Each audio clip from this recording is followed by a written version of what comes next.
Hello everybody and welcome to this introductory video. Today I will be talking about ethical hacking and I will also introduce you to the course itself. So first off, you might have noticed that the term ethical hacking is composed out of two words. You have ethical and you have hacking. Now hacking, the definition of hacking is quite broad. I mean, it encompasses a very wide range of activities. However, if you actually go to any of the online dictionaries pretty much, and if you type in the term hacking, generally it will say that it has something to do with computers. I cannot say that that is not true. However, that is only a small portion of the definition. Rather, instead, the act of hacking is actually having any system, and I mean any system, not just a computer system, not just a digital system. In fact, the system doesn't even need to contain any electronic parts. So literally any system, having it do something that you intended it to do as opposed to what it was designed to do. Now here is one short example that has been cited over and over again. You have a lock, basically. You have a door lock in your house. Everybody has one. Well, I sincerely hope that you have one. And the purpose of that lock is to prevent intruders from entering. So anybody who does not have a key cannot enter. People enter without a key anyway because they pick the lock and then they enter. And that itself could be considered an act of hacking. Also an act of burglary, but that's another subject. Anyway, the ethical side of it would be when you have these large automobile industry manufacturers, and then they hire these burglars to come and pen test their locks. So basically they pay them very good sums of money to go to their factories and to try to unlock their cars. This doesn't need to apply only to locks for cars. It can also apply for your door locks. Manufacturers of pretty much all sorts of locks, they hire people to actually try and pick lock them. And then if they succeed doing it, and if they succeed, they pay them a very good sum of money. I do believe that prices for one car manufacturer, they went up to 1 million euros if you manage to break their locks. But what I'm trying to say here is that the ethical side of it would be when you have a permission to do it, when it's within the constraints of the law. And the act of hacking itself can be within the constraints of the law, but doesn't necessarily need to be.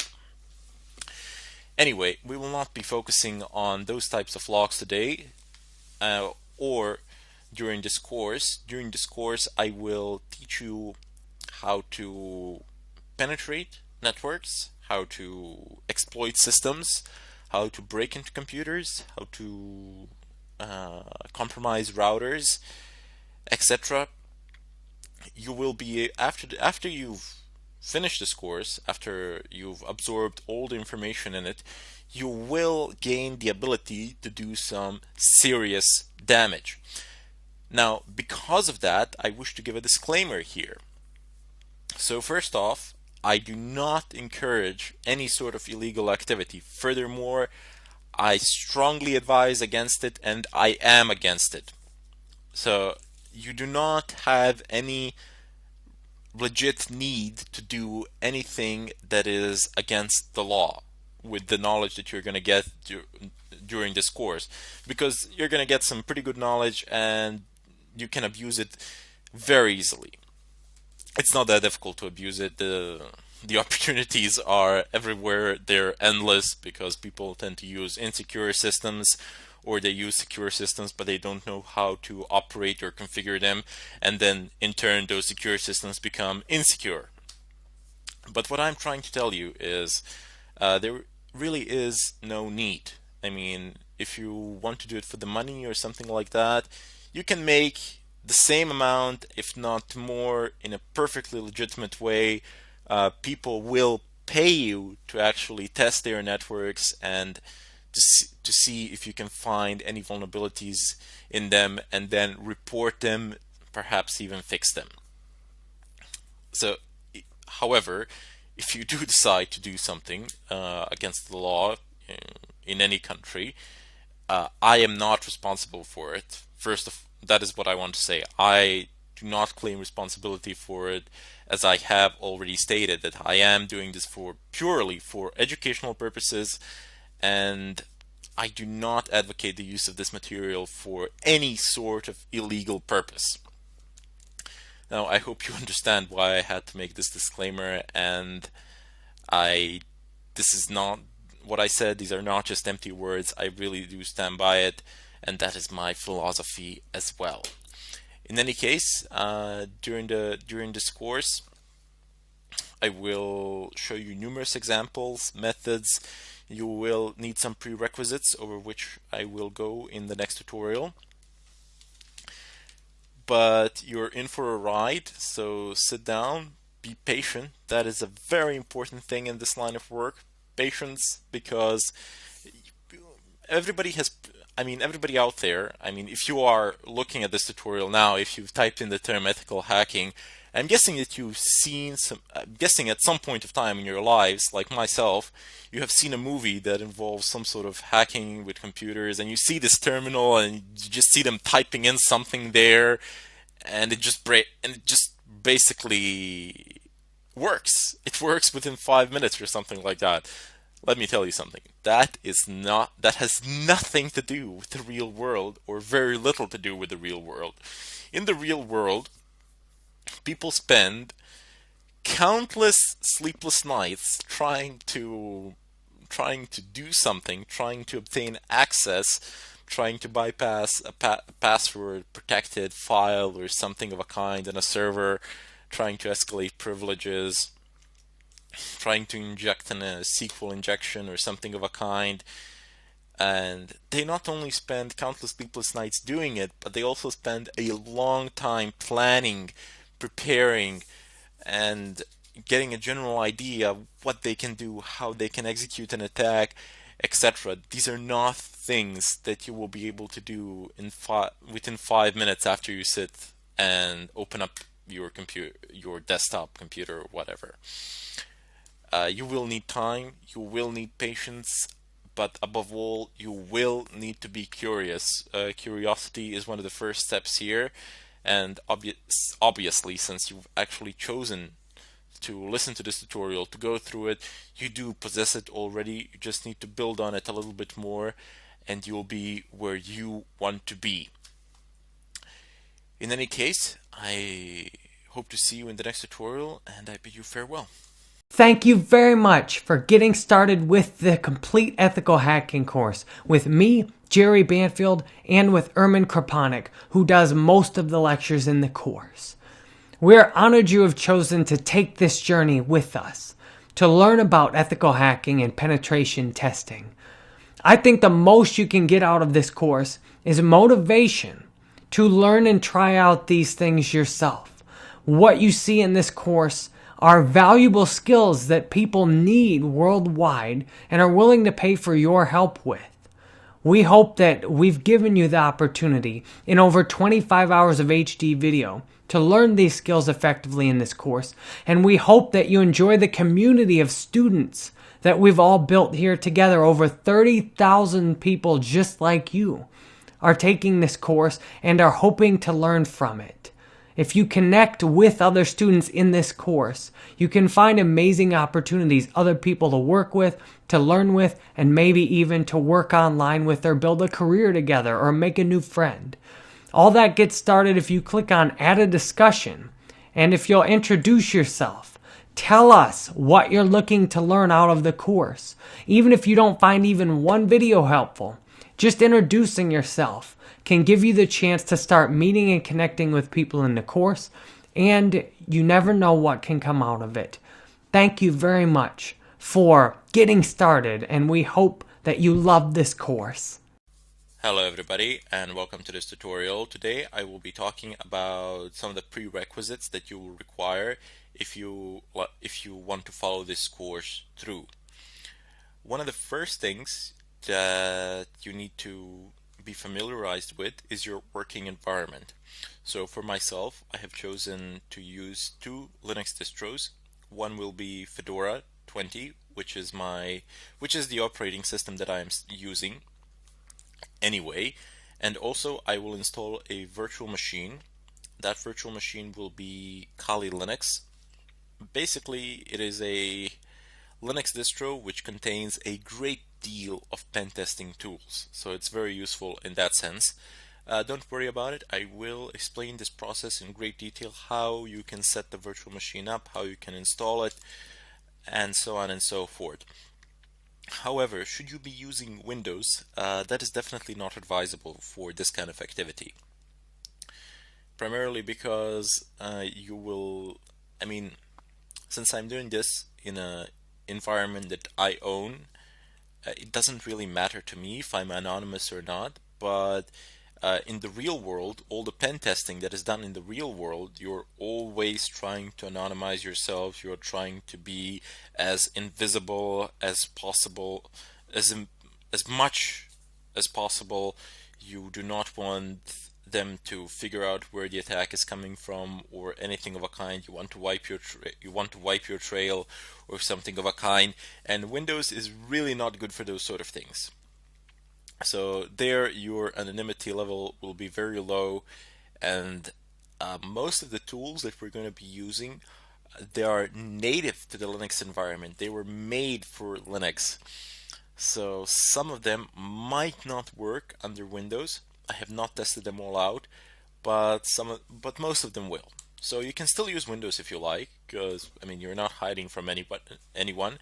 But since I'm recreating the real life scenario here, I do need to actually use proxies, VPNs, and so on and so forth, just to show you how it is done, how you can do it. Also, for all the Mac users out there, if you're using Mac OS X, it doesn't really matter which version.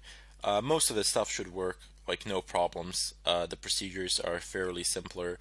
The command line tools are the same. How you install them differs, but pretty much you will be able to run the same commands as me. So there shouldn't be any problems there. Your anonymity level with Mac OS X should be relatively good, but still on Linux you have the greatest anonymity, and you are rather safe in that sense. Other than that, you will also require working internet connection. And even though all of these attacks that we're going to do today, well, most of them, they work much, much better if you have an extremely fast internet connection. But some of these attacks are actually conducted from public Wi-Fi's, in real life anyway. We'll just pretend I will set up a wireless access point in my house and load it so that it's similar to the public Wi-Fi, which is very slow. Some of these attacks, as I said, they go over public Wi-Fi's, and as we all know, and as we've all painfully learned, public Wi-Fi's are not the fastest internet connections out there.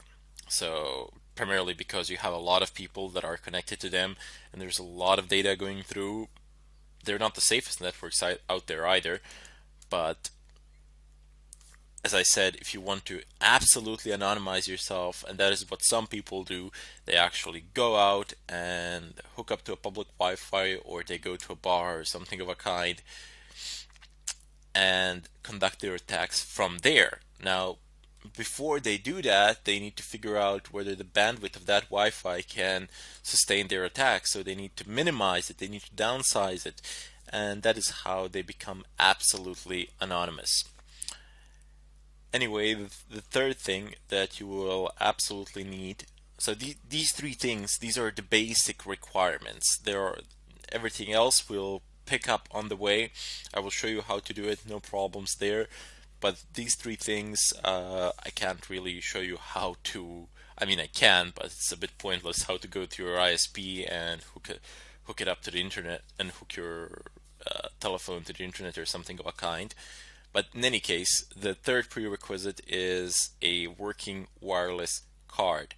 And when I say working wireless card, most of the devices have them. Pretty much all laptops from 2005 or from 2008 were standardized with wireless cards. If you're using a desktop machine that doesn't have a wireless card, you should, but it's not, you don't need to. But however, if you want, you won't be able to follow through a portion of this tutorial then. You should go out and buy a USB wireless card or something of a kind. They're pretty cheap, I don't know, 10-15 bucks.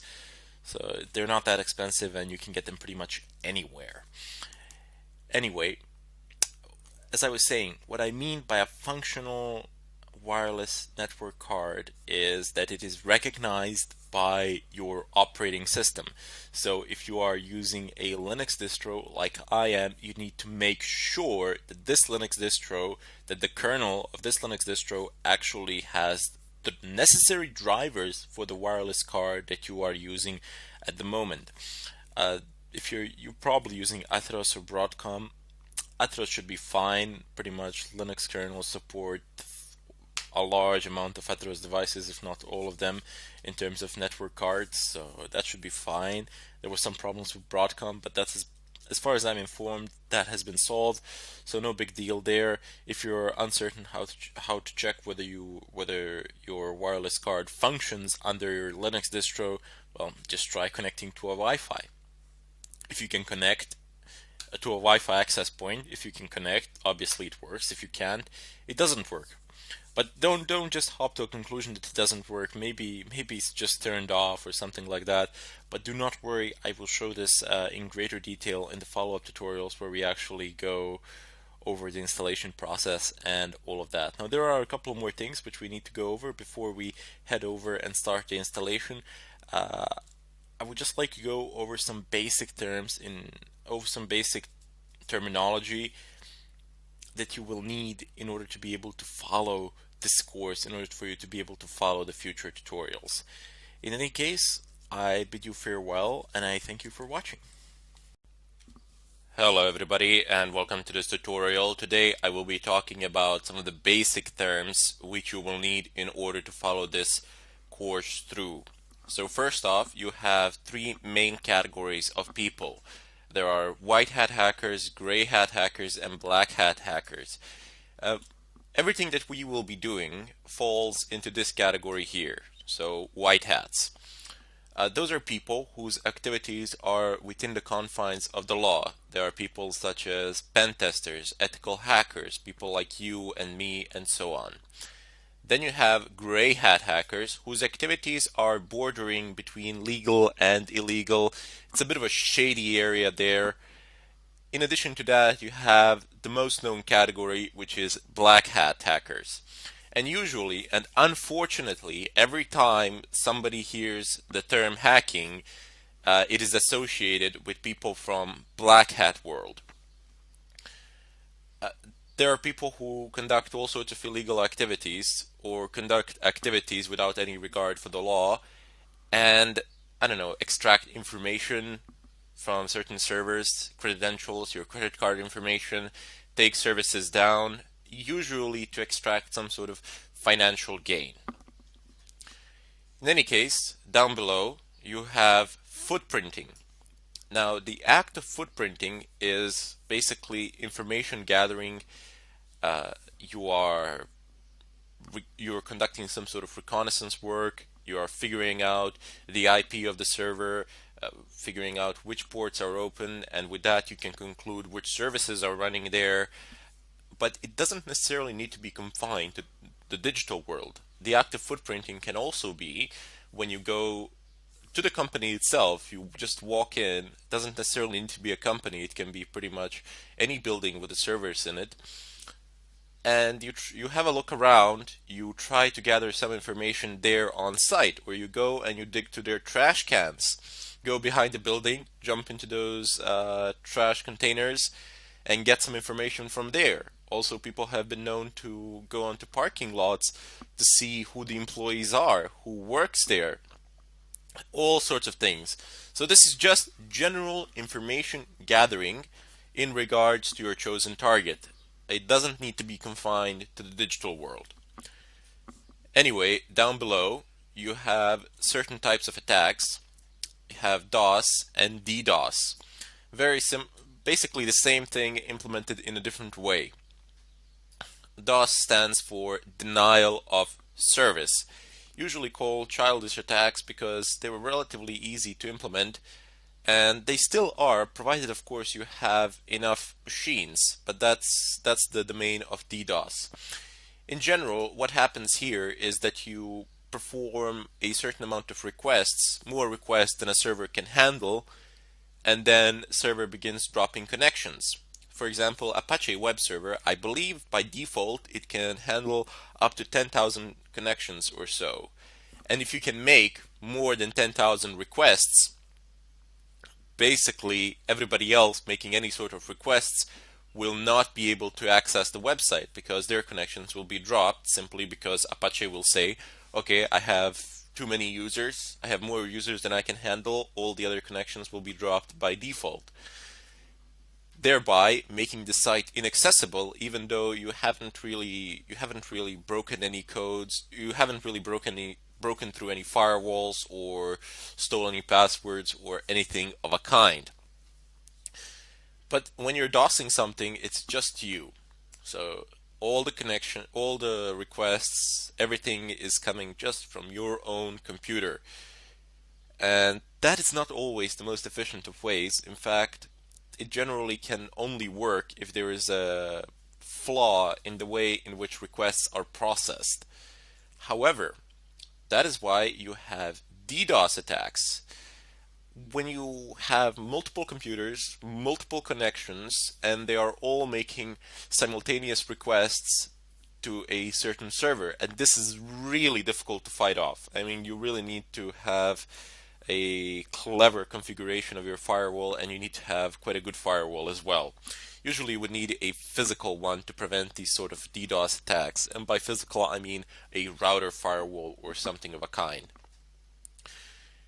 This is quite difficult to, it's not difficult to actually do the attack itself, as it is difficult to make the necessary preparations. First of all, you need to go about infecting other devices which you will enslave and use in order to perform this sort of an attack. This is the hard part. The DDoS part is quite easy compared to that. For that, in order for you to infect other computers, you need two things. You need RATs, remote administration tools, and you need to make them fully undetectable.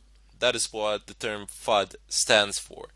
So it just means that they cannot be detected by antiviruses, or more precise term would be that they are not labeled as something malicious by antivirus programs. And by the way, sometimes, actually most of the times, you don't actually need to make your own applications fully undetectable. There are plenty of pen testing companies out there, and not just pen testing companies, but other companies as well, who will pay very good sums of money if you can make their programs fully undetectable by antivirus programs.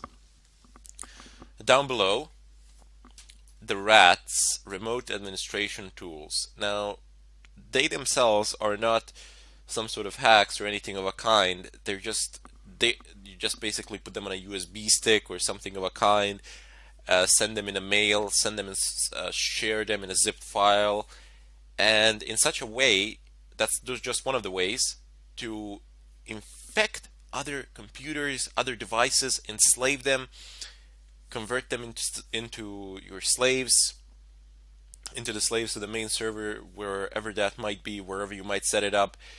And then you can use all of those computers to conduct all sorts of activity. This is very good because it anonymizes you to a very large extent. It is very difficult to track you. It is very difficult to track somebody down, whoever is doing this, primarily because the users who are infected, they have no idea that somebody else is controlling their devices, because nothing is really happening on your desktop. You can't really see. All the processes running are being run in the background, and your processor is executing them using up. The only way to see it would be basically to start up a task manager or something of a kind and then see the running processes, and perhaps you could spot it there, but not even there if somebody has implemented a rootkit. So a rootkit is a tool basically which you install onto an operating system, and it is able to hide running processes from the system itself. So when you, for example, start a task manager in Windows or something of a kind, the purpose of a rootkit would be to hide the processes from the task manager. Basically, how it works is that task manager requests information from the system, from the kernel, and then the kernel of the system responds, which is the core of the system where all the drivers and the key functionalities are. The kernel of the system then responds, hey, I have this, and this process running, here you go. But what rootkit would do is redirect those requests from task manager to itself, and would basically say, I don't have such processes running. So very, very dangerous and potent combinations here that we will use later on as we progress through this tutorial, but for the time being I just wanted to give a bit of an introduction to it and give you an idea of what we shall be doing through some of these basic terms and concepts. Next up we have phishing attacks. Now phishing attacks are basically when you apply some sort of bait, somebody bites it, and then you pull on it. Simple as that, right? As the same way you do phishing. Well, not quite. Phishing attacks would be when you get an email from someone, and there's a link in it. You click on it, and it throws you somewhere, onto some website. It perhaps looks like something legit. It perhaps looks like a website that you are using or something of a kind, but it is not. And you pass in your credentials, and that can be a problem. But this is generally avoided today. This is not something that happens in such a way. Rather, instead, what happens these days is that the DNS servers get changed on your routers, and once that happens, all the requests that you make on your web browser get redirected. So for example, if you type in facebook.com, you're going to get a domain with facebook.com from some private DNS server, God knows where, whose MX records are altered, and they have been configured, for example, to make redirections, to interpret, sorry, not redirections, but rather instead to interpret facebook.com to a certain IP address that does not belong to Facebook or anything like that. So you open up your Facebook, it looks exactly the same. There is no way to tell because in the upper left corner of the screen you have the domain name written. It's www.facebook.com, and basically provide in login credentials. Once you do that, they're gone. Somebody has them. One of the ways to detect this, even though it's it's not hard, but nobody really pays any attention to it. In the upper left corner, you might check whether the protocol is HTTPS instead of HTTP. Because usually if these kind of attacks are conducted, it's not going to be HTTPS, as that is a lot harder to implement. But if it is HTTPS, there really wouldn't be any legit way of figuring it out other than actually checking the keys, checking the certificates, and nobody actually does that. I mean, well, maybe not nobody, but 99% of users out there are not going to bother to go about conducting such checks. Anyway, I know it sounds a bit complex, but believe me, I will explain this in great details. I will give you several demonstrations, and by the end of this course you will understand and know how to do this with great ease. It will not present a significant obstacle in your line of work. Excellent. Now that we have approximately half of these terms out of our way, I will continue to deal with them in the follow-up tutorial, and I sincerely hope to see you all there. Hello everybody, and welcome to this tutorial. Here I'm just gonna continue from where I left off in the previous one. If you have not seen the previous tutorial, I strongly urge you to do so, as the two are closely interrelated, so to say. Anyway, previously we've discussed some of these things such as DOS, rats, phishing, and so on and so forth. But here I want to go a step further and tell you about SQL injections, VPNs, proxies, stores, EPS keyloggers, and so on and so forth. You will see how all these things will play a role later on throughout the course. But for the time being, you have SQL injections, which simply passing SQL queries to HTTP requests. If they are not properly formatted by the PHP code on the server side, this can present a serious problem. And this is always one of the primary consideration of all the web developers out there. Later on, I will demonstrate how you can use these, formulate them, and there is a large amount of websites that are vulnerable out there, primarily because the frameworks on which they're based are vulnerable as well. Next up, you have virtual private networks, so VPNs. These are ways of anonymizing yourselves.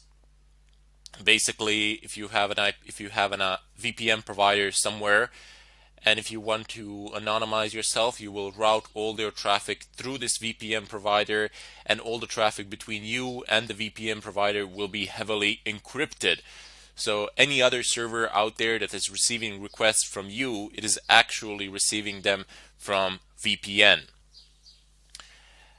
There is no real way of detecting you or finding your physical location unless the VPN provider actually gives it up, which doesn't really happen if you pick a right one.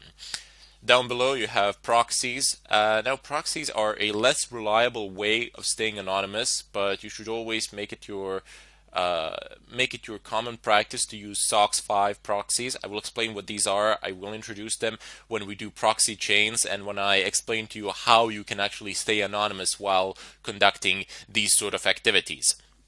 You will realize that you can route your connection through several proxies, but very soon you will see as well that that doesn't always work. I mean, in the movies or something like that, you see people going through 10, 20 different proxies. In reality, that would be very, very difficult to implement, primarily because of internet speeds, because of the available bandwidth. Most of the free proxies out there are not very fast, and routing your connection through several of them will make it very difficult for you to do anything in a reasonable amount of time.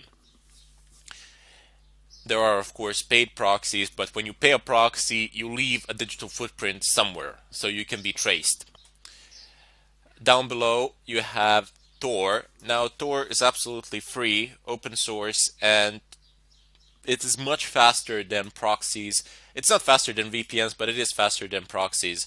It gives you an ability to Torify your applications, which in essence means simply routing traffic through certain routes and using certain routers on the internet to actually, not just routers, but using certain devices on the internet for your packets, for your connection to go through. It can be slow from time to time. It is not a 100% guarantee, but you will be anonymous to a very large extent if you are using Tor. There are ways of detecting you, but they are highly unlikely to happen.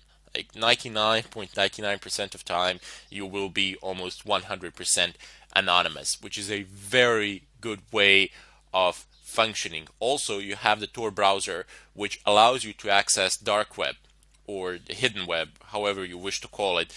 Basically, those are .onion websites, and they are not indexed by any of the search engines out there, and they cannot be accessed via regular internet from the regular internet browsing perspective. You cannot, I mean, if you open up Firefox and if you have your internet connection, and if you don't have your internet connection configured in a proper way to connect to Tor network or something of a kind, you will not be able to access any of the hidden webs or dark webs, websites, services, and so on and so forth. I will also show you how to access dark web and how to use it, as it has a vast amount of resources that are at your disposal, most of them free, some of them paid, and so on and so forth. Down below you have VPS. These are virtual private servers. It is a method of, it can be viewed as a security layer. For example, if you have an Apache server running on your physical machine, you can have a virtual machine within that physical machine which will serve as an SQL server for that Apache server. This is done so that the SQL server cannot be accessed from outside and that you don't have an SQL port open on your physical machine. So only devices, only programs and users from that particular machine will be able to access the virtual machine where the SQL server is. Bit of back and forth action here. It might sound unclear or something like that, but I don't want you to worry about it now.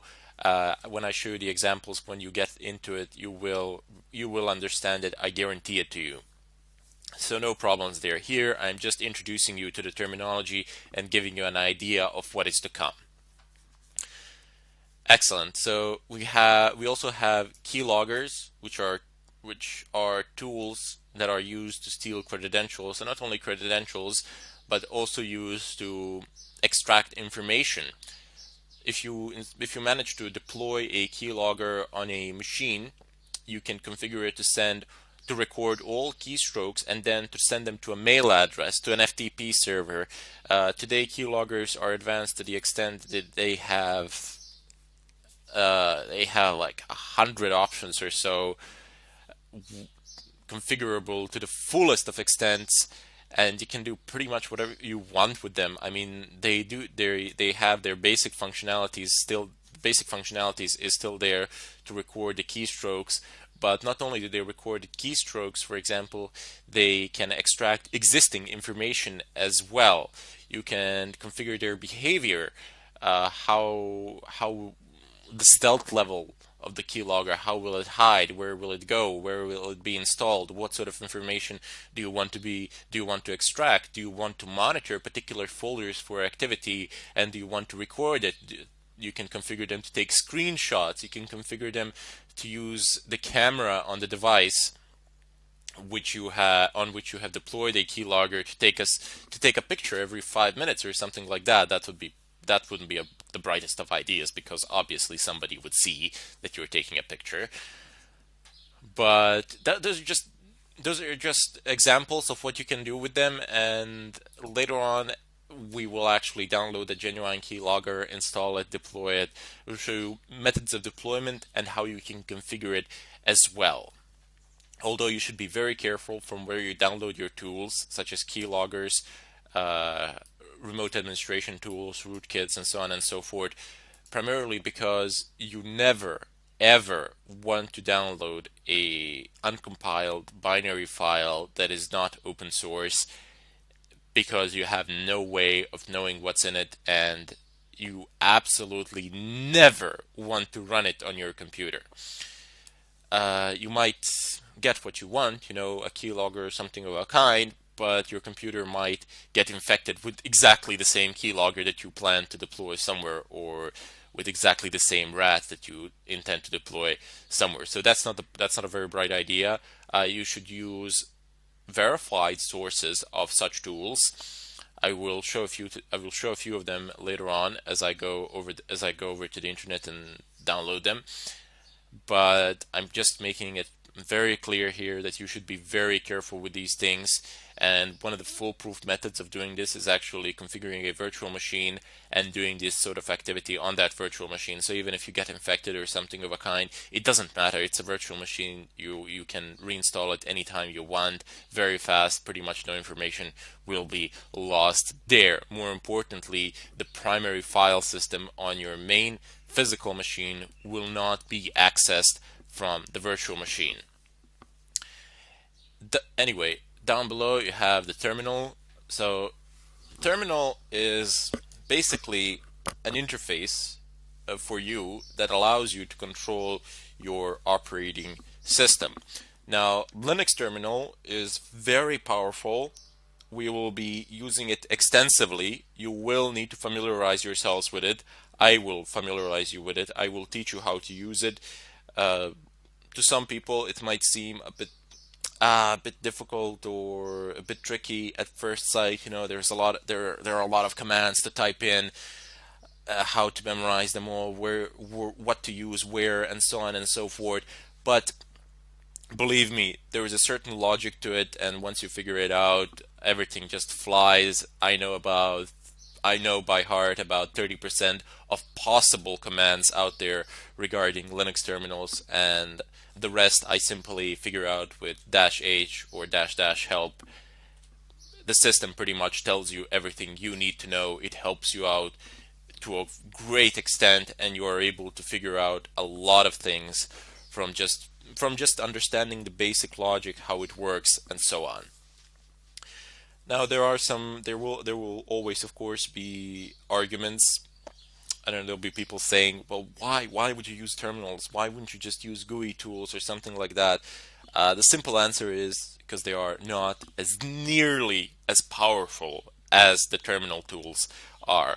Plus, terminal tools have far less dependencies, and most of the hacking tools are basically designed for the terminals. They don't have GUIs. A lot of them do have them these days, but I might go over them briefly at a certain point of time, because the GUI interfaces are not that relevant. When you figure it out how to do it on the terminal, you will automatically by default know how to do it with the graphical user interface for that particular program.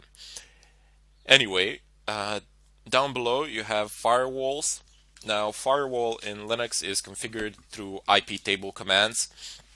You keep on passing arguments and configuring these firewalls, and this is one of the main reasons why you should not be using any distribution of Windows for this particular tutorial. To follow this tutorial, you will need to install as I said previously, you will need to install either a Linux virtual machine or create a dual boot or something of a kind.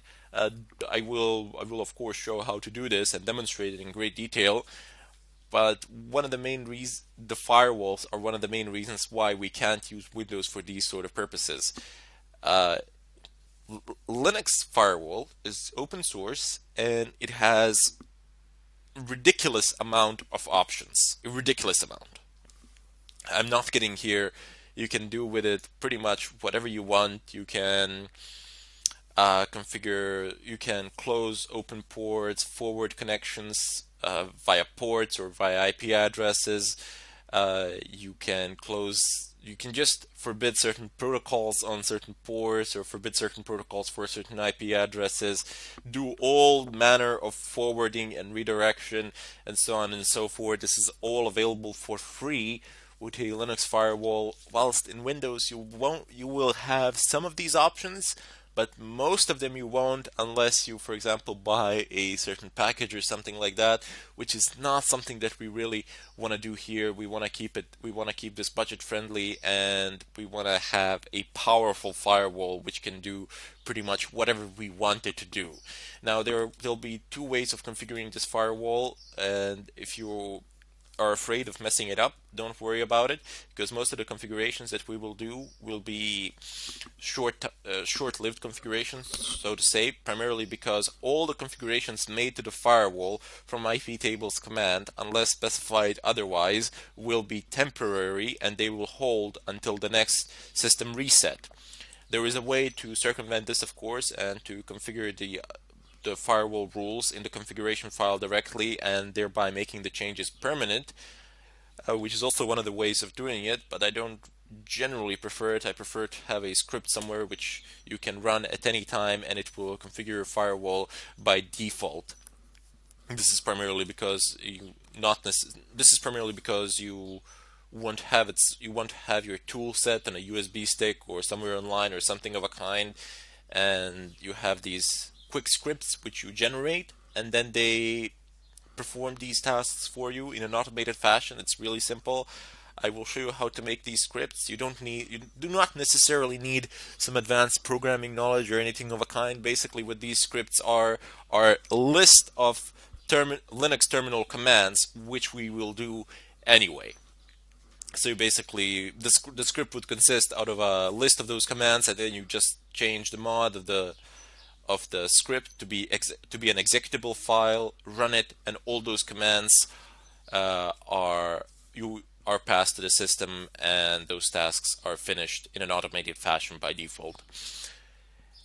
Anyway, one of the final things that I wish to address here are reverse shells.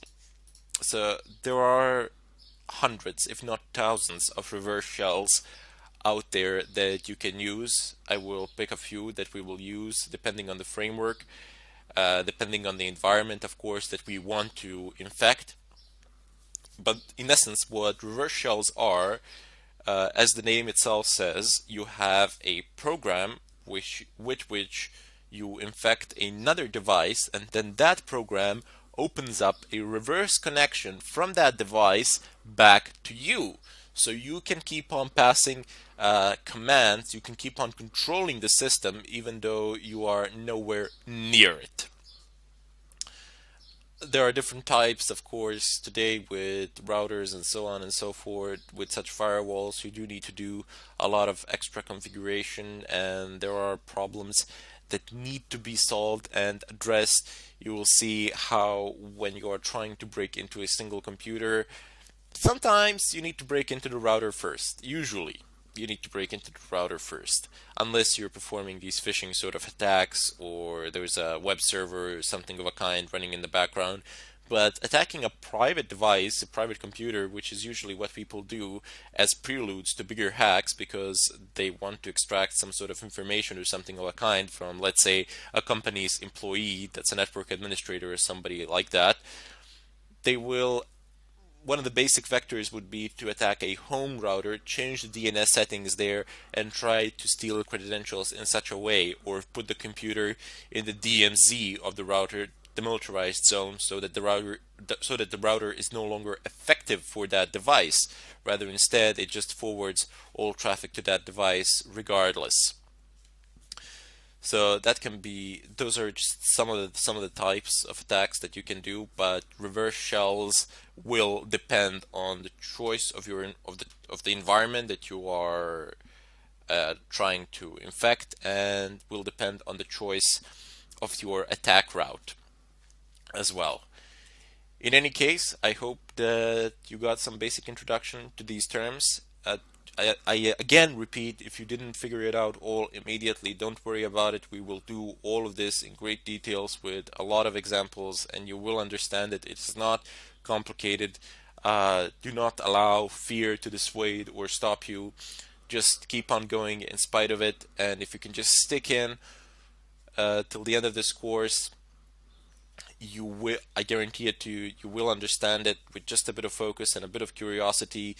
You will be able to obtain the necessary skills needed in order to become a pen tester or an ethical hacker. I bid you all farewell, and I hope to see you in the next tutorial. Hello everybody, and welcome to this tutorial. Today I will go ahead and download Kali Linux and demonstrate the installation procedure as well within a virtual environment. So first off, go ahead and open up your browser. Type in Kali Linux, press enter, navigate over to their website. So it's www.kali.org. It's HTTPS, don't forget to check that. Go ahead and navigate over to downloads. Let me just go ahead and zoom in here. Excellent. So here you have images. So it says Kali Linux 64-bit. You can have a direct ISO download of an ISO file, or you can go over to the torrents and download it from there. Now, Kali Linux, due to the amount of tools that it has and that come pre-installed, is fairly massive for a Linux distro. I mean, it's 3 gigabytes, which is huge. Yeah, that the download of 3 gigabytes, it's not just gonna fly like that. Well, maybe it will. I don't know what sort of a connection do you have, but for the sake of this tutorial, I have downloaded it prior to this, so we don't have to go over through that procedure here of basically waiting for the download itself to happen. Or what you want to do, in case you didn't do it, you can just go ahead and click on ISO, click here Save, click OK, and the download procedure will begin. It will be displayed here in the upper right corner. So you see it reports an hour and 20 minutes. I'm just going to go ahead and stop that because I don't want that happening. And then you have the torrent version as well. So you just click on torrents, save file, open up what is displayed here, and it should open up transmission at some point of time. It's a bit late. Let me just go ahead and try that again. Yep, there we go. So it has a few files marked here. You can just go ahead and click open, and it's gonna start the download process. This might be a bit of a faster option depending on the status of seeders, but it's really up to you. You can't really go wrong, especially if you have a faster internet connection. It will not matter that much to you. Let me just go ahead and close the browser. Now I need to go ahead and navigate over to my start menu and type in VirtualBox. Virtual, and as soon as you start typing, it gives you a list of options. So just go ahead and pick this one. You might want to pin it to a taskbar or something like that, like I have pinned it to my left panel. Open up VirtualBox. Excellent. So I have a few machines set up here. You can see I have like 1, 2, 3, 4, 5. I have 5 virtual machines set up. I can't run them all at the same time because, well, maybe I could if I reduced the amount of resources that I allot to each one of them, but I will not do that now. For the time being, I want to install a brand new Kali Linux. Before I can do that, I need to do a bit of a configuration. So first off, before the installation procedure starts or anything of a kind, I need to create a new environment in which this machine will be installed. So go ahead and click on New. Type in whatever name you wish. I'm just going to type in Kali, so I know that it's a Kali Linux because I have a lot of other virtual machines here, but you can name it whatever you want. The choice is entirely up to you. Type, it's obviously not Microsoft Windows, it's Linux, and it's not Ubuntu 64, but since it's based on Debian, I suppose I can type in Debian 64-bit here. Not sure if they have Kali, probably not. There we go, they do not have it. It doesn't matter. If you type in version Debian 64-bit, this is gonna work, no problems. Just click next, that's it. Here you will allot the amount of RAM that you wanted to have. Now it's not RAM intensive, it should work fine as it is by default, but I just have a habit of allotting it above 1 gigabyte. For the sake of this tutorial, I will allot it to 2 gigabytes of RAM, primarily because we will be working with some of the programs that can be demanding and that can be resource intensive. So I want to do this, but don't worry about it if you've given it too much RAM or too little RAM. You can always change this later on. This is very flexible. That's the beauty of VirtualBox. That's why I like it so much. You can change these at any point of time if you've deemed that you need the resources elsewhere, or that you have more resources that you can allot here. So just click next. Just go ahead and click create. Create a virtual hard drive now. That is the drive that this machine will be using, and just use this one, VDI VirtualBox disk image. That's the hard drive file type. Click next. Dynamically allocated, that's very important. And you can read here what dynamically allocated means. Basically, it is hard drive file will only use space on your physical hard drive as it fills up to the maximum fixed size. And click next. Here you will allot the drive space. Now I have a lot of drive space, so I'm just gonna go ahead and allot like maybe 120 gigs. That's gonna be more than enough for this undertaking. Since I do have a lot of drive space on my laptop, I don't really care, but if you don't have enough drive space or something like that, you can go ahead and allot it 50 gigabytes or something like that. Should work fine, no problems. 120 is more than I need, way more. So just go ahead and click create. That's it. Now we have our Kali. Now we have our environment under the name Kali set up. There is just one more thing that we need to do. We need to configure the boot order for this machine, and maybe not the boot order, but rather instead the location of the ISO file which it will pull. So go ahead and right click on it, settings, display storage, click on storage. Click on empty. There's this disk icon here. It's when you click on it, it says choose a virtual CD disk file. So I have a few here, but none of these are what I actually need. If you have something in your CD-ROM drive, you can just go ahead and click here, and it's going to pull an image from a CD. But that's not really the case here. We have an ISO file that we want to use, so just go ahead and open it up. Click on Home, and I have it in my Downloads folder. It should be around here somewhere. Yep, there we go. Kali Linux 109A AMD 64.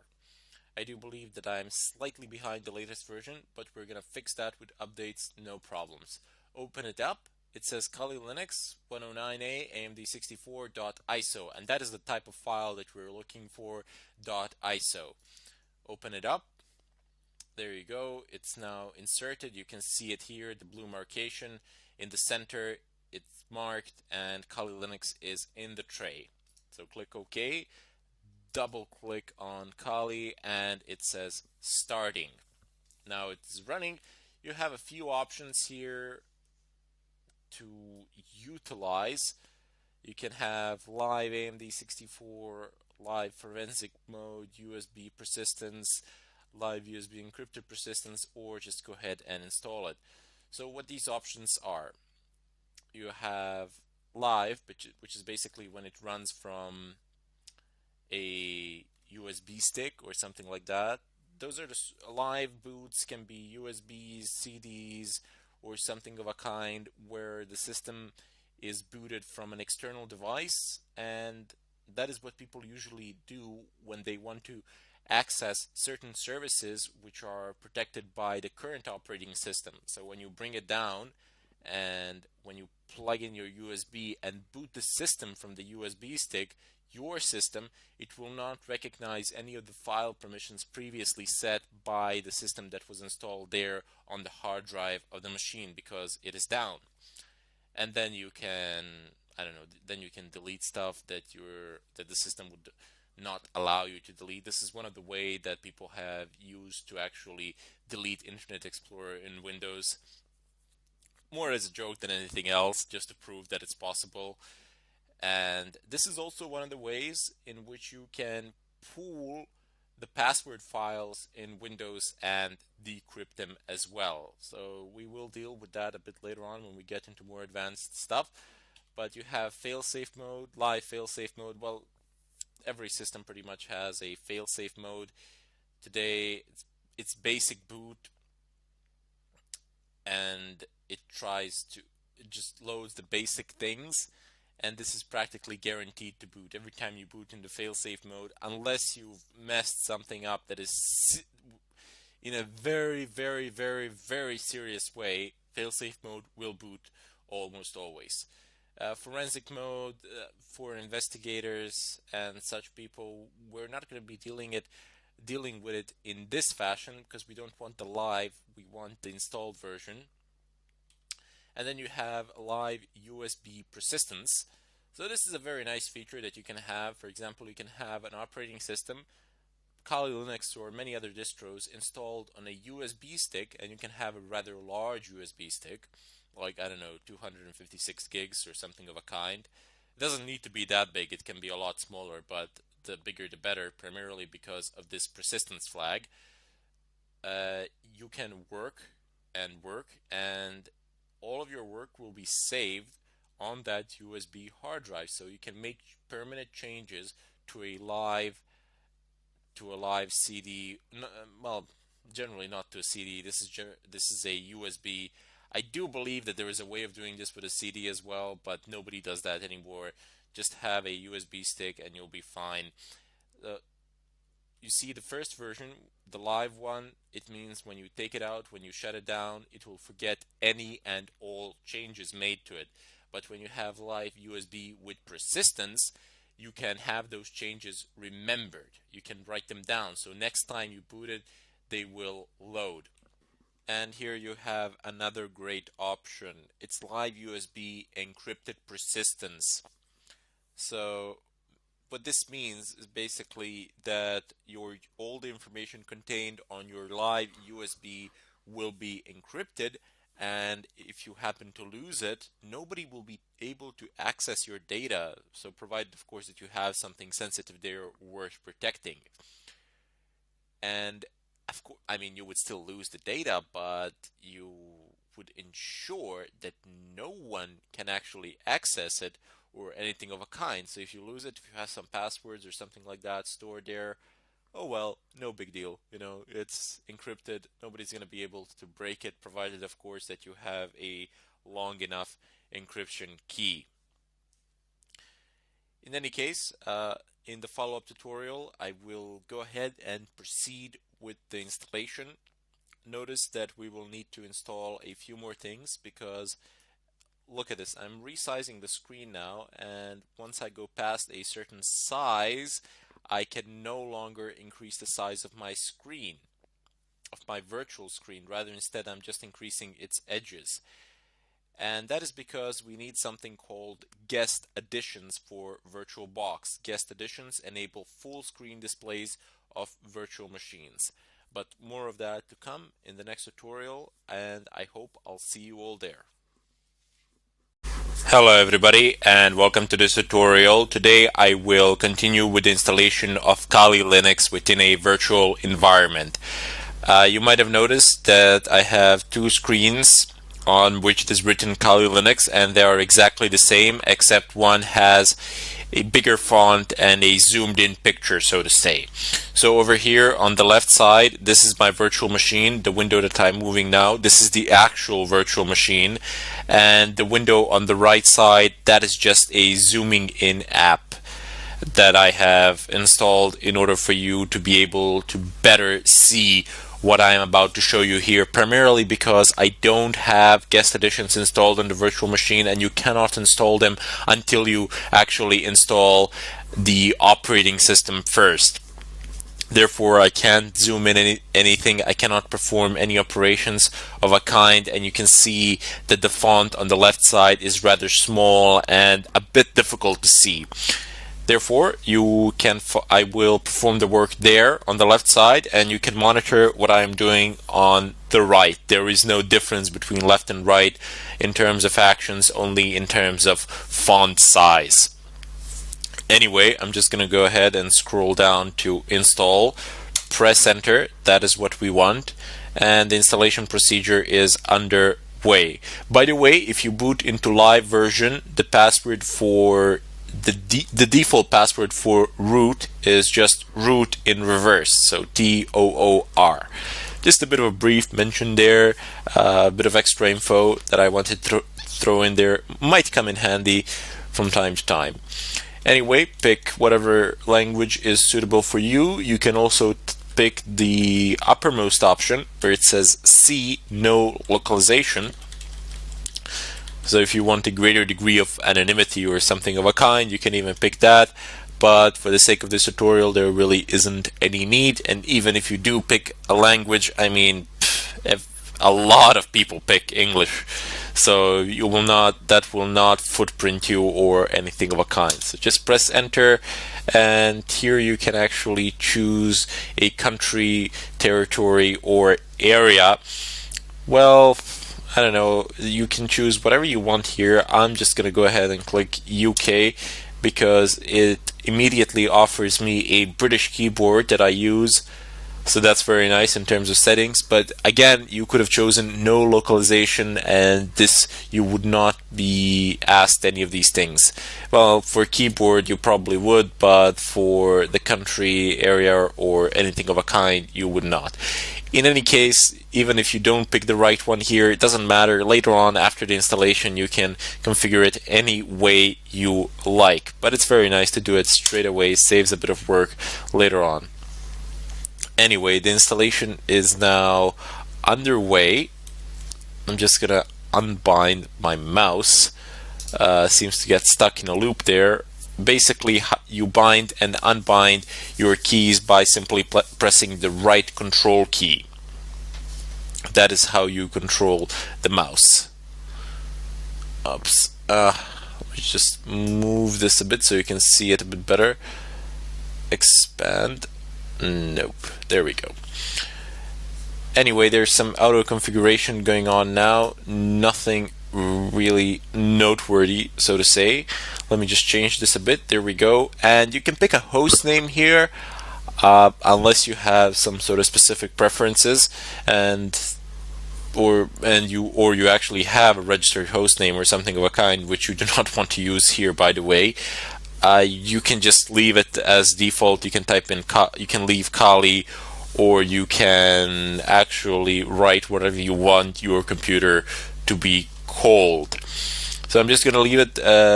I'm just going to leave the default, but you can, as I said, you can write whatever you wish to write there, no problems. So let's just go on to the continue. By the way, you don't have a mouse option here while you're doing this installation, so pressing tab switches between fields and options. If you press space, that means you're marking the field, and tab means switching fields. So you use tab, space, and enter to actually call a function to execute something. In this case, I'm just going to say continue. Here you can type in your domain name. No, I do not want a domain name at this time. Keep in mind that you can configure this later on as well, should there be a need for it. Just click on continue or hit enter. Now, root password, I would suggest picking something ridiculously complex and complicated, and a lot of people worry that they won't remember their passwords if they're long and complicated or something of a kind. But assign a certain logic to your password, something that reflects the way you think, and then the password can gain on length, and you can still manage to remember it. So, for example, you can insert a certain word that you use or that you're attached to, or something like that, something that you like, but you don't need to type the word, you don't need to spell the word correctly in English language. Rather, instead you can spell it incorrectly and then add, I don't know, like exclamation marks, question marks, greater than signs, lesser than signs, at sign, and so on and so forth. But figure something that reflects your logic, your way of thinking, and make sure that it is above 8 characters. Like, above 8 characters is a must-have. It needs to contain capital letters, a few of them, not just one. You need also a different form of signs. You cannot use just one sign. That's not a good idea. You need to use like 3 or 4 of them in a mixture. The more the better, and don't just type in a word in English language and then type in numbers and then type in signs. So you are already assigning a very strict order, so any brute forcing attack will go much easier if you do something like that. Rather, instead, try to have a mixture, try to randomize the position of the types of characters that you're going to put in to your password. Give some thought to this. Don't just type in something at random. Don't just type in something easy here. Just give some thought to it. For the time being, for the sake of this tutorial, I'm going to use one of the dumbest passwords possible. I'm going to type in test. So that's going to be the password of this virtual machine, and I'm going to hit the continue button. But as it's going to ask you to verify it by forcing you to re-enter it, and there we go, it's going. But once again, I emphasize, use a strong password above 8 characters plus, with characters and capital letters as well. So now we have partitioning methods, and if this was my main machine, if this was my host machine, I would definitely do this manually. I would want my partitions to be configured in a certain way, but since this is a virtual machine, I'm just gonna go ahead and say guided use entire disk. It doesn't matter to me, as there is only one partition anyway, and it's 138 gigs. It's pretty much better like this, as we don't really have any legit need for anything of a kind unless we wanted to set some sort of encryption or something of a kind. Press enter. All files in one partition. recommended for new users. Sure, we can do that. You can separate home partition, you can separate all of these partitions. For example, this is something that I did on my host machine. You have a lot of things that are separate, and my main drives are also fully encrypted. So it would even if I lost my laptop or it got stolen, it would be really difficult to access pretty much anything. Even the BIOS is locked, so you can't even reinstall it. You would literally have to open up the laptop, take the BIOS battery out, which is underneath my main processor, and you're more likely to basically permanently damage the motherboard than you are to actually remove and put back that battery in order to reset the BIOS. That's one of the very nice fail-safes for devices, especially for compact laptops. But in this case, we don't need any of that, primarily because such configuration and such things are done on the host machine. You encrypt your partitions there, you lock the BIOS there, and so on and so forth. While on the other hand, with virtual machines, there's no need to do anything of a kind, primarily because the host machines are the fail-safe. If that fails, everything else will fail. So you don't need to worry about it. You don't need to add those unnecessary layers, I would say, primarily because they're going to slow you down in the greater scheme of things. So press enter, finish partitioning, and write changes to disk. Before I do that, let me just go ahead and explain our partitioning scheme here, our partitioning layout here. So you have primary #1 primary 126.5 gigabytes space f space ext4 space /. Now all these things have a meaning, but what you need to know is that, like in Windows, you have NTFS partitions. In Linux, you have ext4 partitions. They are a bit faster. That's one thing that goes in the favor of Linux. And you also, during the partitioning of the disk with a Linux system, there is only one partition which is a must-have, which is an absolute requirement, and that is this first partition that I have selected. Its markation is just /. That is the root partition, and you always need to configure it. Always. Without it, manual partitioning will not work. You will get error messages saying that you must specify a root partition. Down below we have swap. Swap is basically a fail-safe method. So when you run out of RAM memory, you basically tell your system, okay, you can have this portion of the hard drive and you can use it as RAM, which functions in a very slow manner, but it will prevent your machine from crashing. Usually swap partitions are configured to the double size of your RAM. My RAM is 8 gigabytes, but here by default the computer has assigned 4 because this is a virtual machine, and if you remember at the beginning I have assigned 2 gigabytes of RAM to this virtual machine, so it just multiplied it by 2. It wasn't exactly 2, it was just above 2, and it has multiplied it by 2, so I get 4.3 gigabytes of swap space. Now, on most of the modern systems, on most of the modern computers, you will not require swap partitions. Even though if you don't make it, you'll get a warning, but rare are the cases when you will need a swap partition, when you will waste all 8 gigabytes of RAM or something of a kind. I mean, it happens to me from time to time, but usually if it happens, there's something wrong with the system. I don't want it to continue consuming resources. I want it to stop there. Anyway, now that you know that what some of the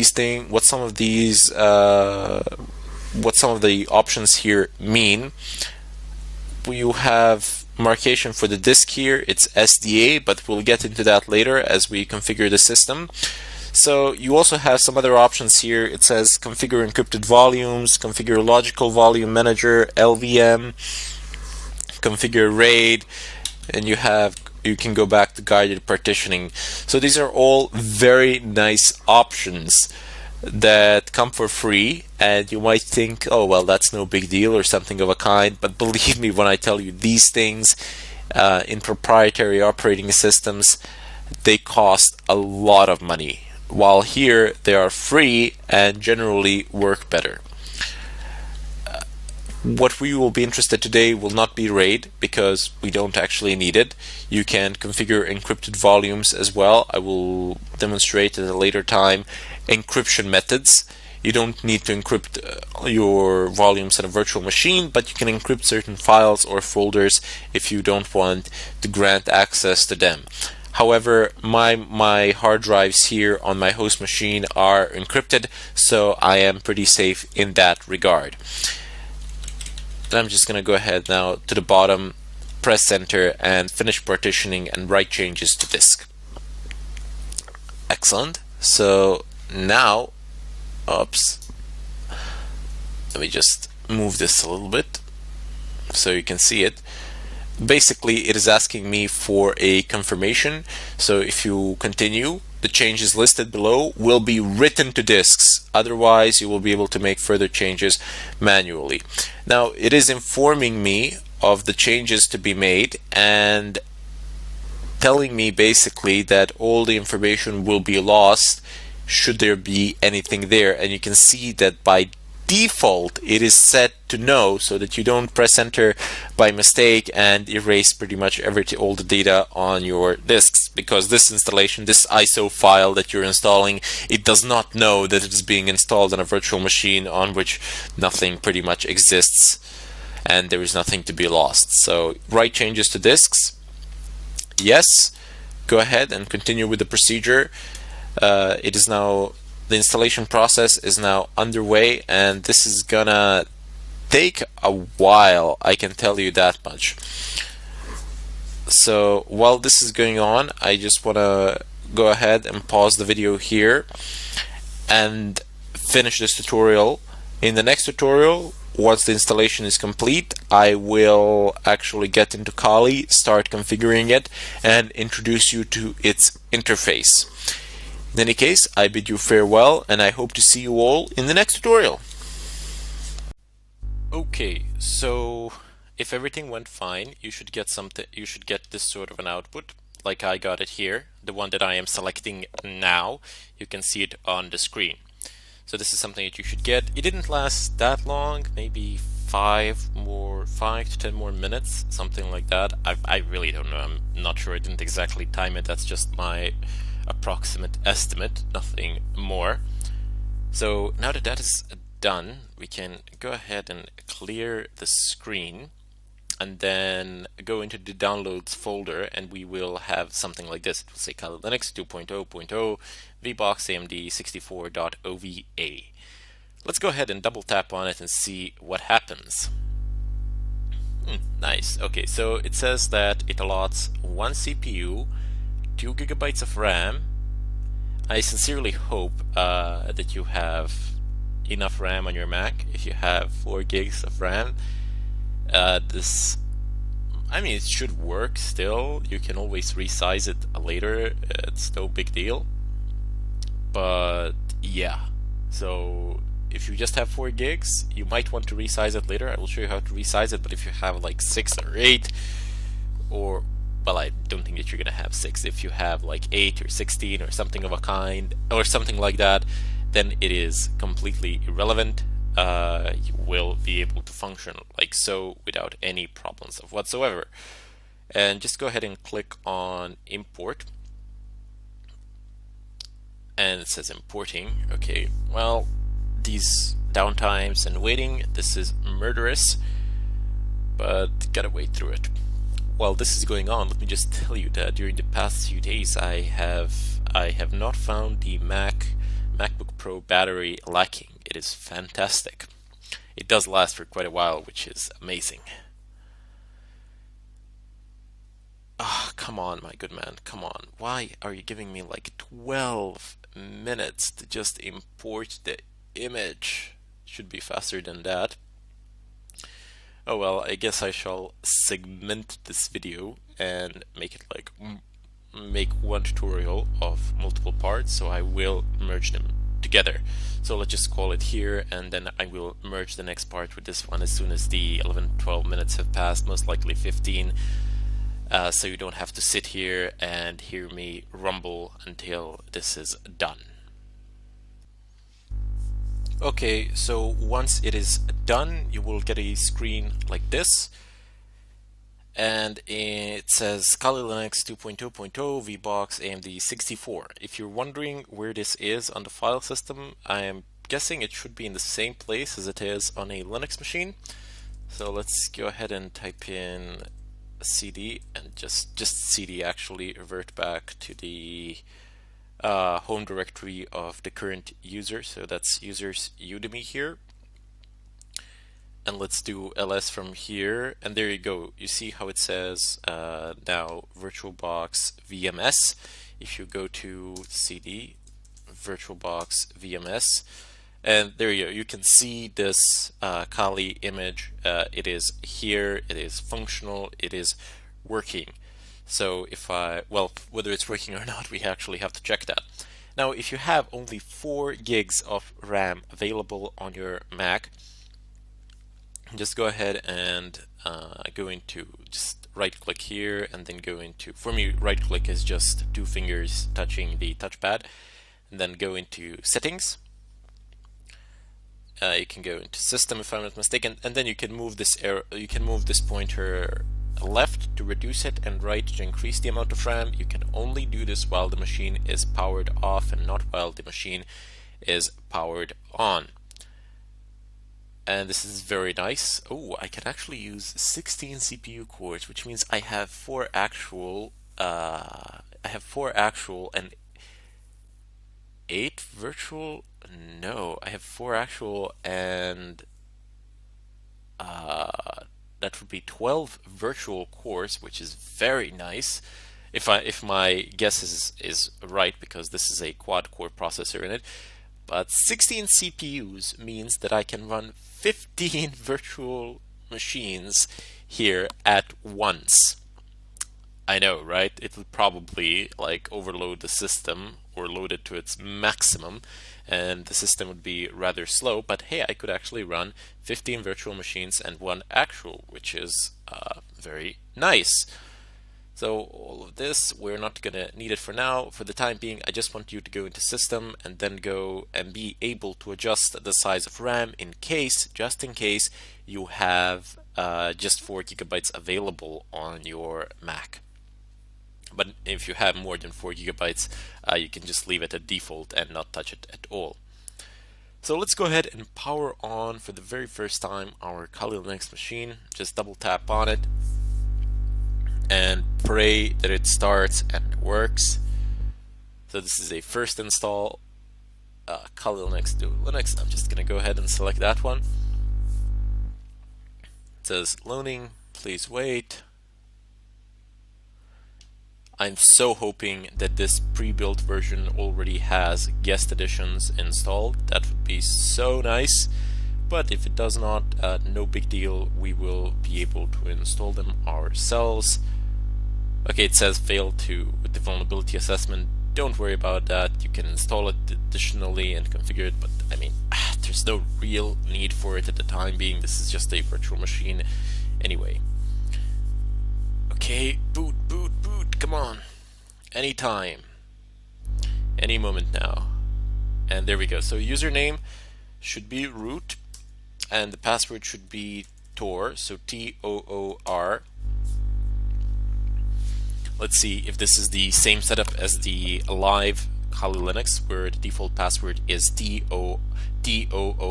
So in case somebody didn't actually hear me spell that out, the username is root, and the password is just the reverse of this, so T-O-O-R. That's the default setup. Later on, you can add new users, change the password, etc. So we got Kali running. Let's see if we can get a full screen. We can get a full screen. Voila! Excellent. So we don't actually need to install VirtualBox guest editions, which is awesome, as we don't need to actually go through that process at all. Let's go to the full screen like this. Okay, so it doesn't actually go to the full screen all the way. It could go a bit further. No, forget about it. This is gonna be good enough. I don't think that there will be a need to actually change anything. Actually, you can actually stretch it out by 0.5 millimeter more if you like. Feel free to do so. But there you go. Kali is installed. Kali is up and running. It is functional, and I don't see any problems here. So let's see if I have internet connectivity. I can type in ping google.com. So this is stock. I didn't change anything. Press enter, and voila, the internet does work. I can actually successfully ping google.com. Let's interrupt that with Control C, because it is extremely rude to leave the ping running. They're kind enough to allow us to ping them to test our connection, so let's not waste the bandwidth of their servers for no reason. Just use as much as you need, and that's it. And another thing that I wish to point out is in the devices, you have drag and drop. Shared clipboard is more important, so bidirectional is enabled by default. Drag and drop is also bidirectional, but I don't really care about that as long as the clipboard functions. Now, where is my network settings? There we go. So go into network and then go into network settings and network ports, shared folders. There we go. So it says attached to NAT. Now we can also attach it. Now NAT will pretty much mask the activity of your virtual machine behind your physical machine. So your traffic will appear as though it is coming from your physical machine. But if you want Kali to be Kali and not hide behind your physical machine, or should I say, not expose, but just kind of present your physical machine to the rest of the world, you can go ahead and set it in bridged mode. But both modes are really fine. You shouldn't have problems with NAT at all. Some people might have a problem with bridged mode due to the drivers for the network adapters, but nothing I can do about it. You can either go onto the net and try to find the drivers if they are in existence. If they're not, tough luck. So just choose, but I mean, it's fine. You can select NAT and it's going to work. So let's go ahead and select the bridge adapter, and let's see, will this work? If you don't know which adapter you are using on Mac, because when you select bridge adapter, you actually need to select and specify which adapter do you wish to use. Obviously, if you're connected to a Wi-Fi, you're going to select Wi-Fi airport, or if it's via Ethernet, you're going to select Ethernet. Or if it's over Thunderbolt, I don't know if somebody has an adapter or something like that, you can select this one, etc. But if you don't know which adapter your machine is currently using, there's a simple fix for this. Where is it? The terminal. The terminal. You can pop up your terminal. Let's just get out of here. Clear. And all you need to do is, same as in Linux, you can, let's go ahead and expand this across the whole screen. I hope this flashing white color is not going to kill your eyes. It probably will. Who am I kidding? It's killing mine. You can type in ifconfig and then just search for the interface, because these are the interface names. So you have N2, N1, and you can take a look at which interface has an assigned IP address. So we're looking for an INET, and there we go, EN1, and we have INET, and then you have your LAN IP address here. Now this is the LAN IP address. This is most likely, most of the people have pretty much the same range of LAN IP addresses on their home networks, and it's fine. I've noticed that some people in the discussions, they hide their LAN IP addresses. I can't see a reason as to why you should do that, but okay, I mean, feel free, it doesn't really matter that much anyway. What I'm trying to say is that this LAN IP address doesn't really leave your network at all. And it most likely changes when you reconnect the device as well, depending on which ones are available in terms of for example, if I disconnected this device and if I reconnected another device, that other device would probably have this IP address, and then when I reconnected my Mac later on, I would probably get 192.168.1.4. So that's just your LAN IP address. It's not your public IP address. Public IP address is something different. That is the IP address that you use to go onto the net through your default gateway, and that is the public one. That is the one that can be used to basically trace you back. But this one, yeah, forget about that. This is just a LAN IP address. This is something for communications within the LAN network, and that's about it. Anyway, probably didn't give the best of explanations there, but oh well, it's not that relevant. This is how you would identify a interface which you are using. So when you go here in VirtualBox and when you select the interface, you will select the one which you are using to connect to the net now. Now, all of these connections, it doesn't matter if you select the Wi-Fi here or Ethernet here, all of these connections will be seen by VirtualBox as wired connections. So none of them is actually your wireless. So virtual machines do not access your integrated wireless cards. Keep that in mind. They will not access your integrated wireless cards. So in the follow-up lectures, I do believe that I shall show you how you can effectively pass through a USB wireless adapter so that you get Wi-Fi on your virtual machine as well. But that is for another lecture. So allow all here and click on. By the way, if you power your machine off, you can change your MAC address here, because Maccangers don't work on virtual machines. So you can just change your MAC address here by pressing this circle here. Okay, never mind. We're switched to bridge adapter, saving settings. Okay, moving this upward. Let's type in the password. Let's go ahead and try to ping google.com. No ping, it's not passing through. Okay, no big deal. Let's type in ifconfig. I do have already assigned an IP address, and I did not release the DHCP lease. I did not release this IP address on this interface. So let's go ahead and release it. Well, several ways of doing this, but I'm just going to go ahead and type in service network manager restart, and then type in ifconfig, and you see I have a completely different IP address now. That one was from NAT, and this one is on the LAN network. So just go ahead and type in ping google.com, and voila, it works. So both bridge and NAT, they're working just fine. This is a first install on a Mac from 2011. That would be it for these lectures. Now we're going to move on to continuing this setup on a Mac and doing everything that you need to do to actually be able to sit back and relax and follow through this course as comfortably as you can. Until then, I would like to bid you all farewell, and I sincerely hope that this was extremely useful to all the Mac users out there. Okay, so the fix was amazingly simple. I basically figured it out the moment I stopped it. But oh well, I will share it with you because you need to know, and this will block you as well, most likely. So first of all, you see the icon in the upper right corner, the one that I'm pointing with my mouse now, the one that is lighten up the wireless symbol, not of my Mac, but of this virtual machine. It needs to look like this. Why didn't it work? As you can see, it's working now. So if I type in ping google.com, the pings are passing through. And if you think that I did some shenanigans with the network, I did not touch it. You see the network status is still not attached at all. I didn't touch this.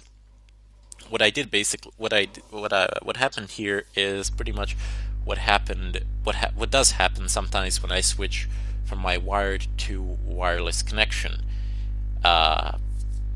It basically keeps on using the wired interface even though there is no connection on it, and it doesn't know that I have disconnected it or something like that.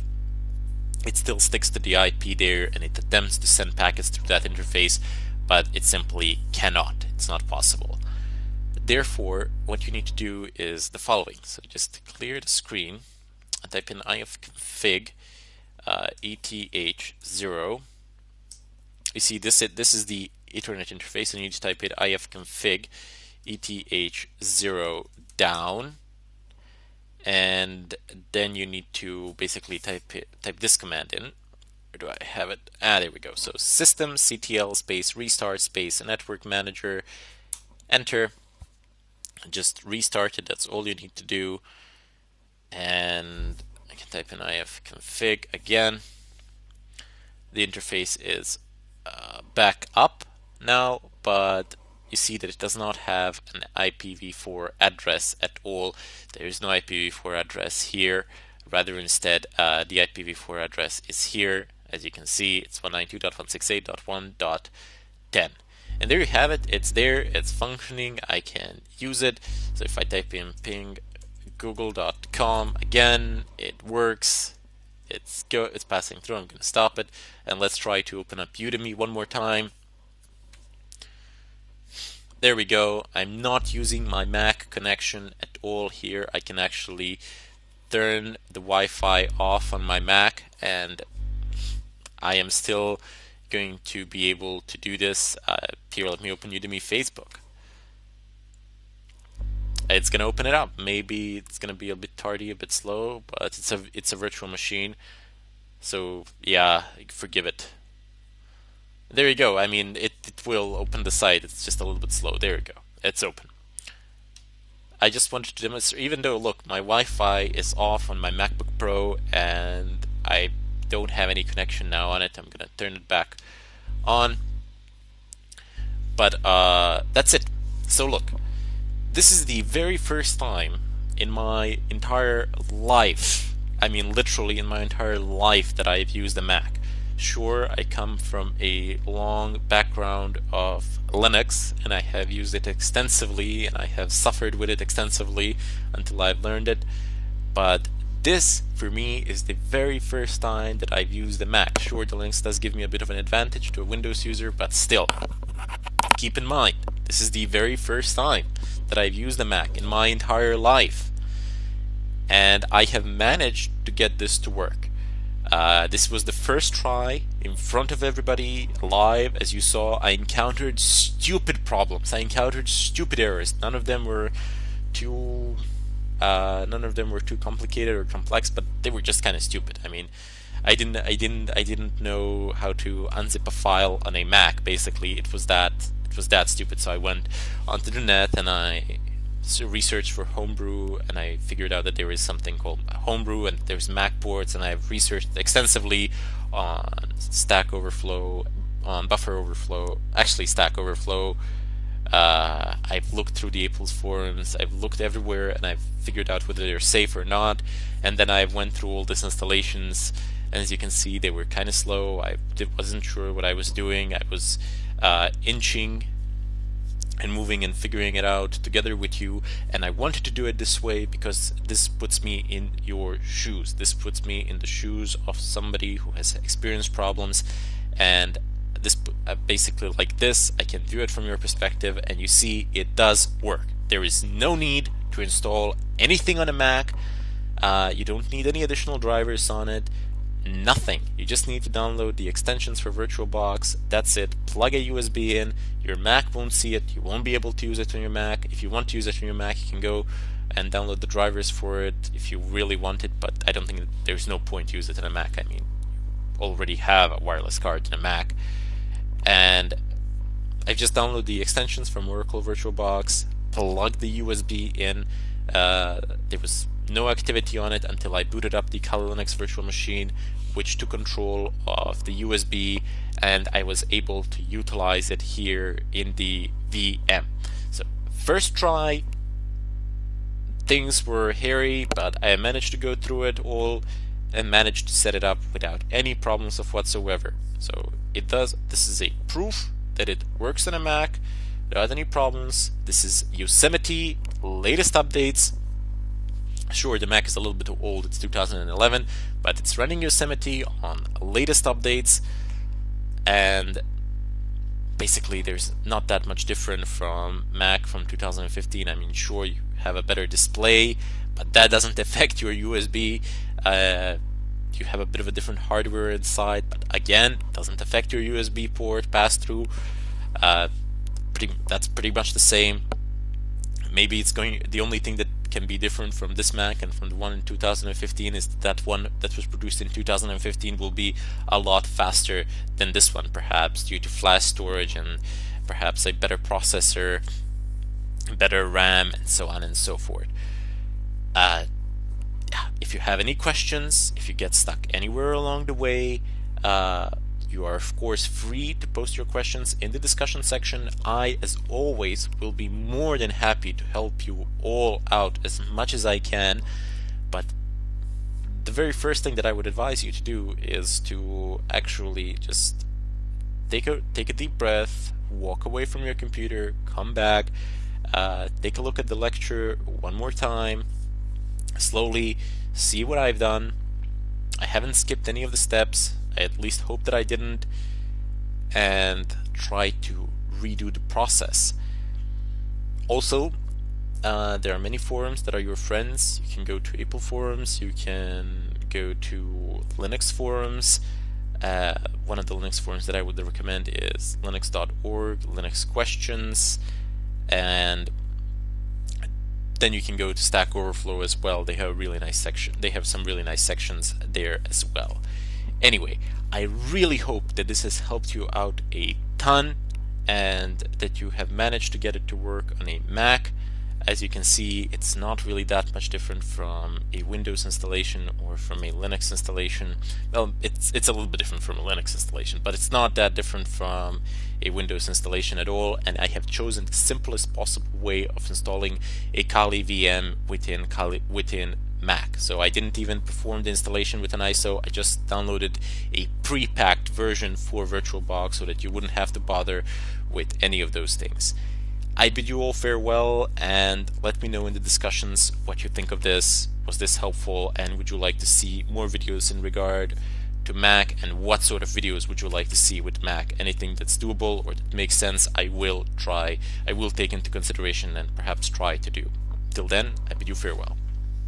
So we're back.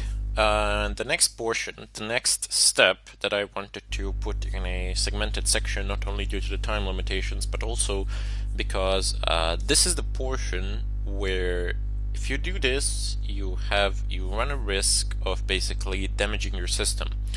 Probably not in a physical sense, but rather instead in a software sense, because you will most likely be, if something goes wrong, there's very little that you can do. Most likely you will have to do a clean reinstall. And I have stated this in the very beginning several times. I have stated that this is not the recommended setup, but here you go. Here is how you can do it. So first off, we're gonna go over to the net, and you can take a look at this site, but I will also give you a link or the file which you can download, but feel free to take a look at the site as well if you wish. So it says that this is the tool that you're going to need. It says that RFID is a boot menu and maintenance toolkit for RFID-based machines like Intel Macs. And also it says, as you may have noticed, RFID is no longer actively maintained. Please check out RFID, a fork that is maintained and under active development. So you can also go with that one. I've had some problems with it, and I figured since I have an older Mac from 2011, I'm gonna go ahead and use this one instead, the older one. But you can also go and try with that one as well. I have tried and had limited success. So I'm not going to download it, but this is the one that we will be using. It's a Mac disk image, RFID, and I'm gonna go into the, hold on, should be around here somewhere, in the downloads. So ND, you can see that I have indeed downloaded this one, but this is a DMG file, so yep, just double click on it and it's gonna go ahead and open it. Oh, God, come on. Don't do this to me, please. There you go. And this is what you need, MPKG. Just double click on it.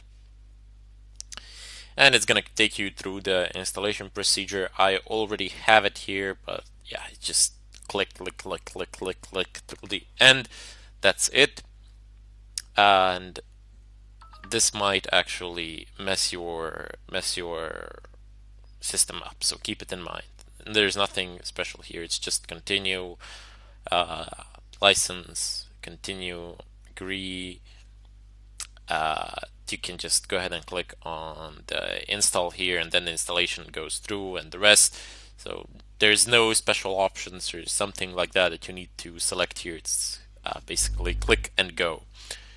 No big deal, unless you wish to customize something, which I definitely would not recommend at this time. So this file will be provided, of course, but you can also go ahead and check out the site and download it from here if you wish. Okay, so now I am gonna go ahead and basically minimize this, and we're gonna go ahead and switch to my phone now, from where I'm going to record the rest of the video, because I need to reboot the machine and show you how it is done. So let's go ahead and call it here, and I'll be back in a moment where we will do the stated. Okay, so welcome back, I guess, and now I switch to my phone. So I have changed this a little bit. It's now Kali 2.02.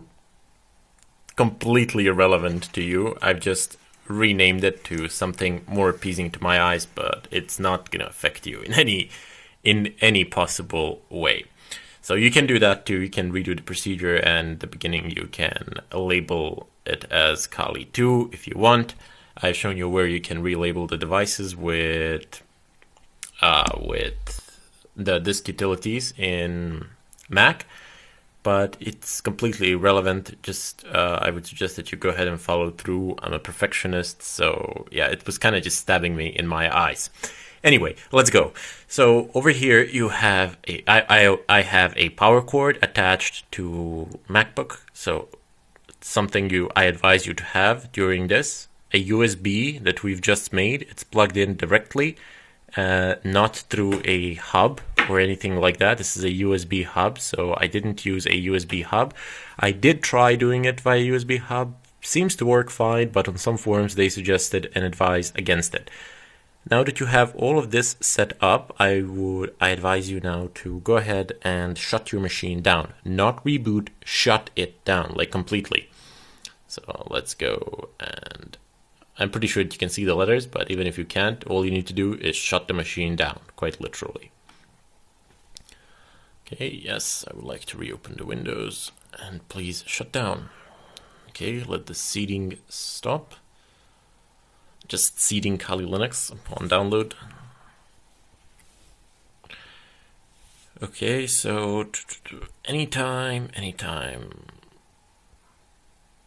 And here you can actually see me in my t-shirt that I've been wearing for days now.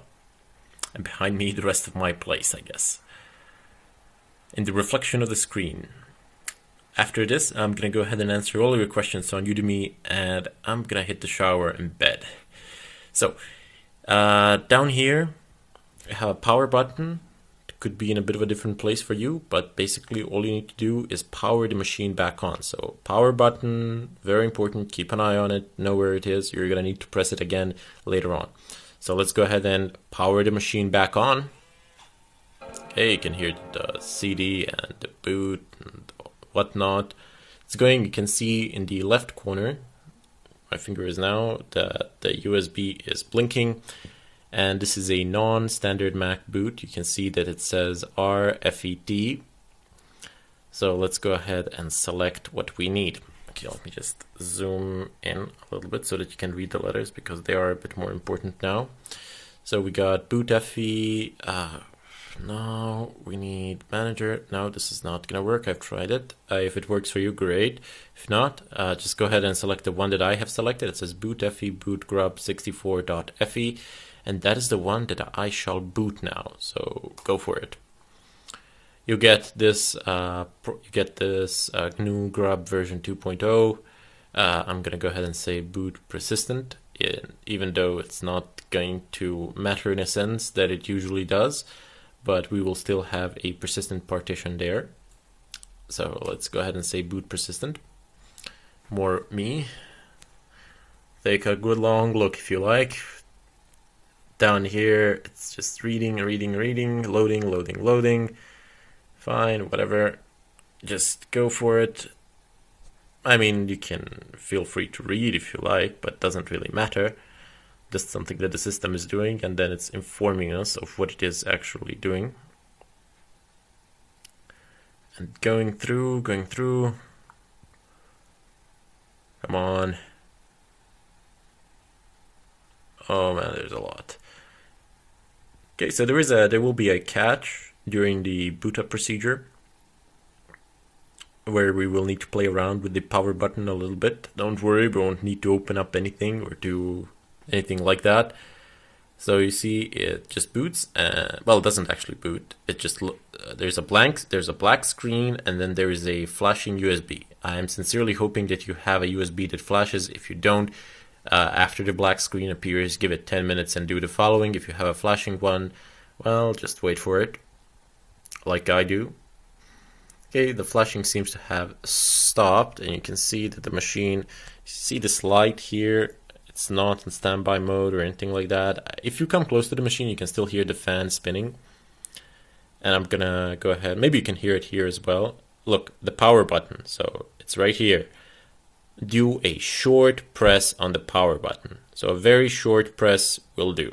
Don't hold it for long. If you hold it for long, you're going to mess it up because you're going to power the machine down completely. So keep an eye on this. So on the light, and let's go ahead and power the machine back on. Well, not just wake it up, I guess. Just press it once. And you can see that the lid has turned on, and now it's slowly flashing, painfully slow. Then press it again. So I did a one short press, and now I'm gonna do a second short press. Second short press was done, and there we go. It's going through the procedure again. There you go, voila. Kali is here and running. So we can go ahead and log in. Password will be TOOR, the default password, and the default username will be root. And there you go, Kali is running. It's semi-persistent. You have the persistence partition in the upper right corner here. Let's open it up. So this is a persistent partition, and everything else that is on the other partition, which we have created, is not persistent. So on this partition, you can make one small script and then just bash script and then just issue a set of commands which you want to run. So when the machine boots, open up your persistent partition and run the script. All that is saved here, where my mouse is moving and my hand is moving on this partition, Casper-RW, is permanent. You can also name it any other way, because Casper is for, the way I explained it on a PC. So I just kept the name. But anything that you save here will be persistent. Anything else on any other partition will not survive a reboot. So any actions that you take or something of a kind, you can save them here and then just continue from there. If you want your configuration saved, more importantly on your Kali, you can make a bash script with a set of commands that you would type in the terminal, exactly the same, and just run the bash script, and those commands will execute one by one, and it will configure your Kali every time you boot. You run the script once and it configures it to your preference. So just create the script here, and that's it. If you need help with the bash script, feel free to reach out to me in the discussion section. You know, I'm always there to help. I answer as many questions as I can on pretty much daily basis. But for these couple of days, I've been really stuck with this nearly an impossible job to create a boot on Kali on MacBooks that are older than 2012. 2013, 14, something like that. That's going to work without any problems. Just plug and play, use that program that I've showed you, create a USB, and it's going to, I've tested it out on a MacBook 2013. It works without Retina display. It works without any problems whatsoever. I do believe it was Retina. Don't hold my word to it. but it doesn't really matter. Just the year matters. So it works without any problems, but on older ones, it's truly a painful experience. All the files that you will need for this will be on Udemy, either in a form of a link, or they will actually be there from where you can download them. Anyway, this concludes this chapter with Max. If you have any questions with Max, in regard to Max, feel free to reach out to me in the discussions once again. And again, at the end of this tutorial, of this chapter, I'm going to say that I do not recommend this on a Mac at all. First of all, running a risk of being forced to reboot your system, and basically a high chance that you will encounter problems, difficulties, and so on and so forth. That said, I bid you all farewell, and I hope that I have helped at least some of you achieve your goals. Welcome back, everybody. So this process has finished, and you're supposed to get a output like this. Kali Linux took 3.1 gigabytes. Let's type in fdisk one more time, -l, and we see that it has created two partitions. No big deal there. That's supposed to go like that. So let's go ahead and clear the screen and start gparted one more time.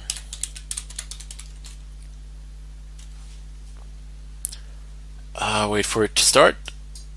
Let's select SDB. Excellent. So there is the boot partition, there is the Kali Live and FAT32, and then we have 55 gigabytes of unallocated space. So we will format this to a different type of a partition. But let's first take a look at what the guide says. I believe they have instructed us to format it as ext3 instead of ext4. I suppose it's due to some compatibility issues or something of a kind. Even this is FAT16 instead of FAT32, but okay, no big deal there. Let's go back to their site and see what else do we have to do. So as far as the storage is concerned, as far as the live USB is concerned, that would literally be it as far as this guide says. And I have indeed tested this out.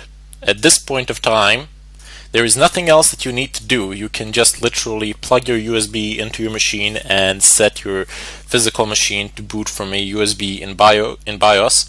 On Dell machines, because I have a Dell machine, you press F2 or F12 at boot time and you can select the boot options. On some other machines, on like Acer or HP, you use different keys, but no worries. Just reboot the machine and you will see the key like somewhere in the bottom right corner or in the bottom left corner. Somewhere at boot time you will see press this to enter setup or something of a kind. Anyway, so as I said, there is nothing else that you need to do. This is it. You now have a live USB. However, if you would like to have some persistent storage, well, that's another thing entirely. And let's go about things. So let's go ahead and find the guide for persistent storage. I just want you to be able to use it as a reference. So let's go. I'm just going to type it in here. Kali Linux USB live persistence. And is this? Yep, this is the one. So look. It says Kali Linux Live has two options in the default boot menu which enable persistence. So first of all, you have the live persistence and the live USB encrypted persistence. I would personally recommend that you just use the live USB persistence. You can go with the encrypted one as well, but that is completely your choice. So you know what? Let's go ahead and see how this works with the Lux encryption. However, you know, if you forget your key, if you don't use your USB for a while or something like that, and you forget your key, you will never again, and I mean never again, if you've selected a complicated enough and a long enough encryption key, you will never again be able to access that information. It will be lost to you, gone completely. So please keep that in mind, because when creating encrypted things, if you're going to use it, fine, no problems. If you're not going to use it and you're going to leave it standing somewhere, lying around somewhere, and forget the key and then lose all your data, think about it. Is it really worth it? Do you have anything on that USB stick that's that important that you absolutely need to encrypt it that much? Think about it. Just see if it's worth it at all. So let's go and see what the guide below says. Both guides are fairly similar, and they function on very similar concept. You just use a bit of a different partitioning. So alternatively, you can create LUKS encrypted persistent storage area. This adds an extra layer of security. And the following example. Okay, so what does it say? We'll create a new partition to store our persistent data, and starting right above the second Kali Live partition and ending at 7 gigabytes. So you don't really need this, so we're just going to go ahead and skip that. Set up LUKS encryption in the new partition, put an X3 file system on it, and create persistence.conf file on it. Okay, so this persistence.conf file, we will definitely need this, and we will need a LUKS setup. So they have this command that you can, I'm pretty sure you cannot copy this or anything of a kind. So it's not going to work the way you want it to work. That's why we're going to have to do this ourselves. Down below, so we have crypto setup, and it says crypto setup looks open. Okay, so dev stb3 my USB, so that's the third partition. So we need to make a partition, open it up with LUKS, and well, format it with LUKS, then open it with LUKS, then format it with X3 file system, give it a label, and then we need to create this persistence conf file here. And then we need to go ahead and close it. Once it's closed, just reboot the machine, and the next time it boots, just select the live USB with persistence, live USB with persistence, encrypted live USB with persistence, and you will be prompted for a key. And now I can't really show this as I'm recording, so I'll see if I can use my cell phone camera to just record the screen as I boot, because keep in mind, when you boot a live version of Kali, you're going to encounter some problems. The very first problem that you will encounter is if you're working on multiple screens like I am. Yeah, live Kali is just not going to see them. So you can kiss that goodbye. This is primarily if you're using it on a laptop or a desktop machine somewhere. It will not work with multiple monitor setups. Also, you might encounter some problems with Wi-Fi. That just means that you don't have the proper drivers installed. That is it. But for Wi-Fi USB adapters, you can go ahead and check out lectures 35 and 36. I do believe that I have explained it in great detail there, which one you can use that is practically guaranteed to work. Although there are other ones that are guaranteed to work as well. I just picked that one because it was cheap and it was supplied in great abundance on eBay. So let's begin, shall we? Okay, so that's gparted, and we're not gonna need gparted now. I just want to show you these things here. Okay, so what shall we do first? Type in fdisk space disk space -l. Okay, so it's SDB. fdisk space dev SDB. Open it up. Press N because we want to create a new one. It will be a primary partition. You can have 4 primary partitions. Partition number, so its default is 3 because look, we already have 1 and then we have 2, and since you can only have 4, it's 1 to 4, and we're going to go ahead and create a third one. So 3. First sector. Okay, the first sector is the last sector of SDB2. So you can see that this one and this one are pretty much the same. So it just, this one ends with 104, this was and ends with 103. So just the next one. That's fine. Just press enter. And now you can define the size. So it says last sector plus sectors or plus size. So look, you can basically, if you don't want to take your entire USB, you can type in plus and then say 10 G. That would be plus 10 gigabytes. Sorry, let me just go ahead and expand this.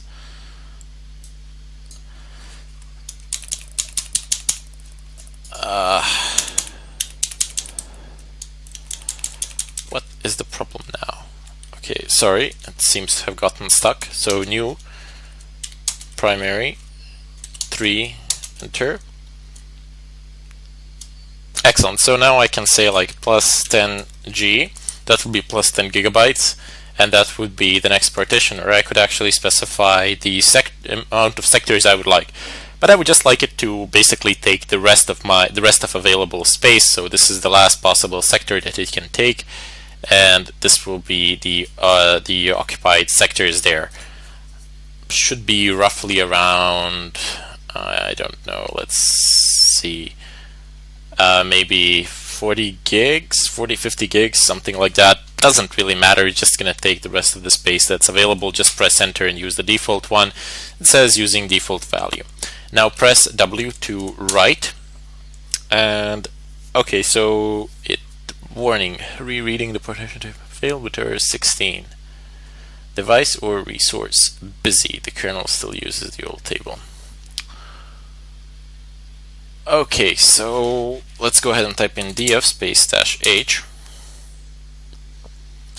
STB2 is mounted. You mount dev STB2. I don't really want it. Okay, so let's go ahead and attempt this again. Default E. Hopefully it has loaded it. Part probe. Will you succeed? Unable to open. Okay, so we have successfully done that, if I'm not mistaken. Fthis space -L. Yep, we have. So we indeed have managed to format it. Well, not formatted, we have managed to partition it, and we have gotten that extra partition. So the next steps that we're going to need to do, I'm just going to go ahead and use a little bit of this guide here, because I honestly haven't used Lux. I haven't formatted anything with Lux in a really long time. Primarily because I didn't really need to format anything with Lux. You usually do it once when you install your system, and you don't do it like ever again, because there is no need. You're only going to encrypt your drives once, and that's it. You're never going to mess with them again. And that's exactly what I'm saying. So if you don't use them on a daily basis or something like that, that if you have a complex key, well, you're most likely going to have to say goodbye to your data at a certain point of time. Okay, so now I can just pretty much copy paste this command, because my partition is called SDB3. If yours is called differently, please change accordingly. Paste its crypto setup for both, verify password, Lux format. So we're just formatting this with Lux, and the partition is the device is SDB, and the partition is 3. Please verify that this is the device and that this is the partition, because yours might be different. It could be SDD3 or SDC3 or something of a kind. I don't know. Just check it. Most likely it will be the same, but check it anyway. Let's go ahead and press enter. Warning, it will overwrite the data, so yes. Command failed, invalid argument. Oh god, come on. Yes. Enter passphrase. So I'm gonna go ahead and type in test. Be very, very careful what you type in here. Once locked, once encrypted, if the password is complex enough, you will never again be able to decrypt it without a proper passphrase. So yeah, forget about if you saw anything in the movies, like when they break the encryption on the drives or something like that. It just doesn't happen. If the passphrase is complex enough, it doesn't matter how fast your computer is. It doesn't. You can use the Google Data Center and utilize all the processors and on all the graphics cards and GPUs and CPUs and whatever else you can think of, and you can generate billions upon billions upon billions upon billions of passwords and keys a second, but it would take you about 20 years to decrypt a good key. So yeah, imagine how long it would take like a regular PC to do it. Like, forget about it. That's one of the reasons, if I'm not mistaken, like in some countries where the authorities can hold the encrypted drives indefinitely because it takes a ridiculous amount of time to decrypt them, and it's even questionable whether ever they will be decrypted because of the amount of resources that have to be devoted to such a task. Again, I repeat myself, I'm really sorry if I'm boring or something like that, but it's very important that you remember the passphrase, because you won't be able to come to me in the discussion section and say, hey, you know, my passphrase doesn't work. So I'm not going to be able to do anything about it. It doesn't matter if I remote into your system or something like that. Completely irrelevant. There will be nothing, and I mean literally nothing, that I will be able to do about it. Please remember the passphrase if you are opting for this setup, or just type in something extremely simple that you will be able to remember. Anyway, enough of my paranoid chat here. Let's go ahead and do this. So, why is it called my USB? Have you made it? Okay. So you can let it be my USB. It's fine. So enter passphrase. What is the passphrase that you just typed in? There we go. We have managed to open it. If you fail this one that you typed in here and this one for this, they are exactly the same. So no worries there. And now we can go ahead and create this. We can format it. So just go ahead and format it with ext3 with label persistence, and this is the device that we will be formatting. This should take a while. I mean, it shouldn't take too long, but it's gonna take a while, definitely. Sorry, that's yeah. This is come on. I really hate it when, like, in the middle of this tutorial I get a waiting thing like this. And yeah, I have done some test runs without the encryption. So without the encryption, everything seemed to have worked out just fine without any problems. The principle is exactly the same. All you need to do is create another partition. The only difference between this one and the one without encryption is basically the LUKS setup, so that the data would be encrypted. That's it. But it's not a bad idea, hey. I mean, it's a good concept to protect your information and all of that. But in any case, I am running out of time, and I don't think this is going to finish in any reasonable amount of time. At some point of time, I swear I'm going to get another computer, and I'm going to have Xen running as a virtualizer, which is going to work crazy fast, because it gives like 95% of native performance. Anyway, I'm going to bid you farewell here, and then we're going to continue in the follow-up tutorial.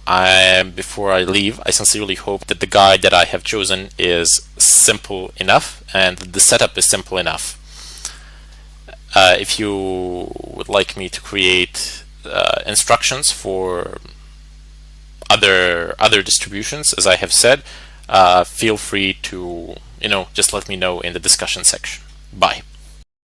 Hello everybody, and welcome to this tutorial. Today I am going to go ahead and show you how, just to show you that you can actually boot from this USB stick. This is not a mandatory tutorial or anything like that. This is just to prove that this is functional, that this method does indeed work, and that you can boot from the USB stick that we have created of Kali Linux with encrypted persistent storage. So I am going to go ahead and plug it in. And then I'm going to go ahead and power on my laptop. So I'm using a Dell laptop. For me, I need to press either F2 or F12. I'm going to go ahead and press F12 for boot options. F2 is for BIOS, F12 is for boot options on a Dell machine. if you're using Acer or HP or something of a kind, it might be different, but it will always be shown on the screen which keys can you press for which options at boot time. So you see, I've encountered this problem that I want to share with you as well. I get a screen like this when I select boot options, and I cannot select the boot options. So don't immediately assume that you've done something wrong, that your USB is not functional or something of a kind. Rather, instead, what you can do is just power off the machine. No big deal. Power it back on and enter BIOS. So for me, it's F2. There is nothing that you actually need to do in BIOS or anything of a kind at the moment. You can, of course, if you wish, to select the default boot option to be the USB. F2, so come on. There we go. So I'm at the moment in BIOS. I'm going to go over to boot, and there's the legacy boot. I'm going to go ahead and press enter, and I don't see a USB here. Okay, that's fine. Just press escape several times until it says exit disregarding changes. Yes. Control Alt Del to reboot the machine practically again, and then press the boot options key. And there you go. So I have boot options now, and you see it says USB storage device. I'm going to go ahead and select it. Now I have a boot options for Kali Linux. I have booted from a USB. I'm going to go ahead and select live USB encrypted persistence, because that is the one that we have chosen to create, that I've chosen to create. And hopefully that will be suitable for you as well. So go ahead and press enter. So it's rolling and rolling. And because I have other encrypted partitions on this laptop, it's going to ask me, do I want to decrypt them as well? I will say no, but you will not encounter this because unless you have other encrypted partitions. So it's asking me to unlock SDA2. I do not wish to unlock it, so N for no. Just enter some random key or just press enter. And again, for SDA3, I do not wish to decrypt this. Just press N or yes. N is for no, and Y is for yes if you want to retry the decryption process. So no, I would not like to decrypt it. SDA3. No, thank you very much. And SDB3, I would like to decrypt because that is my USB. You need to be familiar with the partitioning scheme on your machine to know which ones do you wish to decrypt.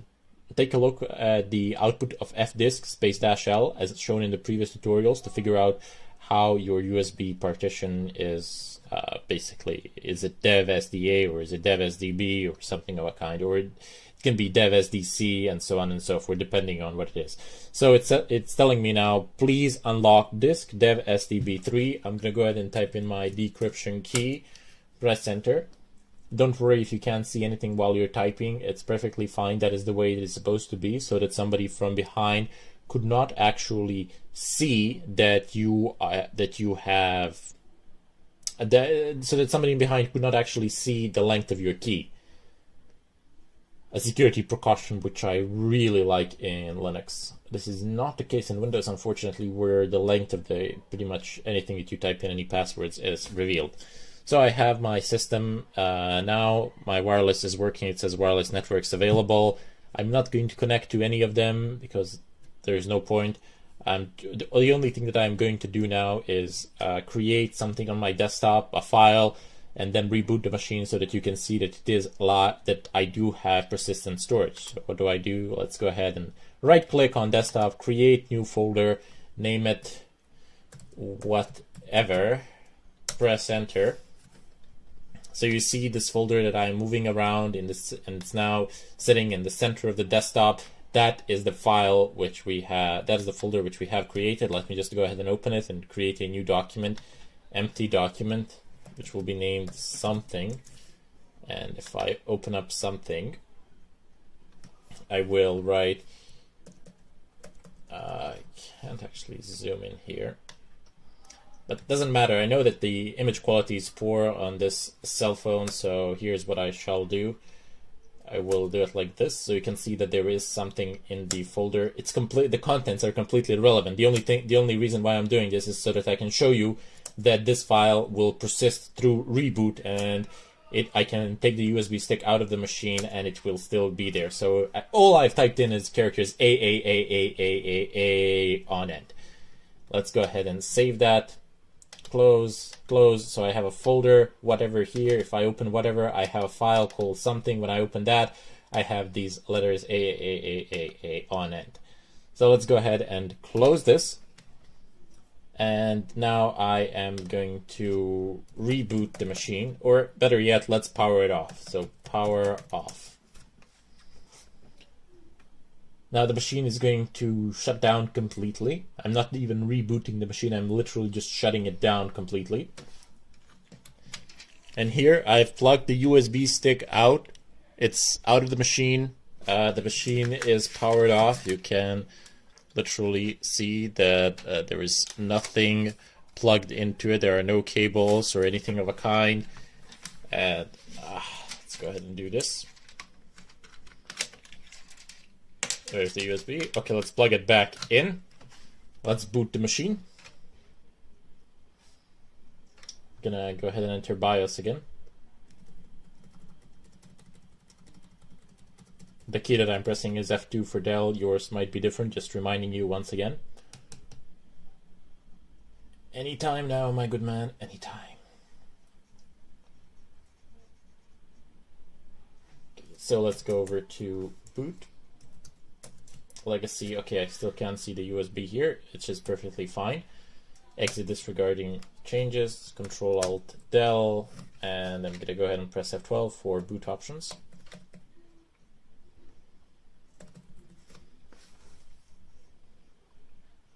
Okay, so USB storage device, yes please, boot from a USB. Go down to live USB persistence, encrypted persistence. It will ask me to decrypt all the drives again, so I won't explain that procedure, I'm just going to go quickly through it. I'm only decrypting the USB drive. I have the option to decrypt all of my partitions on this disk, but I am not going to do that,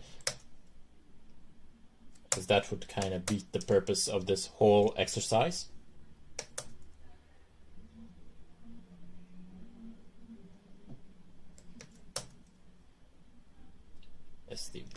SDB3, okay, so test. I just put in a generic key test for reference sake, because I'm going to destroy this, the contents of this USB the moment I am done with this tutorial, so I can use it for something else. And let me use this opportunity to remind everybody that you can actually ask for me in the discussion section if you would like me to show you how to create a live USB of some other Linux distribution as well. So feel free, if you want some other distribution, go into the discussion section and just say, hey Ermin, can you show us how to create a live version of this distribution, etc. And I will be happy to do it. But please select some of the major distributions. Don't go out and, for example, select Slackware or something of a kind, because that won't be very useful to you in general, although it is a fantastic, Slackware is, well, not exactly Linux as the community says, but it's fairly similar, I would say. Anyway, so it says a whatever. Let's just double click on it. And I have a file in here, something. And look, I have it's filled out with A on it. So I have managed to make a persistent live USB with encrypted storage that is greater than 4 GB, that is only limited by the size of your USB. This is fully functional. It works, no problems. It's all functional. And if you have any questions or would like to request additional content on this subject, please feel free to go into the discussion section. One thing that I would like to remind you of, one more thing that I would like to remind you of, is that you should not expect that this setup will work with dual monitors or something of a kind.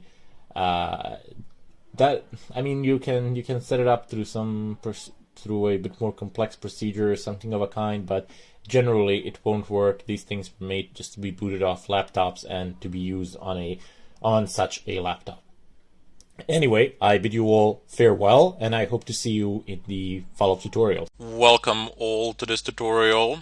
Today I am gonna go ahead and show you how you can set up VirtualBox with Fedora 22 and how you can install the new Kali Sana in it. Before I begin, a few things that I would like to go over with you. First off, I would like to sincerely apologize for the delay. I have reinstalled my main system and I have created Fedora 22 on it. I have Fedora 22 installed on it now, and upon installation, before installation and upon installation, I've encountered a few issues that I needed to resolve. So let me put it to you this way. I started working one day at 10 o'clock in the morning, and I ended up working till 6 o'clock in the morning of another day, and I didn't even see the time pass by. Don't be afraid, I didn't have a lot of problems with VirtualBox. VirtualBox actually, I did have some problems with it, but that went relatively smoothly in comparison to a lot of other things.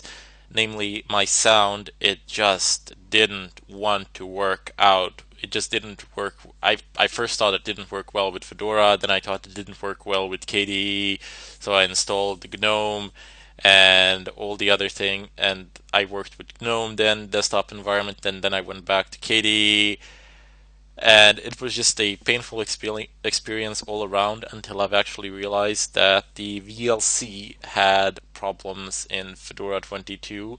I could play everything in it, it worked properly, but I couldn't record sound with it for some strange reason. I don't know. So I decided to go with another screen recorder, and now it's functioning. Now I can actually begin recording. This is actually the morning of that day when I fell asleep at 6 o'clock in the morning, so I started working back at around 10 or 11. So this is the second day pretty much almost straight in a row. Kind of funny experience, just wanted to share that with you before we begin. So first off, what you need to do is open up a terminal. I didn't still customize this Fedora 22 appearances to my liking, so this is still a bit messed up. Okay, so let's use this one. Clear, exit, clear. Anyway, first thing that you will need to do is you will need to become root. In order to become root, type in su, enter, and then type in the password. So you're right. What was the password again for my computer? I love reinstalling things late at night and typing in the passwords, so that can be an interesting experience. I guarantee it to you. This one? Nope. Okay, let's try this one. Yes, it's that one. Okay, so lesson learned: do not change your passwords at 3 o'clock in the morning before you go to sleep. Bad idea in general. Anyway, let's just go ahead and type in cd clear. And now what you need to do is run, the first thing that you need to do is dnf update. Notice that before we used to use yum, now it's just dnf. That is literally the only difference relevant to you. Okay, so I already done my updates. No need to go over that process. It lasted for a while. Next thing that I want you to do is, this step is not mandatory. There is a web browser embedded into KDE. It's called Conqueror. You might have installed the GNOME version of Fedora 22, which is also fine. It's completely relevant. Use whichever one you want. That's just a different desktop environment. That's all that there is to it. As I said, I'm primarily making this tutorial for all those who have already installed Fedora 22 and have had problems with VirtualBox. So this is the web browser Conqueror. You can use it, but I like to use Firefox. So I'm just going to type in dnf install Firefox. Okay, it says nothing to do, task complete, blah blah blah. I have already conducted an installation of Firefox. Now I'm going to go ahead and start it. And here we go. So we are connected to the internet, but let's go ahead and verify that just to be on the safe side. Google.com. the fact that your default website or that your home page opens up in a browser is not a proof that you are connected to the net, by the way, because those things can be cached. And yeah, so just use the ping command to get a reply. Once you get a reply, you know that you are connected because the packets are traveling to God knows where, and then they're coming back to you. Okay, so let's go ahead and first set up RPM Fusion. So just type in RPM Fusion. Go over to their website. You see the first one that pops up, rpmfusion.org. And on the main site, you literally have it here. It says enable RPM Fusion on your system. RPM Fusion free for Fedora 22. Just go ahead and click on it. Save file, OK to download. And then RPM Fusion non-free for Fedora 22. Click on it. Save file, OK to download. I'm not going to go through the downloads now because I've already downloaded them. They will be in your downloads folder. So cd home chronic in the downloads folder of the current user, that is. And I have them here. You see I've downloaded Kali Linux as well, so that we wouldn't have to go through the download process here. And all you need to do here really is just type in rpm space I and then type in rpm again in Fusion. And use tab for this, don't type it in yourselves. It says it's already installed. Great. RPM-I. The other one, which is non-free, RPM Fusion, non-free, installed. Okay, so it's already installed. No problems. Let's go ahead and clear the screen and type in DNF update again. I've done it, so no worries there. And once you're complete with all these updates and with the setting up of the RPM Fusion, I would recommend at this point of time to just reboot your machine and come back to this just in case. So here's my kernel output at the time. So uname -r, and it's 414200 FC22. But it doesn't matter if yours is different. This procedure should be universal and it should work across the board without any problems. But then again, just perform the updates. That's it. So next up, we need to go ahead and actually install VirtualBox. I've already installed it, but let's just go ahead, and I haven't fixed the issues that you are facing, that we're going to go ahead and do together. So first off, you need to type in DNF search VirtualBox, and you can see that I do have the kernel modules for my kernel, but doesn't really matter if you don't for yours. I will show you a way in which to do it. So you need to go ahead and find this package. So virtualbox.x86_64 and type in DNF space install VirtualBox. Okay, so this is going to install for you, no problems. I already have it here, but I just didn't want to go through the installation again. You won't literally need to do anything there, just press Y at a certain point of time, that's it. Next up, we are going to go ahead and start VirtualBox and begin to solve the problem that you have been facing. So VirtualBox. Okay, so I've already made one Kali machine. I'm going to go ahead and remove it. Delete all files. Click on New. Type in the name of your machine. I'm just going to type in Kali Sana Linux, and I'm going to type in Debian 64-bit. Okay, so let's go next. I'm going to go ahead and give it 1.2 gigs of RAM, but you can give less if you want. Don't think you should go below 800, but yeah, up to you really. See what works best for you. Let's go next, create, next. And here I've noticed that a lot of people have been making an error by assigning disk space. They've given too little disk space, and some people have given it in megabyte. in like, well, not in megabytes, but just like this, you give it 6 megabytes or 13 megabytes or something like that, there is no way that that is ever going to work. So yeah, you need to give it at least 30 gigabytes for 30 gigs for daily use. So let's go ahead and give it. I'm gonna give it 30 gigs. You can get away with less, but I mean, you're gonna have some files that are stored there in addition to the installation, and you will want to do some things.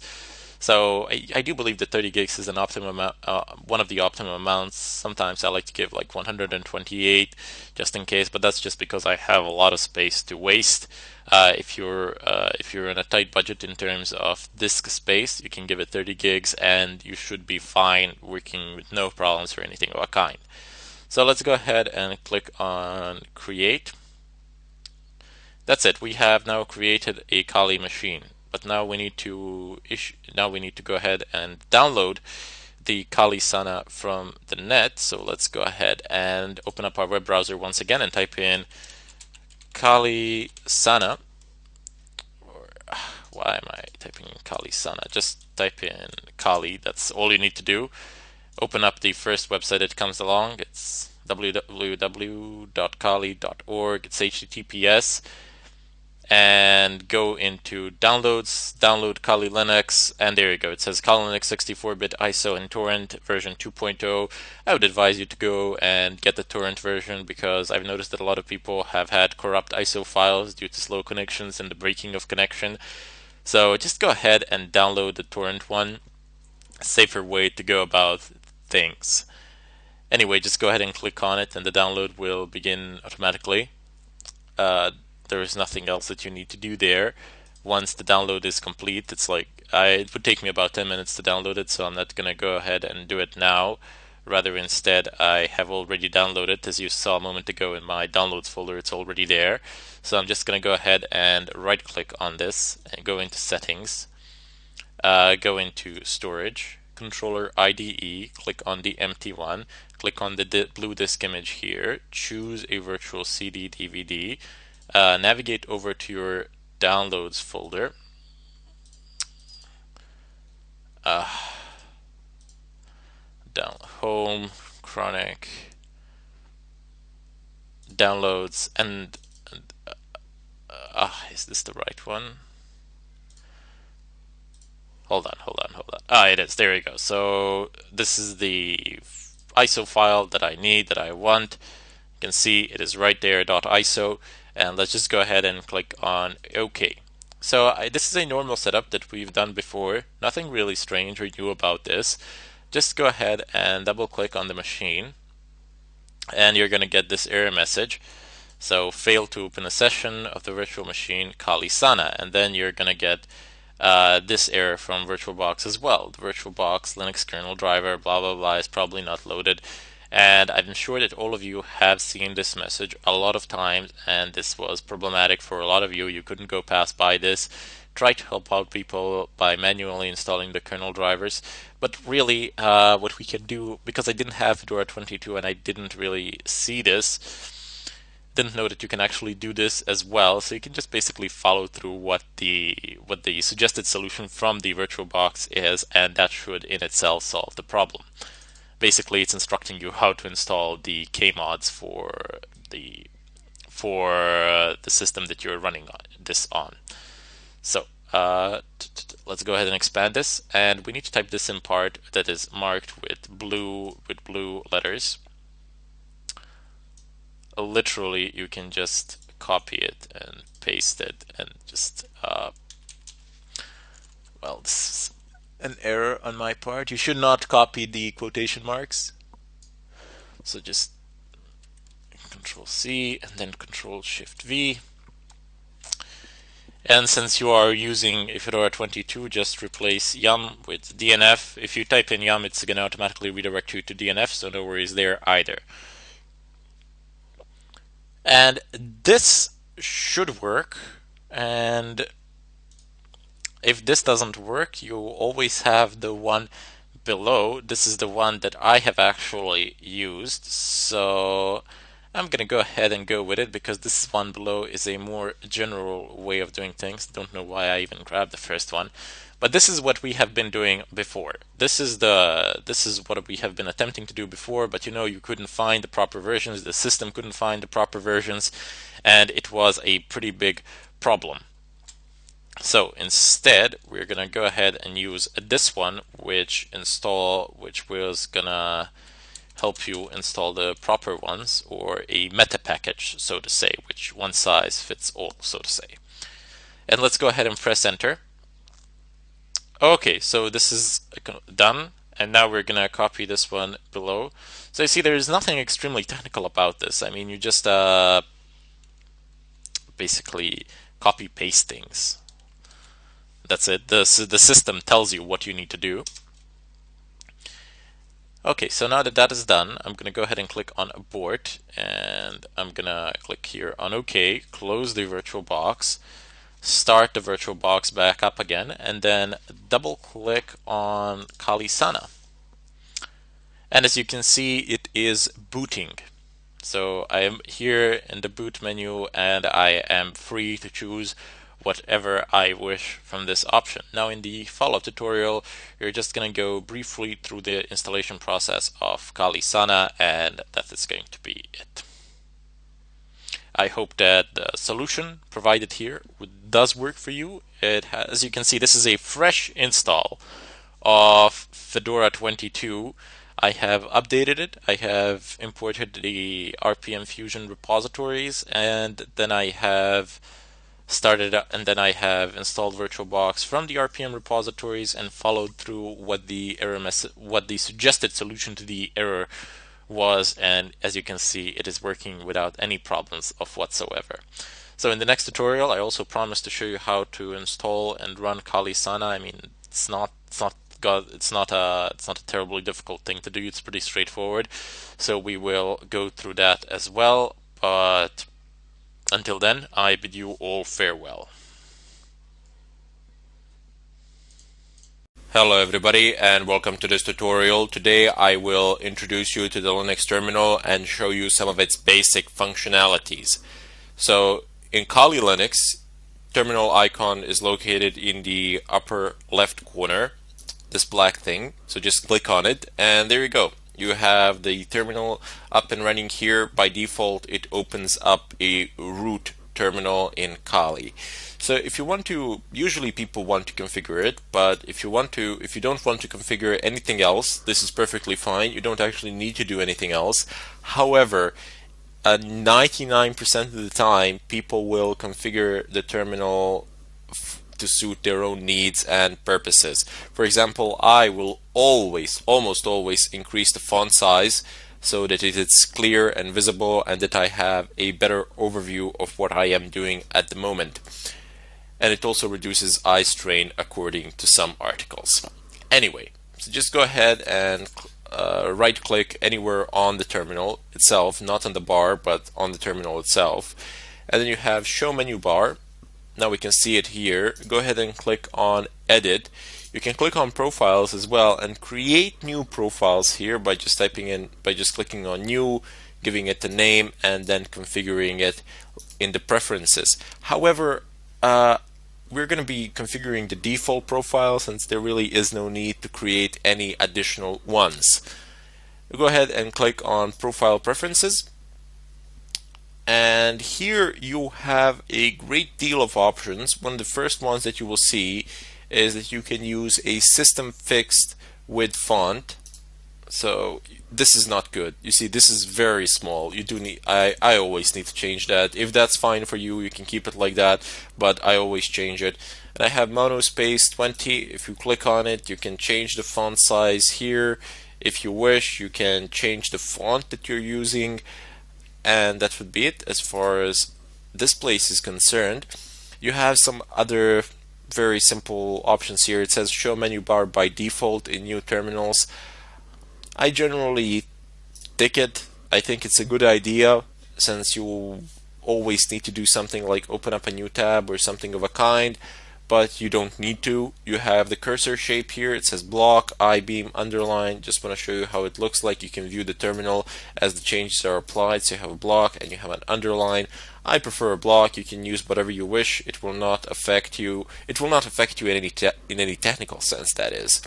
Have title and command. We don't actually need to change anything there. You can change the title if you wish. We have colors. So I think that this color scheme is appropriate and fitting for me, but you can change it any way you like. You can customize it to the point of extreme. You can change the text color, the background color. You have the color palette here, so you can do whatever you want here. You have built-in schemes. So you have, it says white on black. I can say green on black, or cancel. I can say green on black. Does it have blue on black? No, black. Oh, this one's bad. I wouldn't be able to work on this one. So let's just leave it at black on white on black. Sorry. This is the best color. This is one of the best color schemes. Personally I use on Fedora blue on black, but I'm just gonna leave it as it is here. No need to actually change anything. Now in background, you have three features here basically. You have solid color like this one here that you are seeing, and you can choose a background image. You can download anything you want from the internet pretty much. You can configure it to be transparent or image background. And also you have the ability to have a fully transparent background. And if you click on transparent background, it's pretty much the same as having a background image, except in this case, excellent, I'm just going to configure it to transparency levels, and that's pretty good. Except in this case, your background image will be your desktop image pretty much, depending on where your terminal is. In scrolling, there's an important feature here. It's scroll back. So you don't want to have 512 lines. You want to go ahead and click on unlimited, unless you're severely limited in terms of RAM and unless you're typing in a large amount of commands or something of a kind. But in any case, it's better to have unlimited, especially not only in environments such as these, but rather instead in cases such as these. You don't need to do anything here in terms of compatibility. I'm just going to go ahead and close this, and I have selected a transparent background. And you see this only works for a desktop image. It doesn't actually show icons or anything of a kind. If I open up my web browser, it's not going to show it in the background. It's still going to keep the desktop background image, so the desktop wallpaper, should you wish to call it so. There's a slight delay when it goes about in the update, but it's fine. Doesn't bother us in the slightest bit. Maybe I will change this later on during the tutorial, see how I like it, but I just wanted to give you an option so you can do whatever you want with it. In any case, you can go ahead and click on File and Open Tab. I'm just going to go ahead and open myself 4 tabs, 3 new ones and one that I already had. So here you can switch in between them. It's very nice. There are no complications. For example, if I press open up a new terminal, I gotta click here and then I gotta click here, and usually you're gonna have, I'm just want to show you what it's like to have 4 of them. So yeah, this is not actually manageable, especially because you don't know what you are doing on which terminal. People sometimes split their screens into terminals. I sometimes do that. It's very nice, but we will deal with that a bit later on when we get into some serious stuff, when we actually need multiple terminals. But tabbing these terminals, it's very nice, primarily because you can actually see what you're doing on each one of them in the header. See, these things that I'm selecting, that I'm clicking on now, they are headers of the terminal, or so you can call them. And if I, for example, in this terminal, I'm going to go ahead and say I want you to go into home, change directory to home, change the working directory, that is.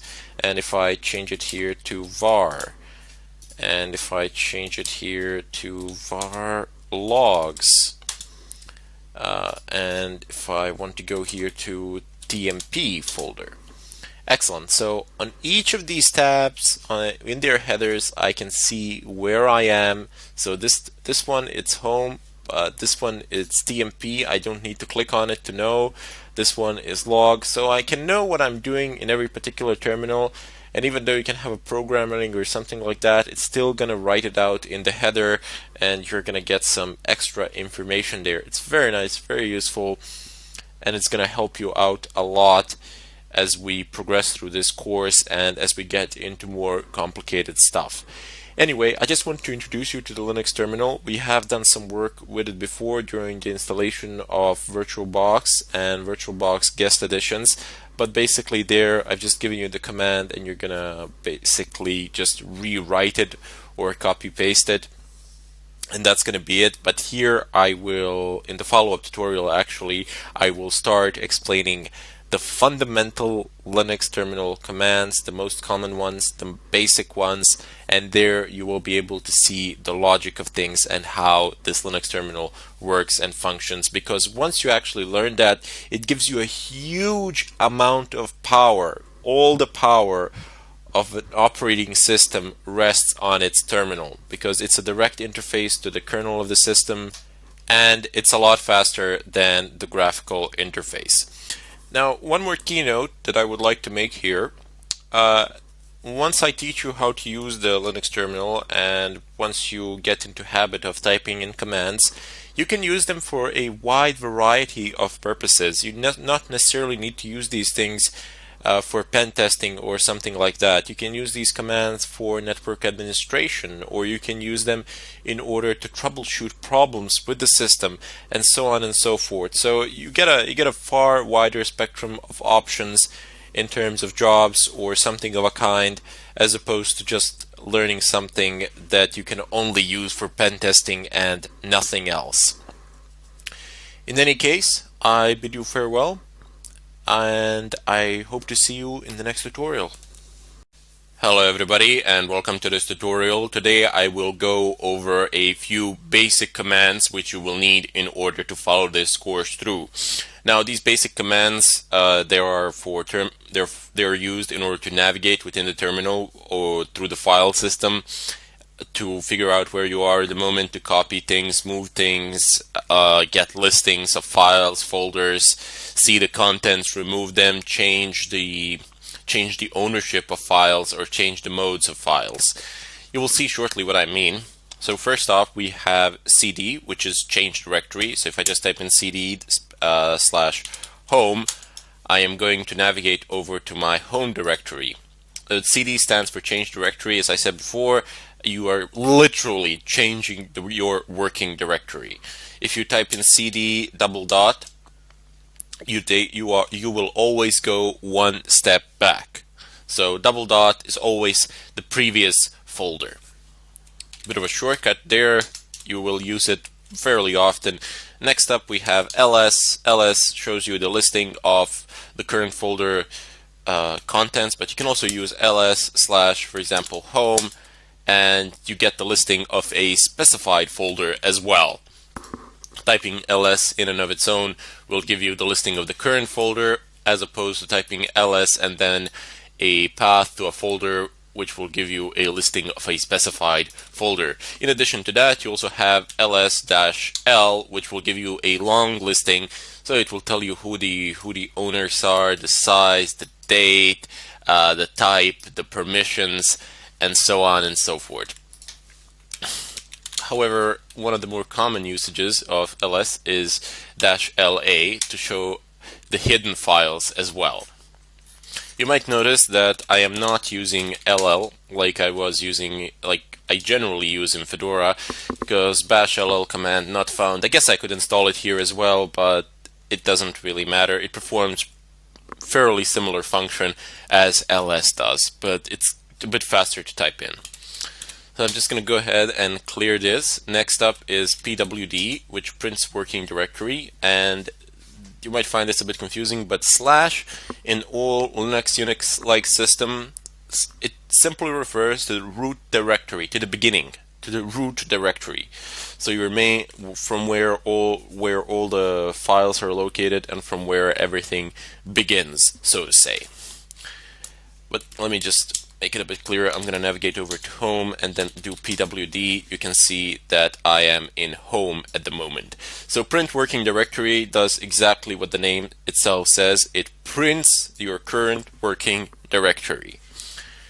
Next up, we have our cp command, which we already have used in order to copy VirtualBox guest editions from one place to another. Fairly simple. You type in cp path up. Let's not do it like that. Let's do a real example. So if I, for example, go ahead and type in cp vbox guest editions, Linux edition, sorry, .run, and if I, let's say, want to copy it to somewhere, let's say that I wish to copy it to var. I will delete it, of course, and I'll show you how to do that as well, but it's fairly simple. And if I want, like, well, I don't want recursion, I just want a verbosity. There you go. So cp vbox, you specify what you want to copy and where you want to copy it to. Keep in mind that you could have actually typed in here a folder, a full path to this VirtualBox guest editions.run. You didn't actually need to be in the home directory. And this -v option gives us this. So it tells us what was copied where. Very useful option. Let me just show you what would happen if I didn't have that. Oops, just like this. Nothing. There's no output or anything of a kind. Now this is fairly simple when you have one very small file and you don't really care, but when you have a large file, let's say 20 gigabytes or so, and you are copying it, you're just going to have a blank screen below. Nothing will be happening. You will not be able to figure out that whether the copying process is going on or whether it has actually crashed, bugged, or something of a kind. So just pass a -v option, which is always useful to have, simply because the machine actually tells you what it is doing. Now you might have noticed that all of these commands, more or less, they have their own arguments which can be passed to them in order to modify what the command does. You can view a listing of these arguments. You do not need to memorize them all. So just let's take an example of cp. I'm going to do --help. So this is a universal way of getting help on a particular subject within the terminal. You type in the command space --help. Press enter and you get a listing of possibilities. So I know it looks a bit messy and a bit difficult to see, but you don't actually need to look at all of these things here. You just scroll upwards and there you go. You can see all the arguments. They are listed clearly here. You have the argument here, and then you have an explanation of what that argument does. For the time being, you're not going to be able to memorize all of these, but over the time, as you practice more and more, and as you start doing, and as you start actually using these commands, you will be remembering more and more and more and more without actually wishing it. Basically, you'll be caching the information, so to say. Anyway, over here in the upper part of this help menu, you get usage. So in usage, you get the format or the syntax of the command. So basically, cp, you pass an option, and then you specify your source and destination. Very simple, no problems there. This is universal for all of the commands. You can always use the help menu. However, in addition to the help menu, you also have man pages. So if I type in man, and I'm gonna use a command pwd, man pages on pwd basically give me a download of information. You can see, okay, obviously it gives you the name, it's called synopsis here, but basically the syntax of the command. You get a full description of what the command does, full description of the arguments. You even get the author who actually wrote it, some notes, copyright, and some references to something else as well. This is a very short man page because pwd is a very short command and a very basic command. But for example, if I was to type in man grep, you can see that the man page is a lot bigger as I'm just scrolling down, and it seems to be on end. Grep is a multi-purpose command which I will show to you in a moment, but I just wanted to show the difference between a basic and a more complex command. Let me just go ahead and clear the screen. Next up we have move. So mv, that will cause a folder to move. This is how you rename folders to, or files. So let's just go ahead and navigate over to var, where I have actually copied this file. ls, excellent. So if I say move VBox guest edition, Linux editions, I can move it either to some different folder under some different name, or I can just rename it within my current folder. So if I just type it in, I don't know, let's go random is not so random. I'm just gonna rename it to that and say .run. You can put whatever extension you want. Of course, it won't function the same, but I am just showing you the way of renaming a file. And if I do ls again, you see that that vbox linux editions.run has been successfully renamed to random is not so random.run. I can also do this. I can, for example, move random is not so random to my home directory, and if I do ls and then specify a path to my home directory and press enter, you can see that I have actually moved it here. But unlike the copy command, it doesn't retain the original within wherever the source might have been. So once you move it, it's gone from the source folder. However, it's going to appear in the destination one.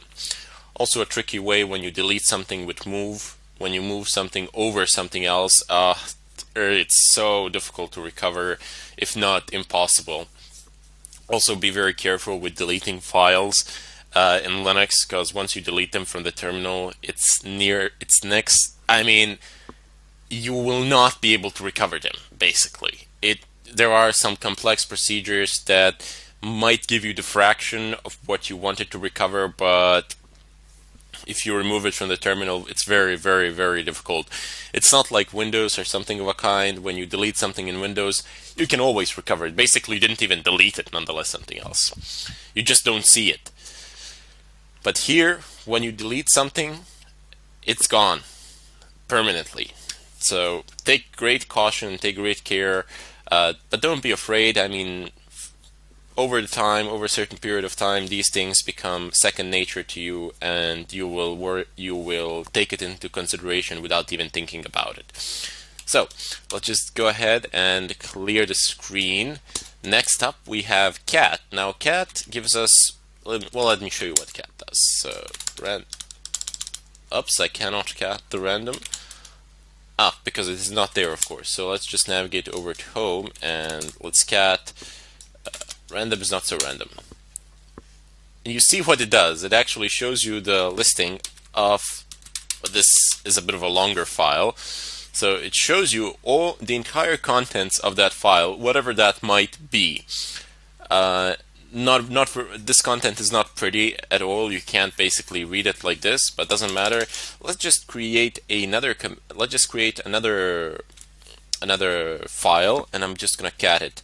So Nano is my favorite text editor from the terminal. You will need to learn how to use terminal text editors, because primarily you don't want to be switching back and forth between GUI text editors and working on something in a terminal. It's extremely time consuming, and plus here on Kali Linux you can actually edit things with root. However, if you are, for example, using some other distribution or something of a kind, most of the GUI text editors you will not be able to run them as root. You will get an error message. So that can be a bit problematic. That's why you should always learn how to use text editors that are terminal text editors. So just type in nano and type in the name of the file that you wish to create. So for example, I'm just going to go ahead and type in test. This is going to be a test file. No need to give it any extensions or anything of a kind. And there we go. Now we are in the nano text editor. So here I can, for example, write some text. some random text goes here. Let's just do that. Okay, so you have a wide variety of options down here. Well, maybe not a wide variety, but certainly a good amount. So this is this caret sign X. It simply means Control X. So if you press Control X, you're gonna exit. Control O, write out. That's basically save. You don't need this. Where is basically the way to search things. So Control V, search, and no, let's say random. Press enter, and there you go. It's going to point to random. It's going to find it, no problems. Previous page, you don't need that. Next page, you're not going to be that engaged with it. So cut text is also very nice because it allows you to actually remove large portions of text at a relatively fast rate. So if I just say Control K, it's going to remove the current line where the cursor is, not what you have selected with your mouse, just so you know. Let me just bring that back. And I'm just going to go ahead and continue talking about this in part 2 in the follow-up tutorial. Until then, I bid you farewell. Hello everybody and welcome to this tutorial. Today I will be talking about how you can configure proxy chains to work in combination with Tor in order to anonymize traffic, not only web browsing traffic, but rather instead all network related traffic generated by pretty much all of your applications. Now there are a few of those which will not work in combination with proxy chains. Namely, one such application is or piece of software is Metasploit. Now Metasploit is practically a hacking framework, and it is of crucial importance for pretty much any sort of hacking activity in today's world, especially because it allows automated generation of code needed to break a certain system, and it also contains a list of vulnerabilities as well. However, what I want to do here today is show you how you can anonymize pretty much all footprinting traffic or Nmap or traffic generated by Nmap when you're gathering information, or even your web browsing traffic in a different fashion other than using a Tor browser, and how you can cover your tracks in general no matter what you are doing pretty much. So one of the first things that you do need to do in Kali Linux, it comes pre-installed, so you need Tor and Proxychains. These two things you would install on some other systems, Linux systems or Windows systems, doesn't matter. Tor is kind of tricky.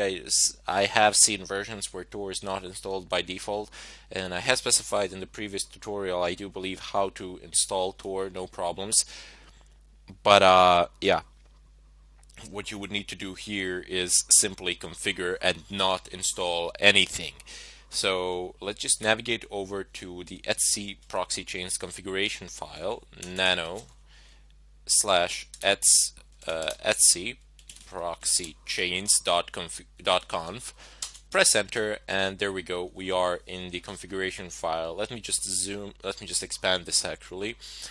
And what Proxychains is, well, it gives you an ability to route your traffic through a series of proxy servers and stay anonymous in such a fashion by hiding behind them, or by having them forward your requests so that it looks to the other side that your requests are coming from them as opposed from you.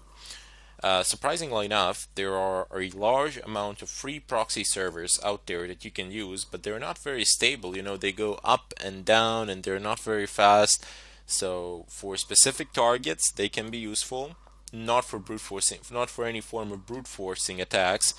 But if you are doing something to a certain target, if you're trying to log in or you're already logged in, you can definitely do it through proxy chains, and it will be reasonably fast and reasonably stable as well. But if you're doing some sort of mass scanning or you're brute forcing a password or something of a kind, proxy chains with a list of proxies selected from the internet, free proxies that is, that's not going to work out. I mean, it's going to work out eventually in a technical sense, but it will consume more time than you can spare, and by more time than then you can spare, I mean, like a month or two to do a simple scan.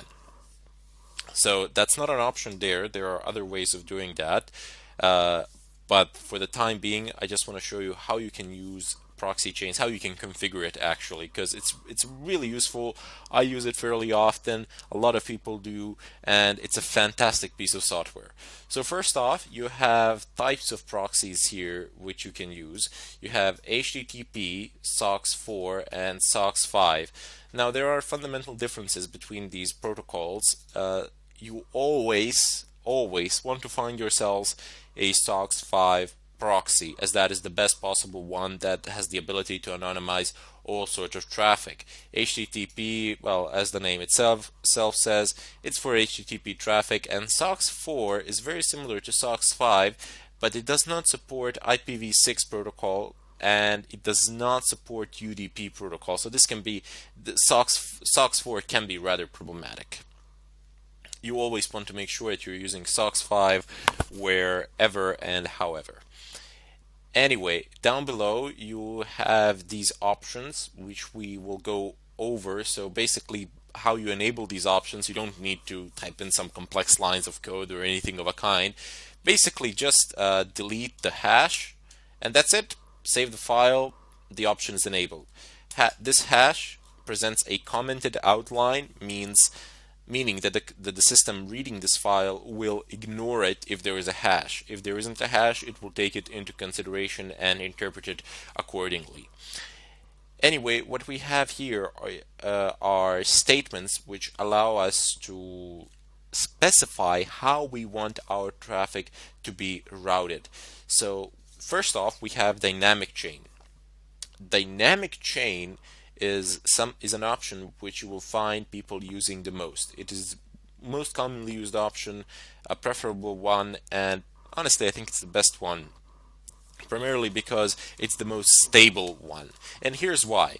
Suppose you have A, B, C, D proxies, so those are some servers with IP addresses with open ports, and if you have a strict chain policy like we have here, you will only be able to access any site on the internet in general by going through A, B, C, D. So you have to go through all of them, and you have to go through in that specific order, A, B, C, D. And that's not always a good thing. I mean, if you're paying for 5 proxies, that's not a problem because they will always be operational, they will always be up, and why not? That's not a bad option there at all. However, most people use free proxies and they don't tend to pay for them. Why would you pay for 5-10 proxies for a simple scan or something of a kind? They're not free, they cost money. They're not that expensive either, but still, I mean, the act of paying itself identifies you, and it kind of diminishes the amount of anonymity you have on the net. There are some complex payment methods which you can use to anonymize yourself, but still, it's far simpler to simply go ahead and use dynamic chains. So I'm just going to go ahead and uncomment, and I'm going to uncomment this line. Go ahead down below and comment this line out. So strict chains will no longer be used. I will be using dynamic chains. One more thing to note here is that if you want to use Proxychains in combination with Tor, so if you want to route all of your traffic through the Tor network, not just the web traffic, you must enable dynamic chains. I mean, there is a chance that it will work with strict chains, but due to the instability of Tor nodes, it is highly unlikely. You will need dynamic chains, and that is why I am using them today. Anyway, if you are using dynamic chains, it just gives you the ability to go from A, B, C, D to your desired destination by not having to adhere to any order. So let's say that C is down, you would go A, B, D, and it would work no problems. Even if B was down, you would go A, D, and you would still reach the destination. So as long as one single proxy is functional, it's going to work, and you don't require any specific order to it. Down below you have a random chain.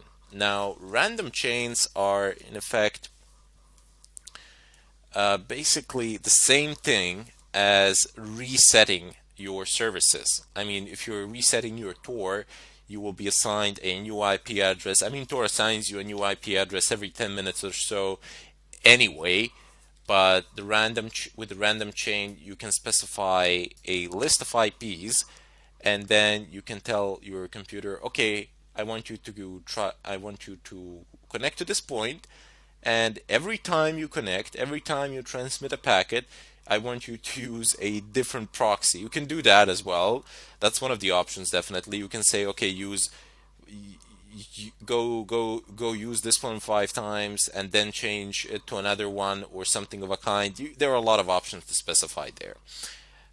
Primarily the chain length. Anyway, if we go ahead down below, there's the quiet mode. You don't really need that. Proxy DNS requests. No leak from DNS data. This is very important. You cannot have any DNS leaks.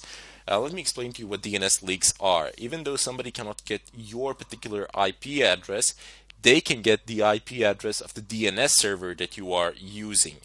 What DNS servers do is resolve domains to IP addresses and vice versa. So for example, if you typed in, I don't know, youtube.com, the DNS server of your local ISP provider will resolve that into some sort of an IP address that the YouTube has, and it will make a request, no problems. You do not want that happening because your local DNS server will be discovered, and that information can be used in order to figure out your personal IP address, and then when that is done, your physical location is pretty much compromised. So that's a no-go. You definitely need proxy DNS here. It might slow you down a bit, but without it, you're practically not anonymous. It's just a matter of time before somebody finds you. If you go down below, we have some other options here, but we're not really interested in them at the moment. What we got here are formats for entering proxies, and I'm gonna leave it at that, and then we'll explain the rest in the follow-up tutorial. But just a keynote before you go into the next tutorial, have a look at these. You don't need to go on the net or read anything about it. Just have a look at the format here, how they are written. This is an example of proxy chains and how you can write them down. And not a bad idea would be to figure out what these last things are here.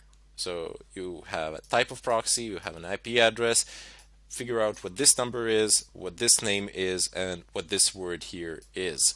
I will of course explain all of this in the next tutorial, but just try to figure it out on your own, and then you'll get the answers. It's pretty simple. In any case, I bid you farewell, and I'll see you in the next tutorial. Hello everybody, and welcome to this tutorial. Today we will be importing custom chains of proxies. Now, I have done literally no prep work for this deliberately, because I want to see if I encounter any problems by doing this the first time around on Kali Linux, and if I do, I want to resolve them here together with you, because if I encounter them, chances are that you will encounter them as well. So automatically you will know how to solve them. But I don't predict any special problems here. This should be fairly straightforward. So let's just go and type in free SOCKS 5 proxies and see if we can find any for ourselves. So SOCKS proxies, free SOCKS 5 and SOCKS 4 proxy lists. Let's see what this website has to offer. Excellent. So we have a lot of these things here that we can use. Anonymity, anonymous. I suppose they all claim that they're anonymous, but that's really questionable. So you generally want to be using proxies in countries that have a good reputation for not sharing your private browsing information or something like that. So the countries that do have a good reputation with that, well, China doesn't share much with anybody else. Russia doesn't do that either. there is Netherlands as well. If they have Netherlands here, that would be awesome, because Netherlands has fantastic privacy policies in terms of information, in terms of personal user information, and Germany is also not bad. So those are some of the countries which you can use that are fantastic in terms of privacy.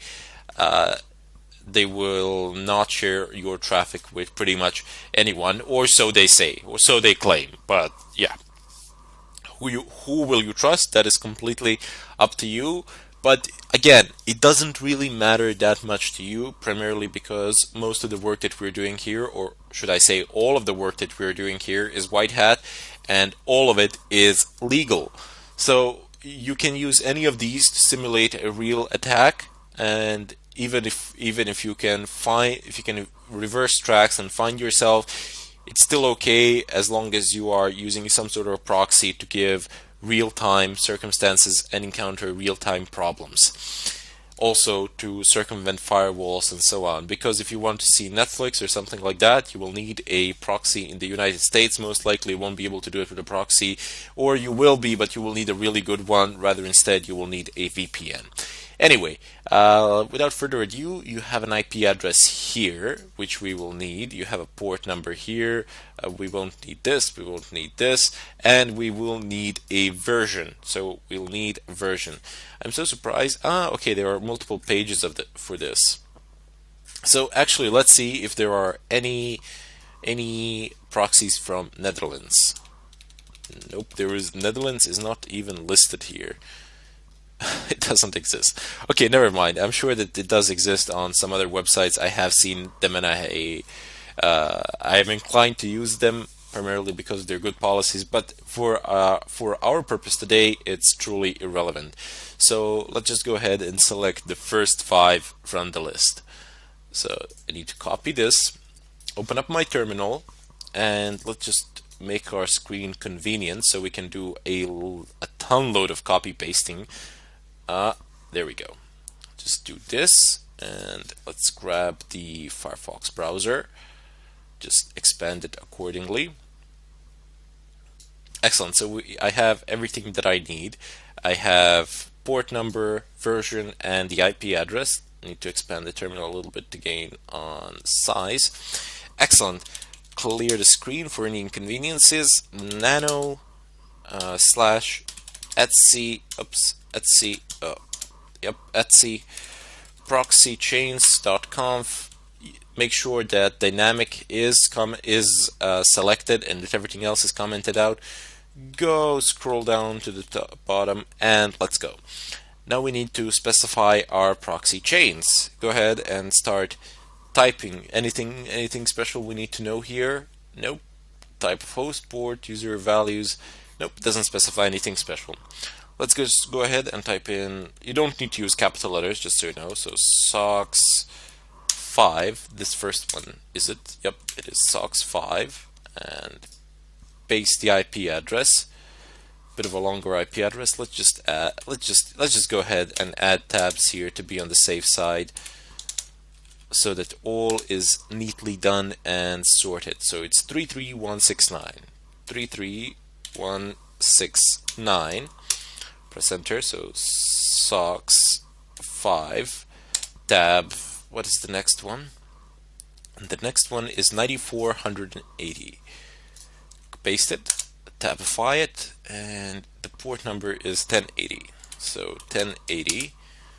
Let's take the next one, which is, I just need to do this a bit faster. So SOX, oops, sorry, this one is actually SOX 4. And the next one is actually SOX 5. So tab. As you can see, it's a fairly simple process. I mean, there's nothing really special that you need to do here. Just create a list which you will end up using. 88.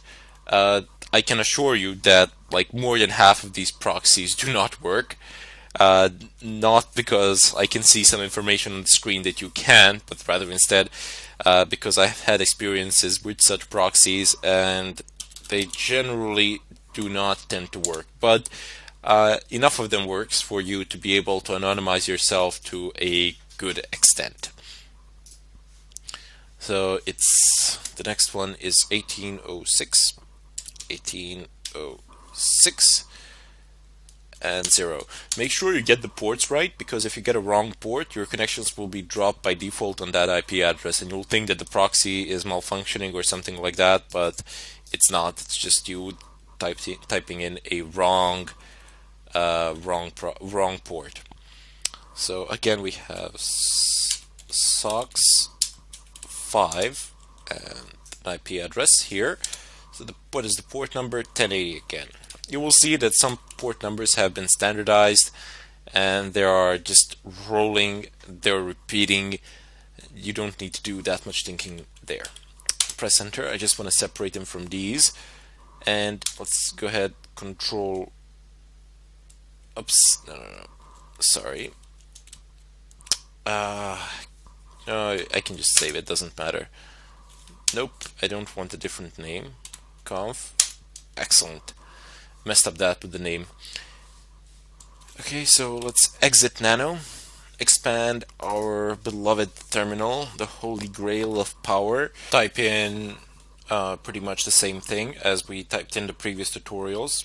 Proxychains, Firefox, www.duckduckgo.com. So just keep in mind that you can type in any URL here, and as long as it's valid, it will open it. So let's just go ahead and see what happens. Press enter. Nothing. Literally nothing. What happened? It didn't even start Proxychains with it. Why not? Well, you need to close the browser first. And we unfortunately had this list open that continuously keeps changing as well.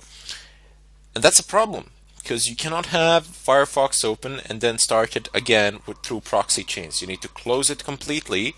Make sure that it is completely closed. I can see nothing in my working menu down there, down at the bottom of the screen. And let's try again. Same thing. See, now it's taking a bit longer.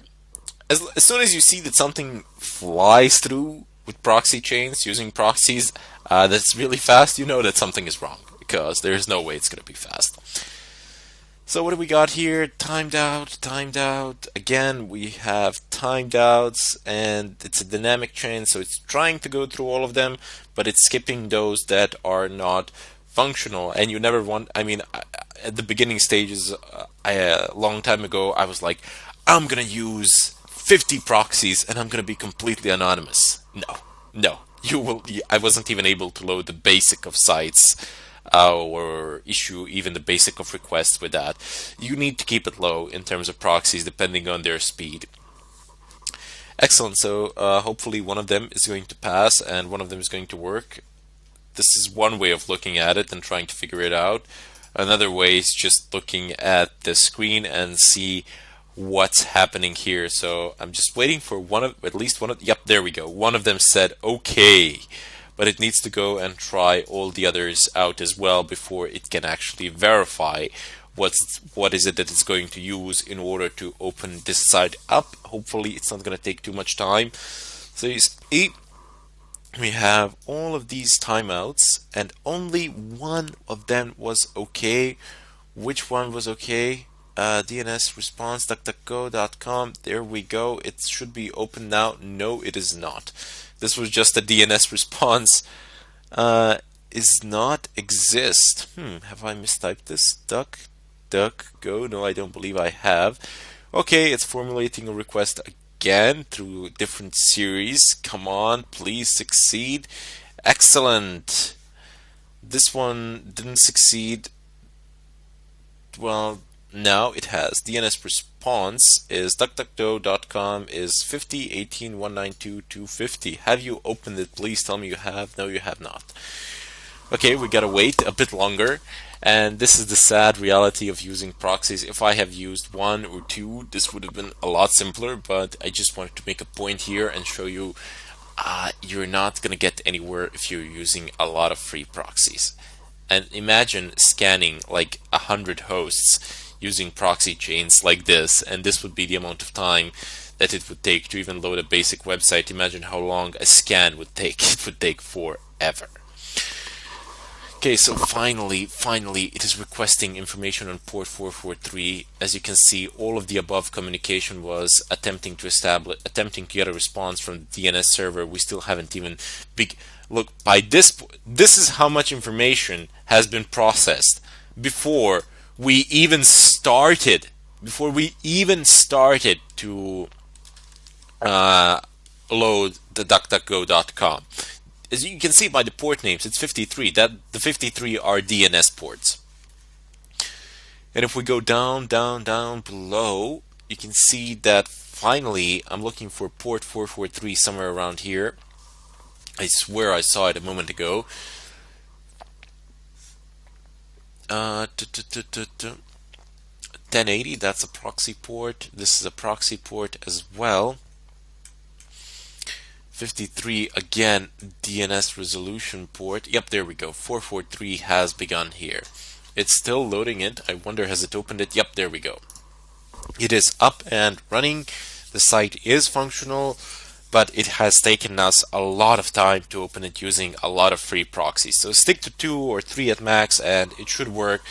And stick with the ones that have the best grades, reviews, and so on. Stick with the ones that have the greatest uptime as well. That's one of the routes that you can take. In any case, I bid you farewell, and I hope to see you in the next tutorial. Welcome back, all. Today we're gonna go ahead and set up a VPN in Kali Linux 2.0. I'm using a virtual machine. If you're not, doesn't really matter. The procedure is pretty much the same.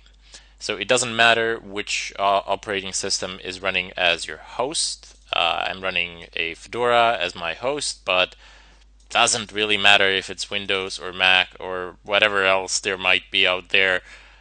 Completely irrelevant. Just have as long as the virtual machine is functional, it should work. Anyway, if you're using a virtual machine, go to Devices and Network Settings, and make sure that these settings that we've talked about are proper. So it doesn't necessarily need to be in bridged mode, but I'm using bridged mode. I'm using a bridged adapter, so this is the interface, and here where it says name, this is the interface that you are using. So no big deal.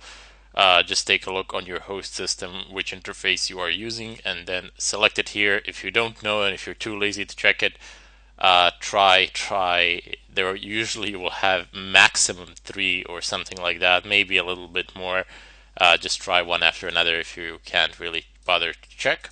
But yeah, that should be pretty much self-explanatory. I've talked about this in the previous tutorials. Anyway, down in the advanced, make sure that the promiscuous mode is allow all, and that is pretty much it. Actually, there isn't that much else that you need to do. Just go ahead and click on OK. So now that I have the virtual machine up and running, I'm going to go ahead and open up the terminal. Let's go ahead and zoom in a little bit. Oh, that was a bit more. And one of the very first things that we're going to do is change our DNS settings, because I've noticed that people can't do and follow through certain things in the tutorial because they're using some really weird DNS servers, and those DNS servers are basically blocking you as they are doing traffic filtration or something like that. So if you do cat etc resolve.conf, you can see which DNS servers are you using. So I'm using the one provided by my ISP, so I'm just using my router, basically my home gateway. This is the LAN IP address, which is like, you have a 99% chance that it is the same, that you have the same as mine. And this is basically forwarding the traffic to my ISP from who has a DNS server, and there I can actually get my queries resolved.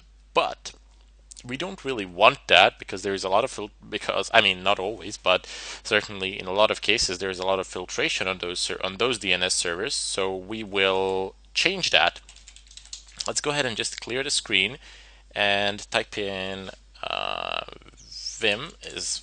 Let me see if Vim is installed. It is. Excellent. Oops. Clear. Type in vim space / actually, you know what? Let's just use nano. It'll be a lot simpler for you. So nano etc dhcp dhclient.conf. Press enter. Scroll down with a mouse scroll or with an arrow, whichever way you prefer. And let's see, where is that line? Okay, so this one, it says prepend domain name servers. Let's go ahead and remove that, delete that, and here we are going to type in our new name servers. So what shall it be? Well, just go onto the net, no big deal. Also, you can choose a DNS server which is not in your own country. That's sometimes a good idea as well. I am going to use OpenDNS. I have been using thus far. They're pretty good and they're pretty safe, as far as I know and as far as my experience goes. So OpenDNS. You definitely have other ones that are available up there. OpenDNS IP addresses. That's what we need. And there we go. So these are the two IP addresses which we are going to use. So where is the the GNOME interface? By the way, if you're wondering how I am doing this, you know the button in Windows that you press for start? It's in between Control and Alt. It has a Windows sign on it. So if you press that button, it's gonna split the screen into multiple windows. Just something from the GNOME shell, GNOME GUI environment. So go ahead and paste one IP address here, and then type in a comma, and then space, and then take the second IP address. And let's go back to the terminal. Wait, I wonder if I can do that. No, it's a virtual machines. In the real machines, you can actually tap the upper left corner twice or once with a mouse, and this will happen as well. Okay, so there we go. Control O to save, press enter, and then press Control X to exit. Now we need to type in service network manager restart. Now we're going to do cat etc resolve.conf, and here you go. So I have this one, I have this one, and then I have the ISP down at the bottom. Now there is a way of removing this one at the bottom as well, but this is almost never going to get used. I mean, the second one is almost never going to get used unless there's some load balancing on the OpenDNS in between the two IP addresses. But the third one, very, very rarely will it actually be used. So yeah, no worries there. If you want to be like 100%, pretty much 100% safe, you can go back to this file and then add a third address, and then only those three will be used, because by default only three can be used. You can have one main and two failsafes, and I am going to go ahead and type in I'm going to go ahead and use the Google one, but you don't have to use whichever one you want. I'm just using an example here. I prefer to use OpenDNS, and you can definitely find some fairly anonymous DNS servers out there on the net. Please be careful. Once you find the DNS servers, go onto the forums and see what people have been saying about those DNS servers. What is their reputation like? Do they protect? Do they do they do something mischievous or something like that? Do they do some? Is it like a fake thing that you just happen to stumble on across the net, promising you a lot of things but delivering nothing and just redirecting you to some advertising sites or redirecting you to malicious sites? So just be very careful and with that, and make sure that you select the reputable ones. Anyway, just go ahead and press Ctrl O to save as before, enter Ctrl X to exit, and then we just need to restart the network manager again, no big deal. Now we can go ahead and cat out the etc-resolve.conf, and you can see that we have 1, 2, 3, and you have a note: the libc resolver may not support more than 3 name servers. The name servers listed below may not be recognized. Actually, they won't be recognized. So you have, I've just listed these 3 as an example, but you can take a DNS server from anywhere on this planet Earth. So, for example, if you are in the US, or if you are in Japan, or if you are in China or in Germany or something like that, you don't necessarily need to choose a DNS server from that country. You can choose a DNS server from some other country. You can choose, so if you're using a VPN, you don't want, or proxies, if you're using proxies especially, you don't want to afford any DNS. Basically, if somebody sees okay, let me put it like this, I'm confusing you a little bit here. If you are using a proxy, and let's say that you are in France, and then you are using a proxy from Germany, so it appears as though your traffic is coming from Germany, but your DNS server is still in France, so somebody might infer from that you are from France. Therefore, if you choose a DNS server in Germany as well, your proxy and your DNS server will both match Germany. But you can choose a DNS server from some other country, let's say Finland. So you can have a Finnish DNS server, and you can have a German IP address on the net. So that way, somebody cannot conclude from which country you're coming from, and that is a pretty good thing. Another note is that DNS servers, by default, they don't log queries, but it would be a massive operation to log all the daily queries.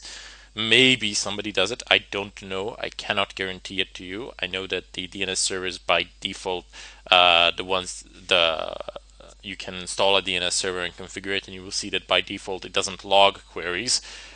But somebody might set it up, or something like that might happen. So be very, very careful which DNS servers are you using. Use the ones that have a good standing reputation, and you can also use the ones in countries which have a good standing reputation in terms of respecting user privacy. For example, Netherlands is one of very good examples. I think Sweden as well is pretty good there, and there are some other European countries and countries worldwide that I can't think of now at the moment, but doesn't really matter. You can look this up on the net. It's the information is widely available. So from which countries can you choose the DNS servers, and which DNS servers should you choose? Now, I'm sorry for making this lengthy, but I do want to explain a couple of points here before I wrap it up, and then go into the VPN setup itself.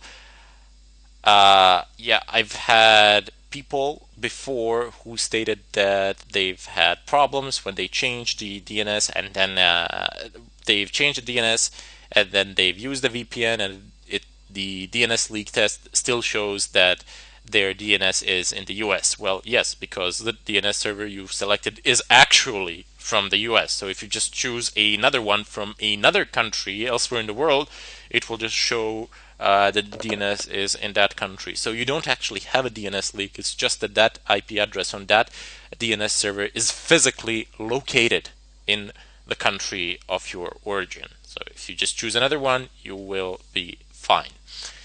Anyway, in the follow-up tutorial, I'm I'm running a little bit short on time, so in the follow-up tutorial, we're just going to go ahead and continue with this, download the files that we need to download, and connect to the VPN service. Hello everybody, and welcome to this tutorial. Today I will start a chapter on footprinting.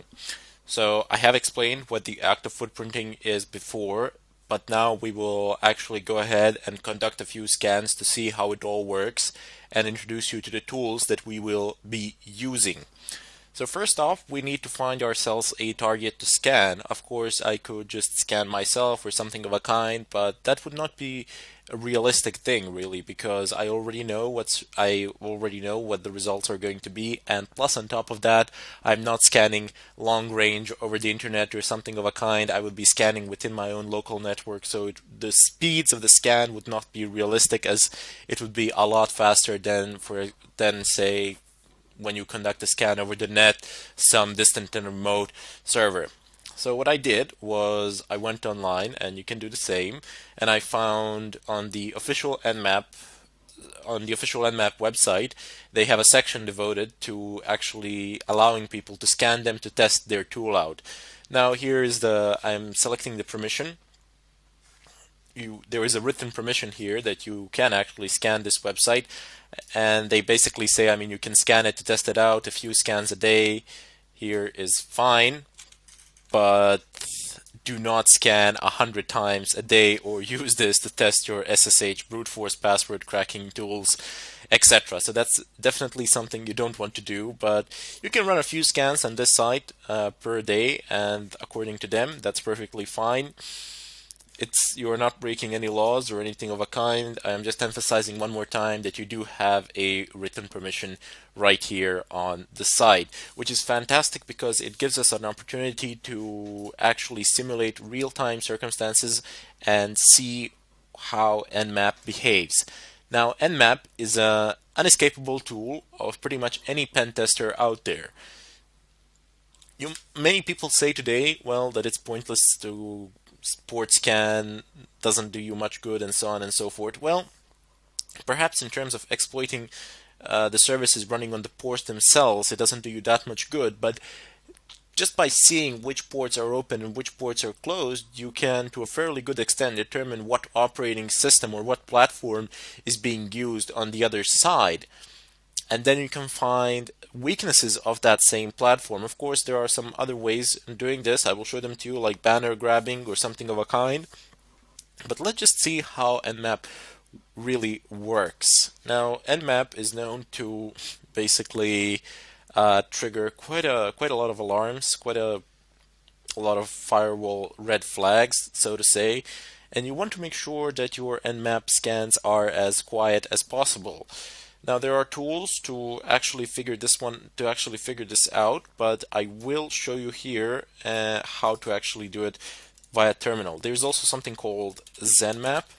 Now Nmap is basically a graphical user interface of Nmap, but we will not be using that. Rather instead, I want to teach you how to use a terminal version. So Nmap is the one most commonly used, and it is always used in the terminal text format. Rarely anybody uses the actual graphical user interface. In the previous chapter, we have also discussed how to stay anonymous. So at the end of this chapter, I will be combining these things, footprinting, and the act of scanning, and anonymizing your scans. However, you might think about that before you get to the final tutorial of this chapter and perhaps try to do it yourselves. It doesn't matter if you fail or something of a kind. It truly doesn't. What is important is that you give it a shot, and you try it once, okay, failure, fine, no problems. Try it twice, thrice. The fourth time, you're bound to have some sort of results. As long as you keep improving yourselves, it's fine. In any case, without further ado, let's just type in, nmap -- help. Oops, I mistyped that, of course. Nmap. Press enter, and there we go.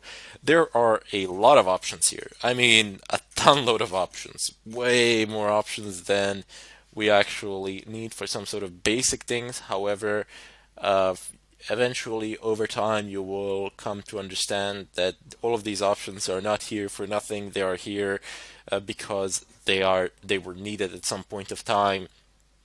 and they are pretty much all still used. So what you need to do is scroll down to the bottom, and here you have examples of how Nmap runs. So you type in Nmap -v almost always, 99% of times. 99% of time is verbose output. Basically, you're telling your system to give you more information in regards to what it is doing. -A, I'm not sure where this function is. Oh, okay, here it is. -A, enable OS detection, version detection, script scanning, and trace route. Don't think we're going to need that immediately. There is -O function, which is just for OS detection. Anyway, and then you can pass either this one, you see scanme.nmap.org, which is basically the domain name, which will get resolved to an IP address, or you can actually pass it an IP address. And if you're wondering what this is a mask. And it would be very difficult to explain in great detail what this is, but for the time being, know that this is actually an IP address range. So it goes from a certain IP address to a certain IP address, because this goes way into networking and binary numbers and so on and so forth. But you do not actually need to use this format. Not that many people actually use this particular format with the mask. They just tend to specify very specific ranges, because they usually don't have the permissions to scan the entire subnet. Rather, instead, they have to create lists and then skip certain IP addresses and then continue again from a certain point. So they do need to create lists, and that can be a problem. Now, up here, at the top, you have another very important option that's going to come in handy. You have -IL, input file name. So you can actually create a list, or in a file, a list of IP addresses, and then you can scan those particular IP addresses. There will also have an ability to do this. Look at what's written here. So just take a look at this segment, and it's 10, 0, and then this segment here, this octet here, it's 0 to 255, and then the last octet is 1 to 255. If you're wondering why I'm calling these things octets, it's because they have 8 bits. Each one of these has 8 bits, and it is represented in a binary form, so it can have 8 zeros, or I don't know, 8 ones, or a combination of ones and zeros, but it has 8 bits, so 8 positions. That's why they're called octets. This is a very common form that people tend to use, and this is what you will find your cells using. Either this will be a method in which you will specify the IP addresses, or you will be passing files. So these files, usually people, they either make them themselves, or they can find these IP addresses on the internet. So in addition to this site, nmap.org, you also have this one here, major IP blocks. Let me just see if I've typed in that correctly. And this is yep, there it is. Okay, so this is a fantastic website. The entire range of pretty much all the IP addresses are listed here, and it also says who owns what. It doesn't say for every one of them who owns which one, but for example, you can search and find, and it's going to give you the appropriate IP addresses for that particular country, and it's going to give you the owner of those IP addresses. Usually it's just telecoms, but you also have other people who own them as well. So let's just give it a shot. Search, I don't know, let's just type in Germany, or I don't know, France, whatever. Okay, this is not the proper search, but no, that's not a problem. Actually, you can find it down here, and I'm not going to type it in here, or I could. Control F, France, there we go, down here, just saving myself a bit of time there, and there we go. So you have a range. This is a given range here. It's from 2000 to 215, 255, 255. This is a massive range. This is a humongous range. Look at how many This is how many IP addresses you can have in total, how many of them you can generate within this range. So it's quite a lot. It's French Telecom. I don't know, for some reason they need it, so you can sort them out by the owner. And you can see that a lot of them are actually not listed here. Wow, France has like a lot of IP addresses assigned to it. They're not free, they cost money. Let's just go ahead and see down below. Where is it? Okay, so you see all of these IP addresses, and this is a pretty massive range. So this is a telecom in France, sorry. Not in French, in France. Look at how many IP addresses ranges they have. So that's quite a lot. And this site, as I said previously, you can use to figure out which IP address range do you wish to scan, but you usually do not have the permission to scan the entire range. You can scan certain IP addresses within that range for which you have a permission, but also a very nice site to determine where the IP address is from or something like that. However, always remember, once you get an IP address, your search engines on the net are your best friends. This is one of major components of footprinting. You can do the following. You can type in who space is and then type in an IP address. I don't know, I'm just going to type in this random IP address. So if you don't want to see it here, you can have a look at it here. Oops. Who is. And I don't know, somebody's going to tell me who this guy is, or to whom does this. There we go. So I've typed in who is, and I've picked the first website out that I could find, and here I have all the information in regards to that particular IP address. I have a country, I have the username of the admin, I suppose. I have its status, remarks, source. I even have yep, there we go. There's actually an address, a physical address of the IP address, which is ridiculous. Yeah, so as I said, search engines are your best, and I mean absolutely best friends. If you want to find pretty much anything on the net or something like that in regards to an IP address to do any sort of research.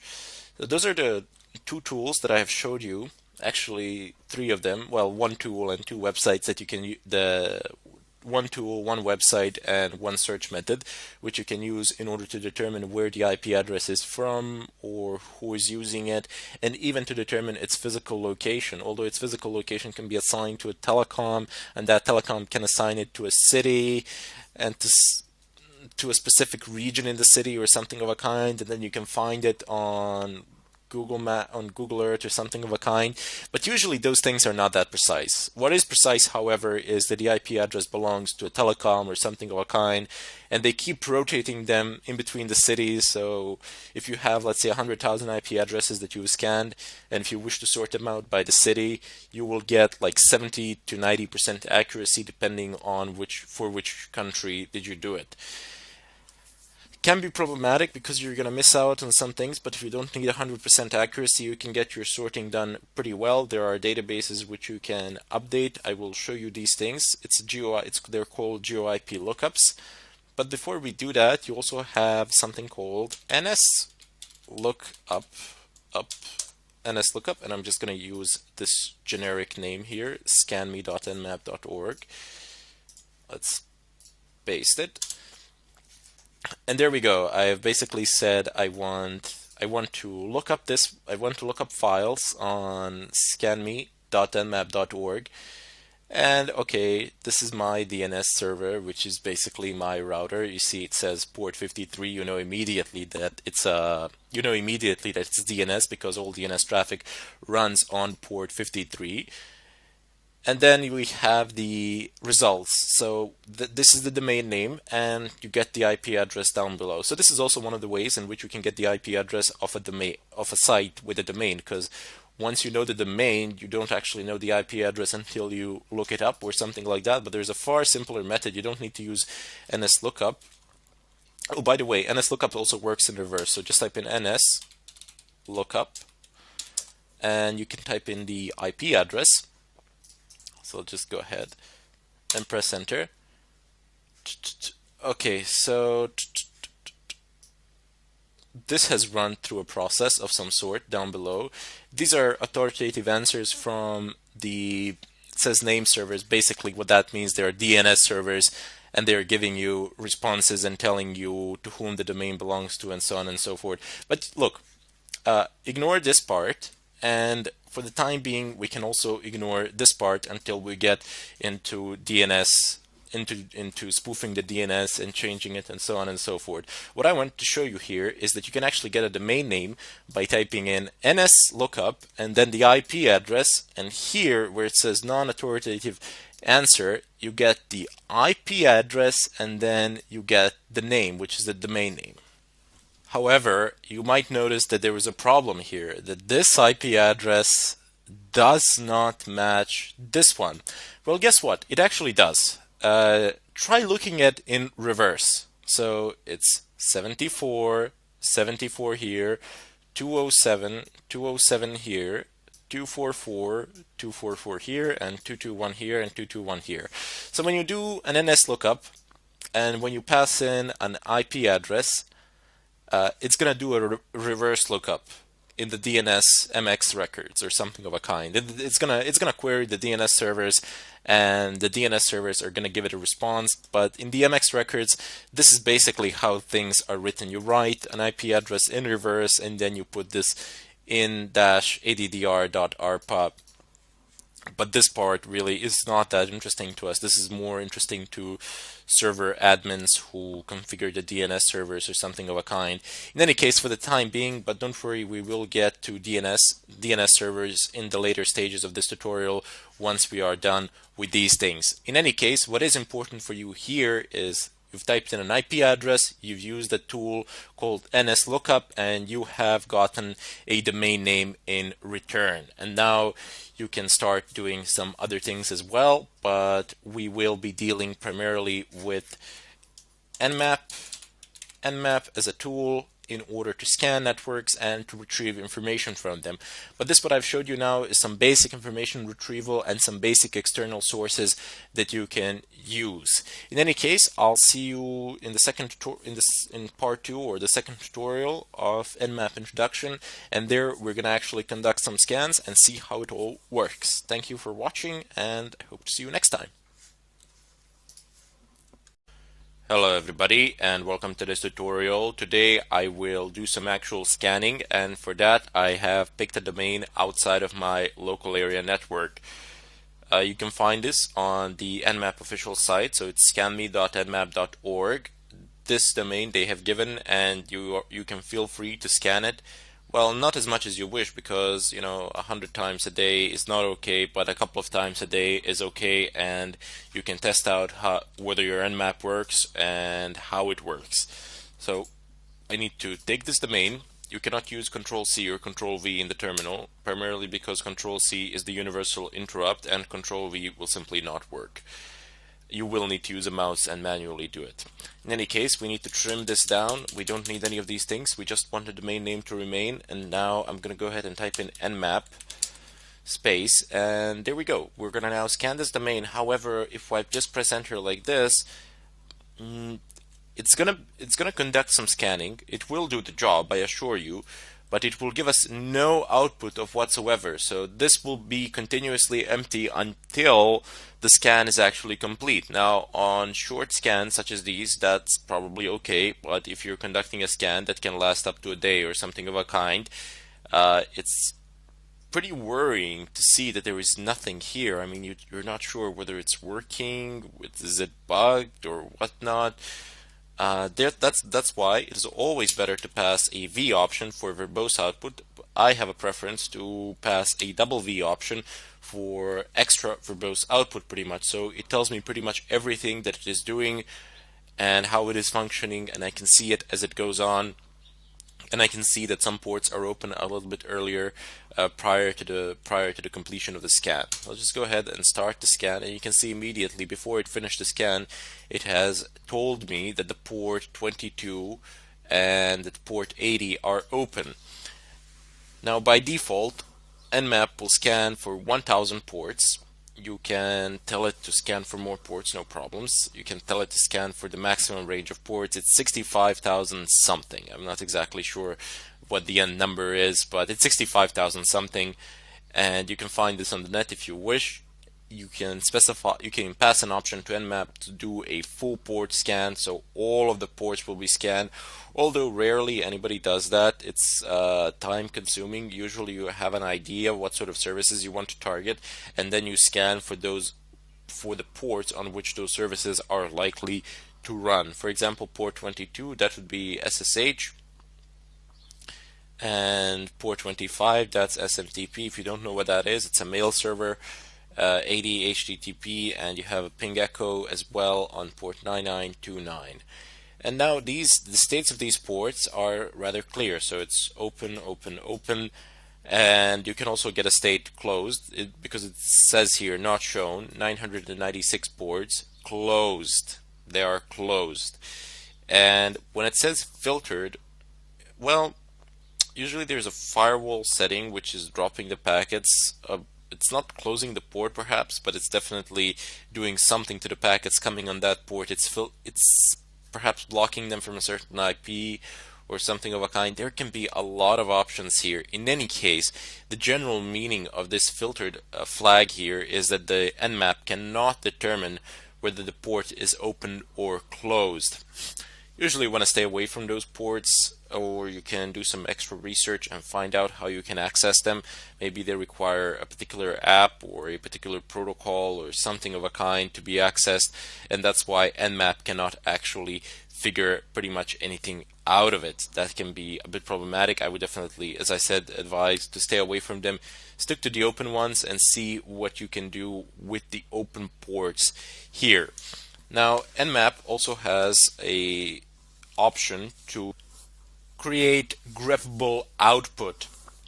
Basically what that means is that you can sort whatever you get, whatever result you get, into a file. You can store it and sort it as well, and then what you gain an ability to actually extract pretty much separate bits and pieces of information. For example, you just want the IP addresses of hosts that are up, or you want the IP addresses of hosts that have port 22 open or filtered, or that are running a certain service like SSH or SMTP or HTTP or something of a kind. However, I won't be doing that for scampme.nmap.org. I believe I have used their system enough, and for this example, I require a range of IP addresses to give you a meaningful result.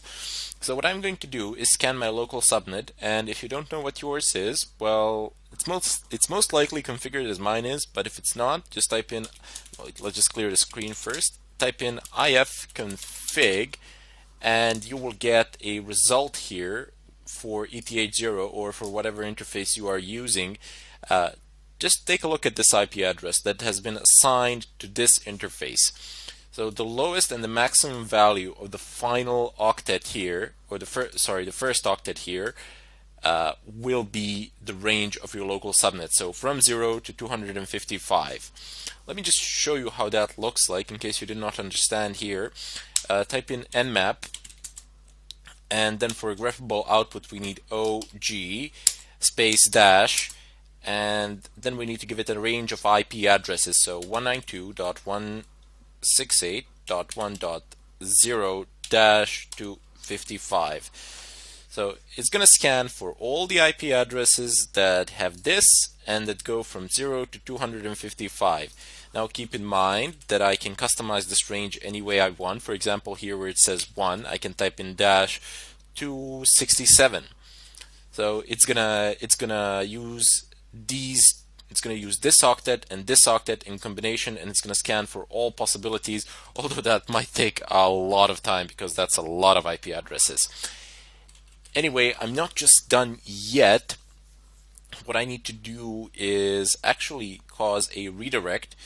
So before I cause a redirect, I'm just going to give it a double verbosity mode. And why am I redirecting my standard output? Well, I don't want all the information to just be printed out on the screen, on the terminal screen, where eventually it will be lost pretty much as soon as I close the terminal or as soon as enough commands are passed that the cache needs to be rewritten for the terminal or something of a kind. Furthermore, if it's written out in standard output and on the terminal itself, I can't do anything else with it. I cannot manipulate it. It's not a file that I can take or something of a kind. Rather, instead, it's just standard output. What I want to do is cause a redirect with a greater than sign into some sort of file. So I'm just going to go ahead and type in home, and I don't know, I can, maybe not home, well, not desktop, that's not a good idea. Let's just leave it at home. That's better. And I'm going to name this file scan. Excellent. So all the results that Nmap gathers now will be stored into this file here. Well, into this file here with the path, and this is the path to the file. Now, since I have passed a good amount of hosts here, I mean, I've given it 255 hosts. Because I'm in LAN, it's going to go faster, but when you're doing this over the internet, a very good idea is to pass a port, or at least a port range. Don't let it scan all 1000 ports, or even worse, do not specify that it should scan a full port range, primarily because regardless of what sort of internet connection you have, it will take a good amount of time to finish. Furthermore, I mean, you're bound to trigger some red flags or something of a kind, so you should define a port here in order to save yourself a lot of time. And I mean, generally, you will know which service you want to attack. You will have some sort of an idea there. I'm going to go ahead and pass port 22.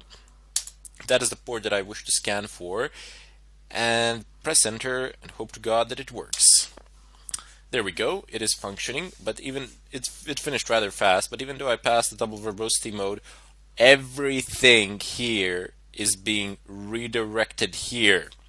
So I will see nothing. If this scan takes longer when you're doing it over the internet, and it will take longer if you're doing it over the internet, don't think immediately that something is bugged, primarily just because nothing is being written down below. If we just change to home and list what is there, there we go, we have the scan. So let's just do this, ls. Now look what I'm doing here. I'm going to do a very similar thing with our scan file, and I'm going to type in grep scan. Press enter. There we go.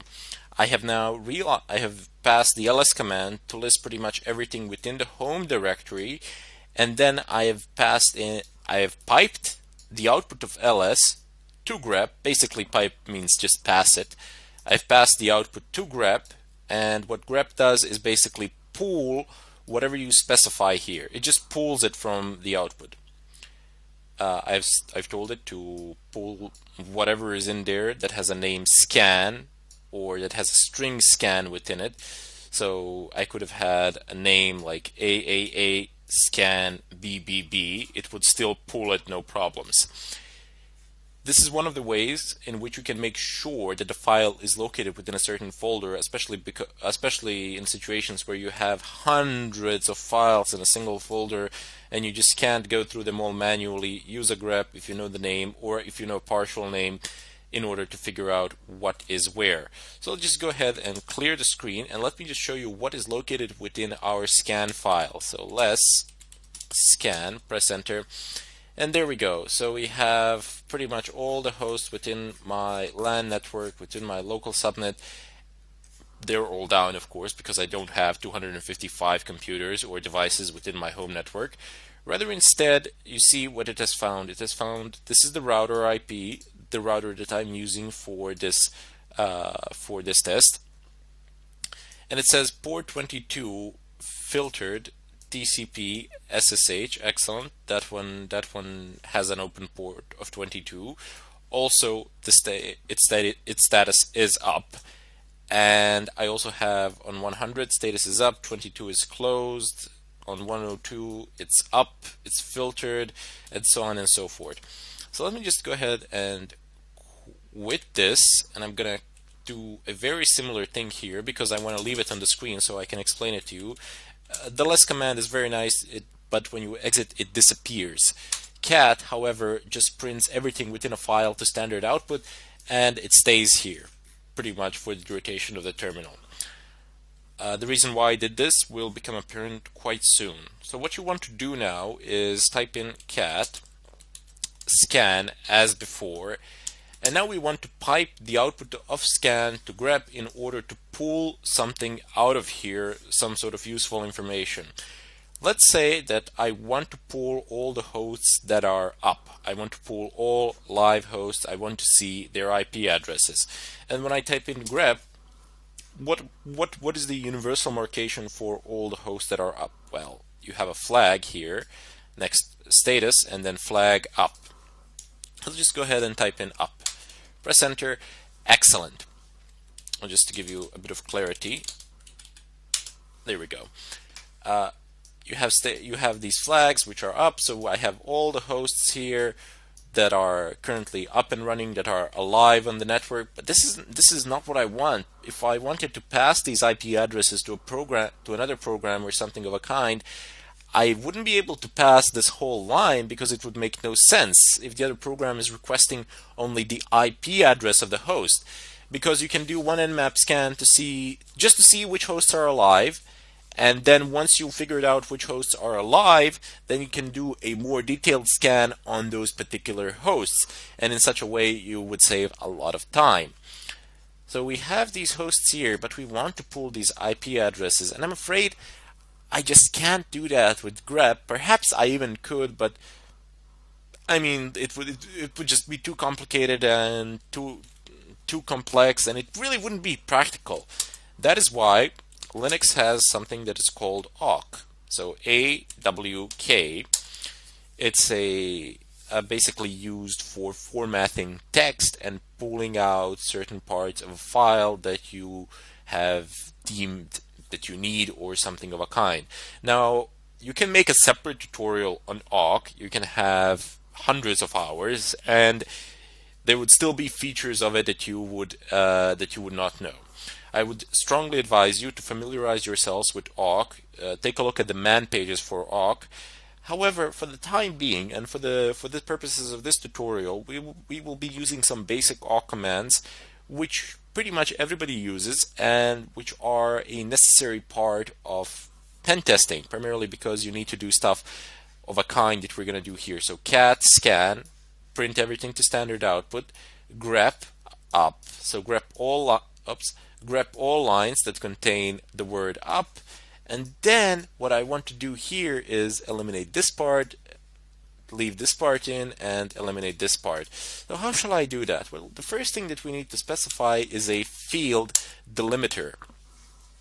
What a field delimiter is, basically, if you say that the colon here is a field delimiter, this will be one field, this will be another field, and this will be yet another field. So you will have 3 fields in total. However, that doesn't really work for us, does it? Because if we say that the colon is a delimiter, this entire section that I've highlighted will be considered a field, and we will have parentheses and status, the parts that we don't really want. What you can use as a field delimiter here is a space. So space here. This is one field, this is going to be another, and this is going to be again a field delimiter because there's a space, and this will be a third one, and then you have again space, and the fourth one, and so on and so forth. So in order to specify a field delimiter to be space, well, simply leave an empty space in between the quotation marks. Generally, you would put quotation marks, and you would specify a field delimiter in between them. If you wanted a colon, this is how you would do it. But we don't want a colon, we just want a space, and that's it. Open single quotation marks, open curly brackets, type in print space $, and then you just need to type in the number of the field that you would like to print out. So we would like to print out the second field, 2, close curly brackets, close quotation marks, press enter, and there we go. We have all the IP addresses listed of the hosts that are up without anything else. Now what you can do with this is, well, pass it to another file. It's called scan2, press enter, and then you can type in nmap il scan 2, then you can do a full Nmap scan for just 4 hosts. This might take a bit of, oops, nope, I don't want to do it like that. Let me just give it to double verbosity mode. Excellent.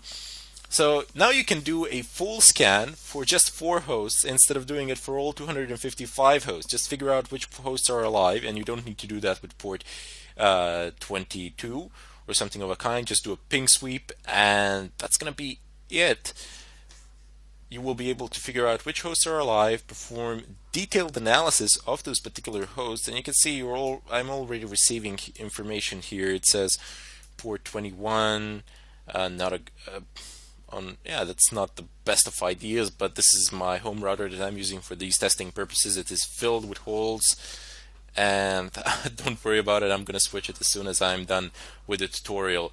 I have 443 on 102, so I probably have some SSL going on there. Port 80 here, port 23. We will soon see what all these services mean. However, you can experience these flags here, and usually you will get them. Delays because there are some packets that are being dropped, some that are being refused by the servers on the other side.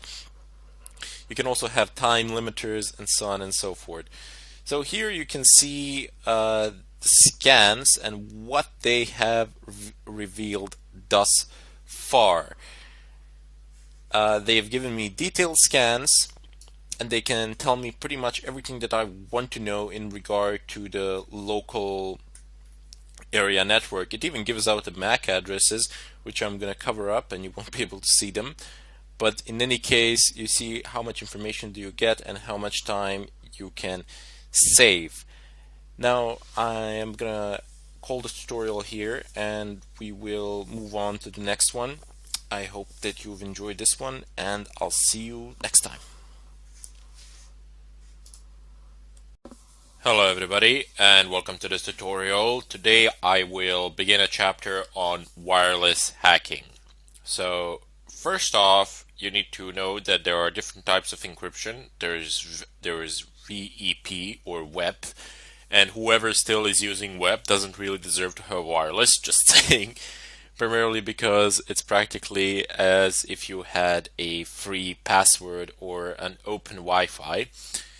It doesn't really matter, it's quite easy to crack, no problems, 3, 2, 1. However, if you're using VPA or VPA2, that is another story. That's quite difficult to crack, especially if the passwords are longer or something of a kind. There are different methods for direct wireless hacking, and I really would not recommend them in all circumstances. There are some circumstances which are favorable to these sort of methods. However, what is always better is to actually get an IP of the router and then attack the router itself, because usually it has far more vulnerabilities than the VPA2 encryption that you are trying to crack. However, since we are cracking wireless, I'm just going to go ahead and type in ifconfig here, and you will notice that I don't have a wireless interface here. Why is that? Well, even though I have a network integrated card, wireless one, within my laptop, this is a virtual machine, and virtual machines do not support integrated network cards. They can only go through your through your host machine, and in such a way, virtual machines are secure, so you can install all sorts of stuff on them, viruses, etc., and you'll still be safe. They won't be infecting you, and they won't be able to disrupt the normal functioning of your host machine. However, there are methods where you can get a USB wireless card and plug it in, and you can set up a pass-through for your wireless machine and in such a way gain access to wireless. However, password cracking from a virtual machine is not a good idea. I mean, it's a terrible idea, especially using VirtualBox. Maybe if you were using Xen or something of a kind where you have 90 to 95 native performance, that would be great. But using VirtualBox for password cracking, that is a really bad idea. Primarily because, let me just show you here. If you go devices, and I can click on, sure, why not? I'm just going to go ahead and click on network settings, and then I will get the menu for the other things. So let's just go ahead and click on general. Is it here? No, system, sorry. Look, first of all, it has base memory. This can be altered when the machine is off. You cannot change the settings here while the machine is turned on. First of all, it says that I have 2 gigs of RAM available for this particular virtual machine. Now, that's great for day-to-day operations, especially for Linux that requires 512 megabytes to run. However, if you want to brute force a password, if you want to take that path, if you want to use a brute force method just by generating huge password lists and trying to guess it, this is not really a good amount of RAM. Actually, this is a terrible amount of RAM for such a task. And if we go ahead and click on the processor, you will see that, okay, execution cap is 100%, but we only have a single core assigned. It says here 1 CPU core in the upper bar, in the upper status bar. It says processors. It's gray at the moment because you can't change the amount of processors that a machine is using while it's running. So that makes no sense of whatsoever. You wouldn't be able to do that in the real world either. Maybe on some large servers or something like that, but even they're very doubtful that you can actually swap a processor. That's mainly for swapping disks or adding RAM or something of a kind. In any case, it has only 1 CPU assigned to it. I know it says here 4, but I have an Intel i7 inside, and the VirtualBox supports only 4 CPU cores for its machines. And it is you should take into consideration that you really won't need more than 4 for your virtual machines, especially if you're performing some testing tasks, or I don't know, even if you're programming, unless you're doing something specific that is strongly related to graphics, you won't be needing that many cores or anything of a kind. 1 CPU is perfect. That's fine. You won't need any more. So anyway, I'm just going to go ahead and click, oh wait, acceleration, yep, never mind. I'm going to click OK here, and I just want to show you that in order to demonstrate that the resources of your virtual machine are simply not sufficient in order to support a brute force method. As I said, you can actually buy for about $20 somewhere in the store a network card, a USB network card with wireless one. Plug it in, pass through the ports, and it's gonna work, but it's gonna be terribly slow. What you need to do is either set up a dual boot, or if you are running a Linux machine as your host machine, you can do what I will do now. Let me just move away from this. Excellent. So because my main machine is Fedora Linux, I have installed all the necessary tools on it. Pretty much you can install the same tools on Fedora as you can on Kali, and I will be doing my pen testing from here, from Fedora. I will exit the virtual machine. I will no longer use Kali for this purpose. However, if you are a Windows user, if you don't have a native Linux system as your host machine, you will also be able to do this in Windows. I will show you the installation process alone. I will not show the actual method, but principles are the same. Primarily because when you do it in Windows, you have to use the GUI mode, and quite frankly, for these sort of things, I personally do not like to do them via GUI. It's far more effective to do them from the terminal. So some of the tools that we will need, I will just mention them here, and feel free to read up on them a little bit in the net as you progress through the course, and then go through the videos as well. So there's a lot of extra information out there on the net, especially if you're facing some sort of bugs or something of a kind. Also feel free to post it in the question section if something is not working. I will be more than happy to try to fix it for you. So just type in yum search. Yum search. This is one of the tools that we will need. Aircrack-ng. Press enter, and it should find it shortly. There we go. Aircrack is in the default repositories of Fedora, and you will be able to find it there without any sort of problem. So it says Aircrack-ng x8664. This is a standard for wireless, and it says sniffer, VEP, and VPA PSK key cracker. We're interested in this part, key cracker. Basically, you can install it anywhere. We can even install it on the virtual machine, capture the file on the host machine, transfer the file there, but there really is no point to do that. Now, we will install it, and I will teach you how to use it. There are lots more things related to Aircrack, but there is one more tool that we will use that employs a completely different method, uses a completely different way of cracking wireless passwords. And we'll mainly be talking about VPA and VPA2 passwords, encryption methods. I will do a brief demonstration of how to crack WEP, but I mean, chances of you encountering WEP in today's world are practically non-existent. I mean, if just you open up your cell phone, I don't know if you're using Android or Apple's phones or whatever, or Windows phones and whatever else is out there. Just take a look at the wireless networks around you and take a look at the encryption methods, because they will be shown to you. You will almost never see VEP. If you ever do see it, it's practically open Wi-Fi, because WEP has been cracked. It takes a very short amount of time to break it without any sort of problems. You don't need to use any sophisticated methods of any kind or sort. A child could crack it without any problems. Basically, just follow through the procedure, and that's it. Now, as I was saying, there is another method of doing this for VPA, and the tool name is Reaver. Now, Reaver is not in Fedora's default repository, so we will need to go through the installation process and find it on the net. But basically what Reaver does is guesses the pins on your router.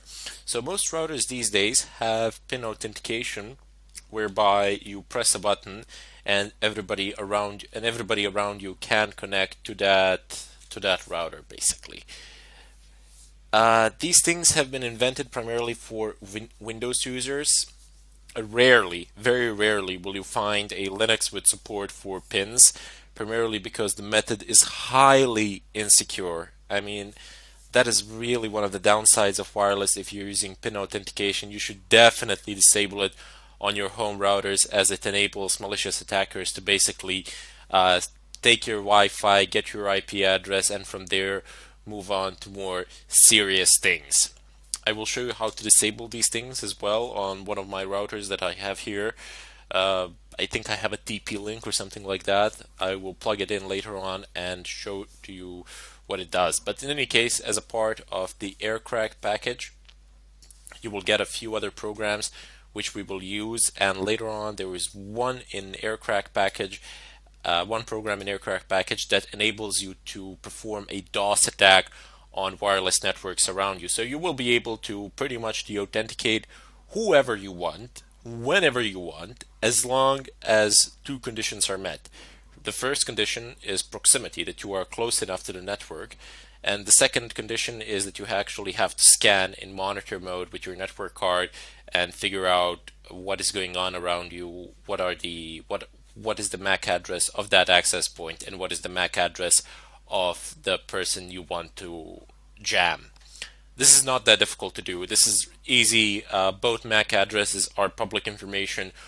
Pretty much all you need to do is listen for them, and that is what monitor mode is. Basically, network cards have a lot of modes that they can operate in, and well, maybe not a lot. I think it was 6 or something like that, but there are only 2 which are of interest to us. There is the promiscuous mode, where your network card will only process traffic that is meant exclusively for it, regardless of, I don't know, capturing some other traffic that is being transmitted wirelessly through the air. I mean, just think about it. You have so many wireless access points around you, and they are all communicating with devices, and it's not like that wireless access point can send a signal in a specific direction to your device. No, it sends it in a spherical fashion and your device catches it. A lot of other devices catch it, but since the information is encrypted and since the information is not for them, they immediately figure out that it's not for them, namely your network cards figure it out, and they immediately disregard the information. They don't do anything with it.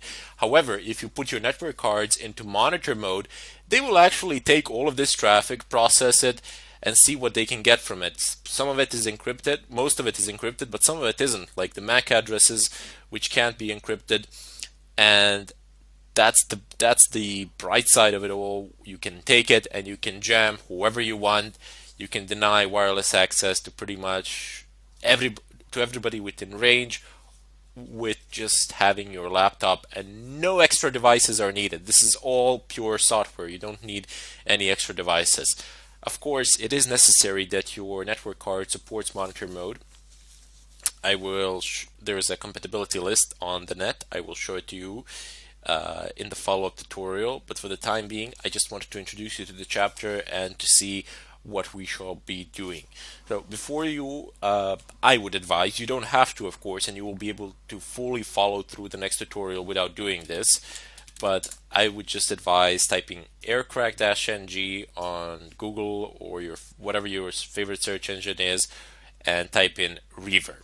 Just read the first post, read the first couple of sentences of the first post that comes by, and see if you can collect some information there. Then you can continue on watching the next video where I will show you how to install these things. I will show you how to install Aircrack-ng on Windows, and I will attempt a Reaver as well, but sometimes Reaver tends to break on Windows and that can be problematic. But primarily I will show you how to install Aircrack-ng. I'll show you how to use it there a bit. It's not that hard. There's a graphical interface practically. You can just click through it, no problems. However, I restate once again that you should have a Linux host machine which you can use, to which you have access, primarily because a lot of these tools are a lot faster on Linux machines. They work much better, they're faster, and quite frankly, they are easier to install. Plus, you get a higher degree of anonymity. Anyway, I bid you all farewell, and I'll see you in the follow-up tutorial. Welcome everybody to this tutorial. This is an addition to the wireless part of the course. Anyway, I have noticed in the discussions that a lot of people were struggling, Windows users were struggling with their virtualized environments, and they were unable to access their wireless card. I have mentioned this in my original course that you won't be able to access your physical hardware, your integrated wireless network card from your VirtualBox. You will need to either create a bootable Linux CD in order to access it, or buy a USB wireless device. Now, to create a bootable CD, it's fairly simple. Just basically burn a CD with an ISO image and boot from it. But getting the USB wireless adapter, setting it up with VirtualBox can be a little tricky, and I have noticed that a lot of people out there have had problems with that. They were unable to do it, and that is why I have made this tutorial as an addition to the course, a free addition to the course, in order to help you guys out, or ladies if there are any. I haven't noticed in the discussions, but my apologies if I have missed. Anyway, today you just need to go and open up your browser. This is the USB wireless device that I have purchased. It's 2000 megawatts USB alpha wireless adapter. This is what you should type into your search engine. So alpha USB 2000 megawatt network adapter. Fairly simple as that. No problems there. You will be prompted with a ton load of results. You can purchase it from pretty much anywhere. I personally got it from eBay because it had some favorable shipping options.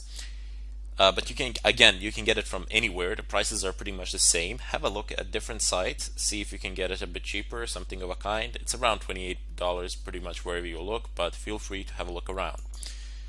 Anyway, depending on which version of VirtualBox have you installed, you can actually download the extension pack here. So there's like 1, 2, 3. But chances are that if you have installed a VirtualBox on Windows that you already have an extension pack. Linux users have to additionally install the extension pack because it's not open source. But I mean, you as a Windows user, you most likely have it installed already. If not, just go ahead and click here. You'll be prompted with this one, download, and it says open with. Press OK. By the time the download is done, just go ahead and click on it and basically just follow through the wizard. Keep clicking the next button, quite literally. This is not my machine, by the way. I went to my friend's machine who is running Windows 7, so I could actually do this tutorial on a physical Windows machine. But as I said, I'm not going to install it now because I already have it installed. I have installed it through the installation of VirtualBox, and as I said, if you have installed VirtualBox on Windows, on any Windows, you most likely have the extension pack installed along with it. If you don't, just click here and keep clicking on next. That's all that you need to do, quite literally. There is nothing special or amazing or anything of a kind. The next button is your friend there. Anyway, let's just go ahead and minimize this. Go ahead and unpack your USB wireless adapter. Take out the CD that came with it, insert it into your machine, and open it up. So let's just go ahead and do that. This is the CD that I have inserted into my CD-ROM. So let's just go ahead and open it. Excellent. So now you get prompted here for a bunch of questions. You can make a mistake here, but oh well, no big deal. First of all, if you have bought the same device as I have, you will click on Indoor USB Wireless. You will select Adapter Series. You will select the middle one.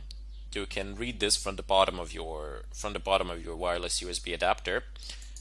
Click here, and the version as well. So same place. Just take your wireless USB adapter, look at the bottom at the label, and there you will be able to find all this information. Anyway, this is the version that I am using, so I'm just going to go ahead and click on it. If you're using the same as me, just go ahead and click on it. If not, if you bought a slightly different version, just read from the bottom, that's it. And this CD actually comes packaged with Mac drivers, Windows drivers, and Linux drivers, which is fantastic. So all of you Mac users, you can pretty much just insert a CD and get the proper drivers for this wireless card, for this wireless USB adapter. Linux users, if you have bought this for an extended range or something of a kind, no need for you to actually install anything, as it already comes pre-packaged with the drivers, as the Linux kernel already has the drivers necessary to facilitate proper functioning of this device.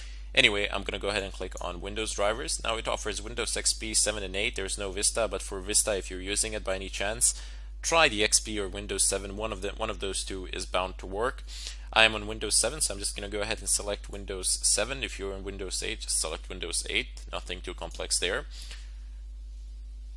Okay, so the installation process is starting. Basically, again, just click. Just the next button is your best friend. There's nothing fundamentally different or new that you need to do. Just keep on clicking next, and the installation process will finish. Amazing, I know, right? Nothing too complicated there. Just sit back, relax, let it finish its own thing, and you should be fine. Now, upon installation, we will be required to reboot our computer in order for changes to take effect. So I'm going to pause the tutorial there. Anyway, it says Windows can't verify the publisher of this software. Well, oh well. That's one of the things you have to live with. It's a CD that I've gotten from them, so I'm guessing if there's nothing that there is nothing unsafe on it. I'll just go ahead and say install this driver anyway. This is definitely not something that you should do if you have downloaded from the internet or something of a kind, but I have gotten the CD from the company, from the order, so should be fine. Anyway, the installation process is ongoing. I don't know, prompting you. If you can hear this clicking sound from time to time, that's basically Windows figuring out what the device is as the drivers are being installed. Anyway, I truly hope that this does help you help you out a great deal and help you out follow through the wireless part of the course without any problems, without making a bootable CD or any such changes for all the Windows users out there. If you're a Mac user, you can also do pretty much the same as well. If you need help figuring how to do it on Mac, please let me know in the discussion section. And here I'm just going to say that I do want to restart my computer now.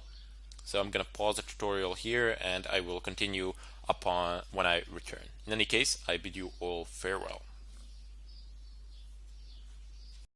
Hello everybody and welcome to this tutorial. Today I will be talking about DOS attacks and how you can actually deny wireless access to pretty much anybody within the range of your wireless card. Now, your current range of your wireless card is not your permanent range, or probably it's not your maximum range, because you can boost the signal as well. But of that I shall speak a bit later on. For the time being, I wish to focus only on the actual DOS attack, as that can, well, not only can you deny the service, but as I stated in the previous tutorial, you are actually able to trick a user into resetting the router. Primarily because if you can't connect to your wireless, what is one of the first things that you do? You basically just reset the router. Even if you call the ISP provider, one of the first things that they will tell you is reset the router. And these sort of attacks, they don't, unless they are going over an extended period of time or something like that, they don't raise a lot of suspicion. I mean, most people, when they can't connect to wireless in their houses or something like that, oh well, reset the router. If it works out, great. If it doesn't, oh well, call the ISP, then they try to fix it, but you're not going to be running the DOS attack probably for that long. Your idea is to force a reset. However, you can run actually permanent DOS attacks and in such a way deny service to a certain user or company or something of a kind. There is no known way to actually stop this.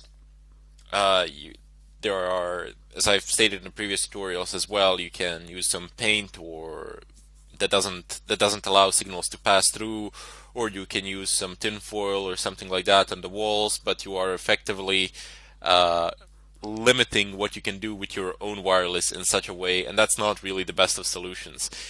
Anyway, there are certain things that a user can do on the other side to mediate this sort of an attack, such as change the channel of their wireless access point, change the MAC address, but none of those things are actually stopping the DOS attacks. All of those things, all that they are doing is simply hiding and buying for time. All you need to do is simply follow up on the changes. For example, do a scan again if you see that there is something wrong, and that's it. You will find a new MAC address, you will find a new channel, and you will see the new ESS ID as well. So anyway, without further ado, let's just go ahead and perform this sort of attack, see what happens and how can we actually confirm it. Anyway, the first thing that we need to do is set our wireless network card into monitor mode. I have a small script that I have written for myself here. I have explained it in the previous tutorials. If you're just wondering why am I not doing this via airmon-ng, so airmon-ng, and you can also do it like this, VLP2S0. Well, I've discovered that on Fedora, the distribution that I'm using at the moment, and the one that I'm using for the demonstration of this tutorial, well, it just presents problems. I mean, it creates virtual interfaces and I don't know, you get an error like name not unique on the network, and there's a way to fix that or a workaround, something like that, but I've just written my own script that I'm going to use. You can use it as well. I've shown it in the previous tutorial. All it does is bring the interface, wireless interface down, changes its state, changes the mode to monitor mode, and then changes the state back to up again. Here we can just see it one more time quickly. Excellent. Perhaps I should have added a MAC change here as well. That would be actually a good idea, but for the time being I'm not going to do that, primarily because there is no need to hide as I'm doing this to my own wireless system. However, if you're doing this outside, definitely use Macchanger-R VLP2S0. You can only change the MAC address when the interface is down. You cannot change the MAC address of the interface that is up. How to do this I have shown in the previous tutorials as well. Anyway, let's just go ahead and clear the screen. I usually run this command airmon-ng check VLP2S0. I use this not to initiate the monitor, not to set the monitor mode, but rather instead to perform a checkup to see if there are any programs, any processes out there within my computer that might cause problems or interference. Apparently there are none. If there were, once you run this command, it would give you the PIDs of the processes, and you could kill them easily. No problems there. Let's just go ahead and clear the screen. And the tool that we need to use as part of the Aircrack package here is AI replay. So before we actually start doing that, we will of course need to perform a scan with a tool that we have used previously. So air dump, I have no idea why they call it. So air dump -ng VLP2S0 present. Oops. Aero dump. It's aero dump, sorry. I always make a mistake there, but you can just use tab as I've shown, and it's gonna work out well for you. So apparently I have some open access points here as well, and I have noticed a very strange thing. When I perform these scans during different times of day, the signal strength varies, and the amount of wireless access point also changes. I'm just gonna stop this because there are too many of them now. The wireless access point, the amount of wireless access point changes, and the signal strength changes. What I've noticed that people are doing is that they actually turn their Wi-Fi's off during certain times of the day when they are not there, or when they are not using it, or something of a kind. And that is a very wise precaution. I mean, that's a very intelligent thing to do, because if there's nobody in your house, if there's nobody using your Wi-Fi, there is literally no reason for you to leave it online. Just pull the plug. Simple as that. You increase the safety of your home network exponentially. Primarily because not only are you permanently invisible during certain periods of time, but you are also effectively limiting windows of opportunity for anybody to attack you. And that can cause a ridiculous amount of problems to an attacker. Anyway, so over here I have my wireless interface. It's called something. It's on channel 6, and its power, it's relatively good, but look at my neighbors. I conducted this scan last night, and my own wireless was about 50 something, and my neighbors was 59, which was ridiculous. I'm guessing this guy is right next to me or right below me with an antenna attached to the ceiling or something of a kind. I have no idea, but he's getting like a really strong wireless signal. I'm gonna have to ask him around to see who this is, just to see what the signal strength is on this router. But anyway, it doesn't really matter. Let's just use the AI replay. However, I didn't find a way to actually specify a channel in AI replay. Perhaps there is an option there or something of a kind, but it doesn't really matter. I didn't try too hard. What I want to show you is that you can actually change the channel of your wireless network card manually. So just type in IV. Wait, before we actually do that, let's just try a random scan and see what happens.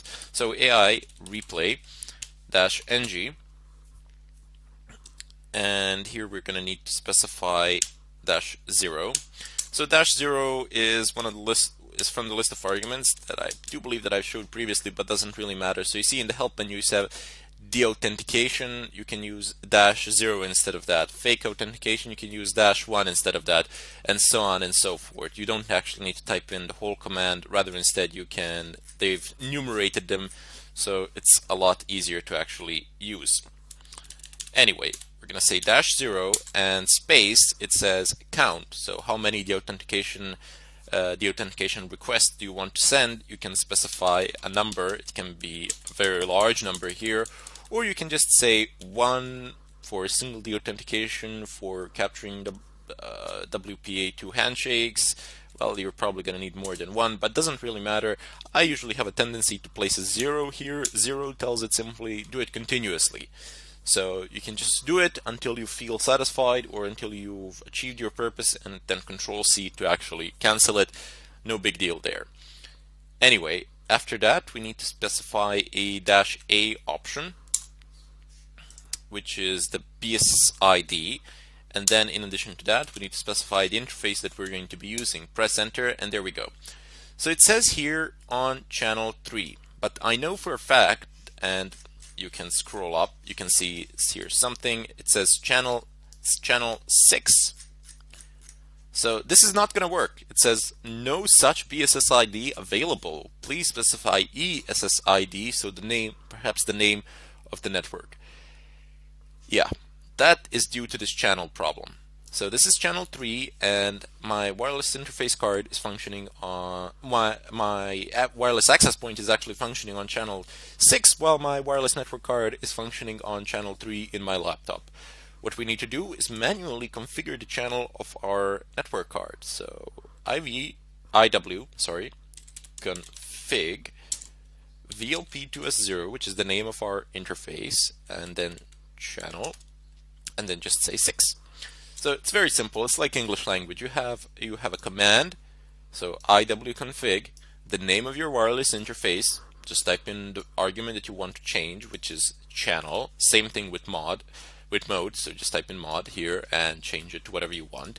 But in this case, we're changing the channel. So just type in channel space, and then just type in the number of the channel you wish to tune it. You wish to change it to. Anyway, now our wireless network card is operating on channel 6, and if we repeat the command that I've previously shown, you will see immediately it actually passes. This attack is more effective when targeting a connected wireless. Yep. Okay. So there is this message that we're being displayed here. This is not an error message. This is just a note of a sort. We can also deauthenticate individual clients on the network, so we don't need to see this attack that I'm performing now. This will deauthenticate everyone on that wireless card, on that wireless access point. Everybody will be deauthenticated. I mean, you can confirm this by using your smartphone or tablet or another PC that is connected to the to your home wireless network, and it might show the status that it is still connected. But try browsing the net. Try opening up a website or something of a kind. You will not be able to do it, like not in a million years. Also, there are some MAC filtering options that routers tend to impose, but doesn't matter. I've shown you how you can change a MAC address, and you can also set a script which will rotate your MAC addresses periodically, so that can be a nightmare. Also, the routers have the option to adjust the MAC address, to adjust a certain range of MAC addresses which can access it, but again, you will be able to see the authenticated clients on that network and just use their MAC addresses instead and pass through. As I said, this is ridiculously difficult to stop, and it's really painful when you're being DOSed in terms of wireless. There's very little that you can do. I honestly don't know of any known method to actually completely stop this, but we'll see. There are some enterprise type routers that are actually able to fight this off to an extent, but we'll see what the future brings. Anyway, I will be doing more of this in the follow-up tutorial, and I will show you how you can deauthenticate a single client, plus we'll be writing down some bash scripts and see how that works out to improve our attack. In any case, I bid you farewell, and I hope to see you in the next tutorial. Hello everybody, and welcome to this tutorial. Today I will do as I've promised in the previous one. We will do a bit of scripting, and we will see how that works to our advantage. Now, a client might try to hide, so you do need to if you wish to perform some sort of a long-term wireless denial of service attack, you will want to be vigilant. You will need to monitor the status of the network. You will need to see when the MAC addresses are changed, when the ESSIDs are changed, when channels are changed, and so on and so forth. Now these things, well, you can do them manually, you can do them with scripts. The choice is entirely yours. I can't go into full bash scripting here because that would be a tutorial for it, that would be a course for itself. But I will show you some of the basics and what you can do with bash scripts. I mean, it's a very powerful, they're very powerful. You can do a lot with them. You can automate most of your tasks. And on top of that, we need to see how we can deauthenticate particular clients on the network. So I didn't change anything, so I'm still in monitor mode if I'm not mistaken. I'm just gonna go ahead from the previous tutorial, that is. I'm just gonna go ahead and type in aero dump dash ng vlp2s0, and when I press this, okay, I have my network here, so I'm just gonna go ahead and take its MAC address, and I want to do a more precise scan. So here's what I'll do. I'll do air dump dash ng, and then I'll dash bssid, which will be the MAC address of this access point, and I can also specify a channel with dash channel, but I don't really want to do that. I just want to scan it for this MAC address and see. That way I'll know if the channel changes.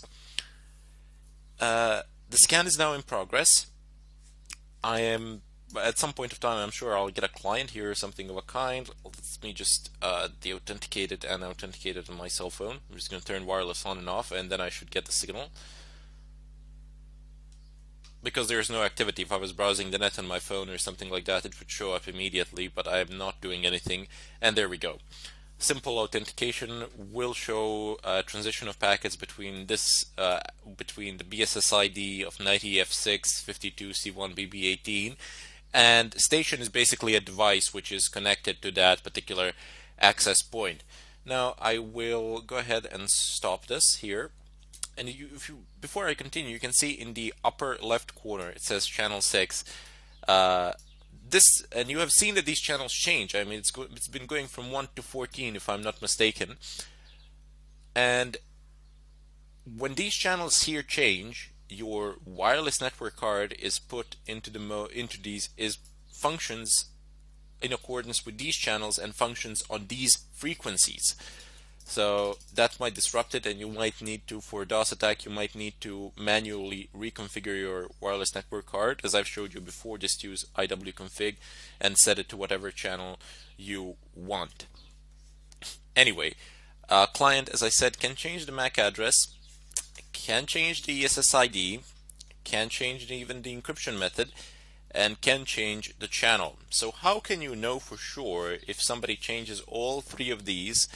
If somebody changes the channel, the MAC address, and the SSID, how can you figure out what access point are you going to continue DOSing? Because you might have like 100 of them or something of a kind that you captured with this aerodump-ng packet. How will you figure it out? Well, simple. Same clients. These are clients. Will be authenticated with the same networks. So even if the BSSID changes, even if the ESSID, the name changes, so even if I don't know if I could change it here, something 1, 2, 3, 4, 5 or whatever, all of these parameters change, the clients which are authenticated to that access point will not change. So I suppose theoretically somebody could go ahead and change the MAC addresses of every single device connected to that access point. But think of the following scenario: you're a company or you're a coffee shop or something like that. You cannot go around changing everybody's MAC addresses on everybody's devices. No way. So just the first time around, see which clients are authenticated to a particular access point, and then do a general aerodump-ng like this. So aerodump-ng will do a general sweep like this, and then you will see, there we go, you will see the authenticated clients down below. This is for B0, what is somebody else, I suppose. You will be able to see down below who are the clients that are authenticated to that particular network, and in such a way you will figure it out. You will figure out the new MAC address and the new channel, the new SSID, and the DOS attack will be able to proceed. So as I said before, there really is no stopping it, there is only hiding from it. Just go ahead and clear, and I have made a very nice bash script here which I want to show you. Well, it's not very nice, but it does the job. So this signifies it's a bash script. This is a loop. This is an infinite loop. It will perform until I actually put it to sleep, until I cancel it manually as a user. So let's just go briefly over it.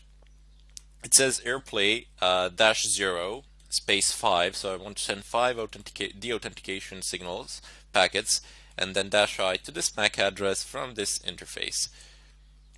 Next up, when those five the authentication packets have been sent, I want you to bring the interface down. So go ahead and bring the interface down. Use Macchanger, change the MAC address of the interface to random. So randomly change the MAC addresses of my wireless interface. Just print out the new MAC so I know that that something is happening. And then after that, oops, let me just put a space. There we go. So you can see it better. And then I want you to reconfigure the mode of the wireless interface to monitor again. Bring it back up. Tell me that the mode is monitor when you grep it. So in order to confirm it, go ahead and sleep for 3 seconds. And while you're sleeping, echo waiting. I don't know. I just wrote this down for some strange reason. Anyway, what you can modify here is following. You can modify the sleep timer. So you can go to sleep for relatively larger or shorter periods of time, depending on how you wish to perform this DOS attack. You can also say something like, over here, you can read values from a file where you have a list of access points which you wish to jam at particular time intervals. Now that's a bit more of a complex bash scripting method. So if you're interested, feel free to pose it in the question sections, but you do need to have a certain knowledge of bash in order to be able to do that. In any case, there are some of the things that I would like you to try and play around with. If you succeed, good. If not, feel free to post it in the question sections. I will be more than happy to help you out. Anyway, so as I said, you can have a list of MAC addresses here that is loaded from, I don't know, from some file that you've previously created, and you can jam particular wireless access points in certain time intervals. When you do that, you will also need a command down below in order to change to the appropriate channel, because you will also need to know the channels of those access points. So iv config VLP2S0 channel, and then you will need to specify a channel name here, so 7 or I don't know, 3 or 1 or something like that. P2S0. Excellent. So not a bad idea. You can increase the effectiveness of your wireless jamming. You can effectively basically jam your entire neighborhood, which I definitely do not recommend, as that is illegal. But people have been known to do it. I mean, somebody somewhere figures out how to do it and is genius enough to actually attempt it. There's literally no gain in it. It just annoying the neighbors, I suppose, something like that. But anyway, you can, as I said, you can change the time intervals. That's not a bad idea at all. You can feel free to play around with this as much as you want with this part here in the loop. And if you come up with any new ideas or something of a kind, feel free to post them in the discussion section. In the discussions, I will be more than happy to take a look at it and see what you have done on your own, because that is really one of the best ways you can learn something. Anyway, let's just go ahead and apply the script and see what happens. No, I do not wish to save any changes. Anyway, before you can run a script, you of course need to do chmod. I have done this previously, but let me just show you. +X, so to make it executable, jam-.sh. And then I'm just going to type in jam-sh and see I am again on the wrong channel. Waiting for beacon from on channel 7. VLP is on channel 7, but access point uses channel 6. Excellent. So this actually even tells you on what channel is the wireless access points. Fantastic. So iv config VLP2S0 channel. Let me just quickly change this. 6. Excellent. And now we can begin the jamming process. Excellent. So you see here it sends 5 the authentication attempts, the one that I have selected, and then it changes the MAC address to something, I don't know, unknown, and then it brings monitor mode back up again. It says waiting. When it says waiting, it's sleeping for 3 seconds or something of a kind, whatever you write down. And you see the process is just going to repeat itself on end pretty much until you shut the computer down or until you terminate the process by killing the PID or just pressing Control C. Not a bad way to deauthenticate at all, but there is another thing that you can do. So you see here, let me just see AirPlay. Nope, I don't want AeroDump. Excellent. So AeroDump, and you can use AeroDump in combination with AirMon, but there is a trick to it. You have to manually configure the channel for AeroDump-ng so it doesn't change the channel. If it changes the channel, your deauthentication attempts will not go through. So channel, and let's just tell it 6. Press enter. Excellent. Now it's permanently scanning on channel 6, and you are able to monitor any and all changes that take place here. So for example, if there are some changes that take place, you notice them, you can implement them elsewhere. And by that I mean, if you simply lose this wireless, if you no longer see it, perhaps the channel has been changed or the BSSID has been changed, you can oh, great, I even got the handshake here. Amazing. Oh man, without hitting, well, I suppose it's because, oh no, wait, I'm actually not even performing the authentication, I just got the handshake. It doesn't matter. Anyway, if you lose it, cancel it and do a general sweep without the BSSID specified and without the channel specified. But you can also try just with the BSSID specified and with the channel not specified, because somebody could have just changed the channel and BSSID could have remained the same. One of the methods that you can apply, and yep, I'm gonna use this in conjunction. I'm gonna use the jam.sh, which starts up AI replay in conjunction with basically AeroDump, so I can monitor the status and what is going on here. In addition to that, I can actually jam the signal as well. And even though it says that this station is actually authenticated with it, believe me, on my Android phone or whatever this is, I would not be able to browse the internet. There is no way. I would be continuously deauthenticated. It would be impossible for me to even open up a basic website. That would be beyond the abilities of the device. As I said before, you can actually use your own phones, you can use your own tablets or whatever other devices in order to confirm this. But you can see that these tools can actually work one with parallel to each other, no problems, as long as they are all using, as long as you cannot tell your wireless card to function on several channels at once. At least I don't know how to do that. Maybe you can somewhere on the net. It's they definitely can be at the same time. They can be modulated, but you cannot have them running at the same time. So you do need to adjust the parameters a little bit, and then you can use several of these tools at once. You can monitor the status, you can jam it. Here you can even get a VLP2 handshake or something like that. And it says here interface is down because I have brought it down. Anyway, I thank you for watching, and I hope to see you in the next tutorial. Until then, I bid you farewell, and I urge you to try to do things on your own as much as you can, as that is absolutely the best way to learn. Okay, so let me just do a quick show. Here you can actually clear and nano jam. Excellent. So instead of actually doing a general deauthentication here, you are also able to do this. So space-C for client, and I'm just going to stop this for now. I'm going to take this client, so just take the MAC address of the client where it says C pasted, Control O to save, Control X to exit, and now I wish to run jam. Excellent. It says sending 64 direct deauthentication, acknowledgement, blah blah blah, whatever.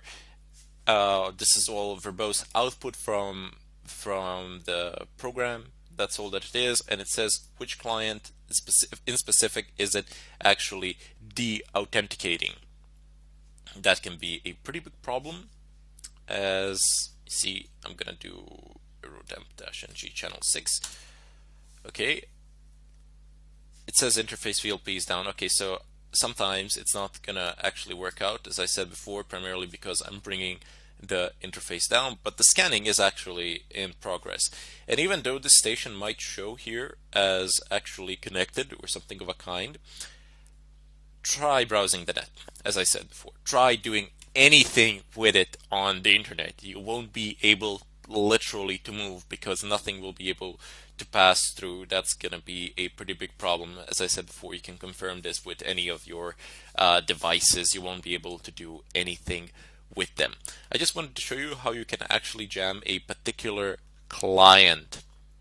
You can also set the rotations here to, I don't know, jam a particular client for a while and then jam a different one for a while. Again, you can have a list of clients here and load them up from a file so they can modulate. You're jamming this client for 5 minutes, for the next 5 minutes the next one, and so on and so forth, in such a way creating a bit of a chaotic situation. Anyway, I strongly urge you to try. You don't necessarily need to practice, but just to try to do something on your own. Try to alter the code. Try to jam something, of course, that you have a permission to jam, and try to do it in a bit of a different way. Apply some other arguments. Play around with things. There really isn't much that you can break here, especially if you're doing it on your own wireless that you have a permission to do it on. And that is really the best possible way to learn. But in any case, I'm going to bid you farewell now, and I hope to see you in the next tutorial. Hello everybody, and welcome to this tutorial. Today I'm going to go ahead and start configuring my computer, my network settings, in order to be able to strip the SSL encryption from various packets that I'm going to redirect to myself. Anyway, one of the first things that we need to do is take a look at the list of these commands here. So it's echo 1 to this file here. Let me just show you. I'm going to copy paste it. I am deliberately not giving you the text files from which you can copy paste. I mean, I know that it's perhaps tiresome or something like that, but try typing the commands in. It does help you a great deal to understand them better, because you're going to make mistakes and you're going to correct them, and you will understand and remember the commands as well. A very good way to remember them is just to type them in. Also, you will be able to understand a bit more, because you're going to get error messages that are going to tell you stuff about it. Anyway, I have prepared a file for myself here to save us a bit of time today, and to save me a bit of mistake to save myself from making mistakes when typing. But anyway, what we need to do is type this in. It says echo 1, and then put it into, well, this file here. I can go ahead and press enter. It's already set to 1, but it doesn't matter. I can also verify that it is 1 by catting the content. So it is 1. If you wish to revert it back to the old state, just type in 0. And if I type in cat again, it's going to be 0. By default on your machines, it will be set to 0. So you do need to change this. I have done this before, so it was already on 1, but it doesn't matter. It does no harm to type it in one more time.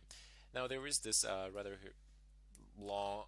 lengthy command in terms of IP tables configuration. Now we need to configure our firewall for port redirection, because we need to redirect traffic from a certain port to a certain port.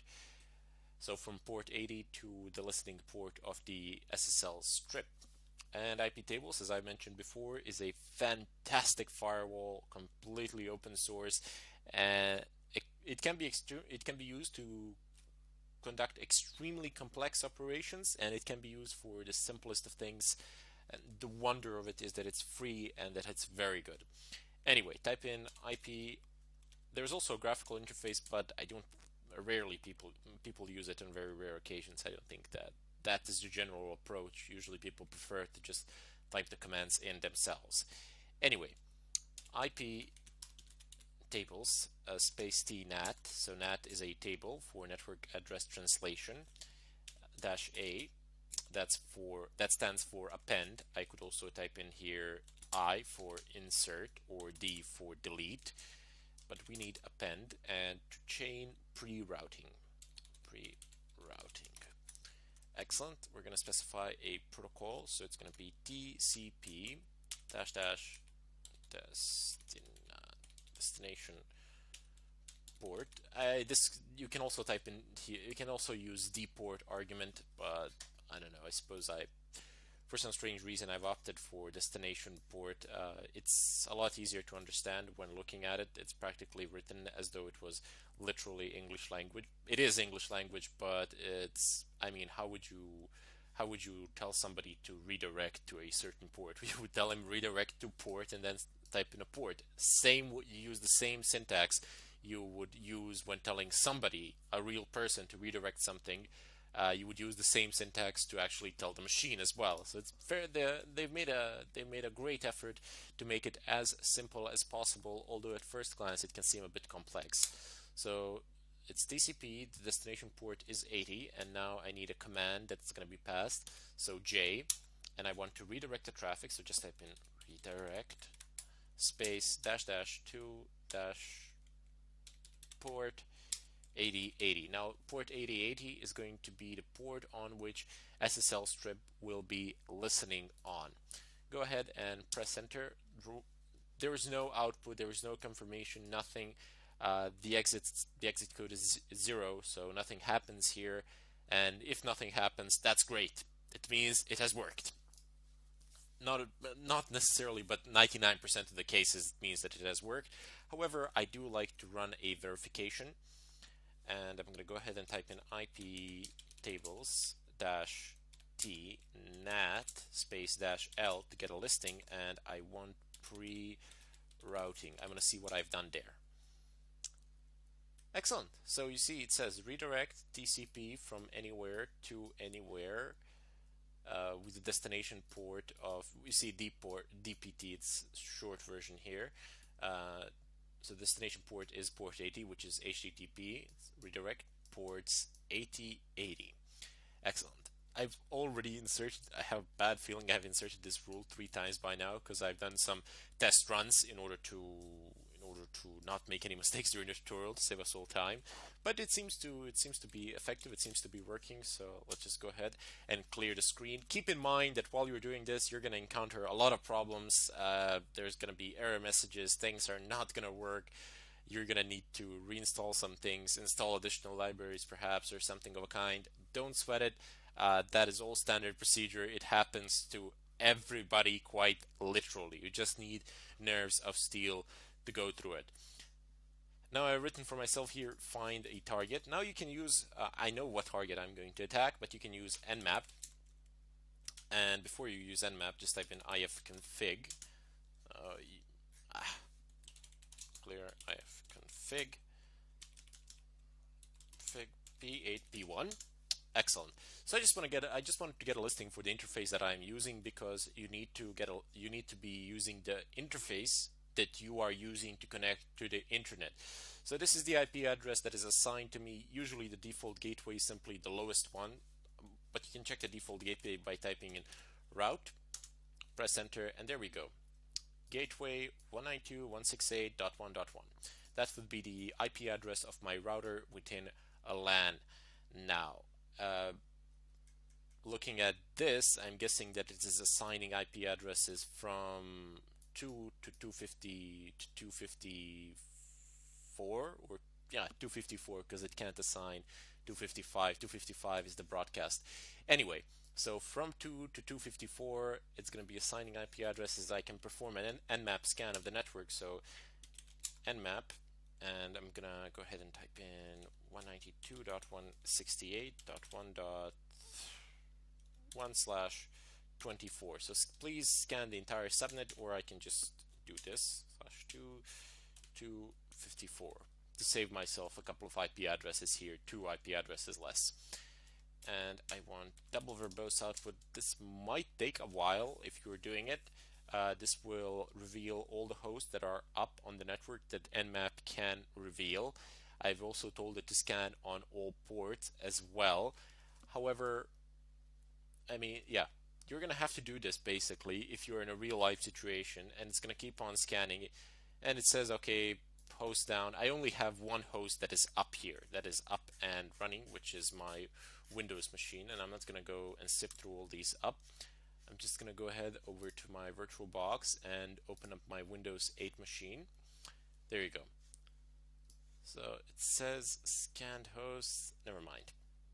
Anyway, you will need to perform this scan if you want to figure out who is alive, but I've just showed you how to do it. Just do Nmap, and if you don't find any hosts, try passing on some different arguments to Nmap. Try saying like PN or something of a kind and see if that yields any different results. Also, you can use -O for -O for OS detection and something of a kind. Yep, there we go. So I'm going to open up my Windows machine, type in ipconfig into the CMD. Oops, is it IP? Yep, it's ipconfig into the CMD, and I'm going to get a lot of information here. Basically, I'm only interested to see which IP address is actually assigned to this machine. It's 100. Excellent. So this machine, this Windows 8.1 virtual machine, is functioning on 192.168.1.100, and that is my victim. That is the person, that is a machine that I wish to vandalize, that I want to actually strip of its encryption and view its traffic. So I'll just go ahead and minimize it for the time being, as we know what the IP address is there.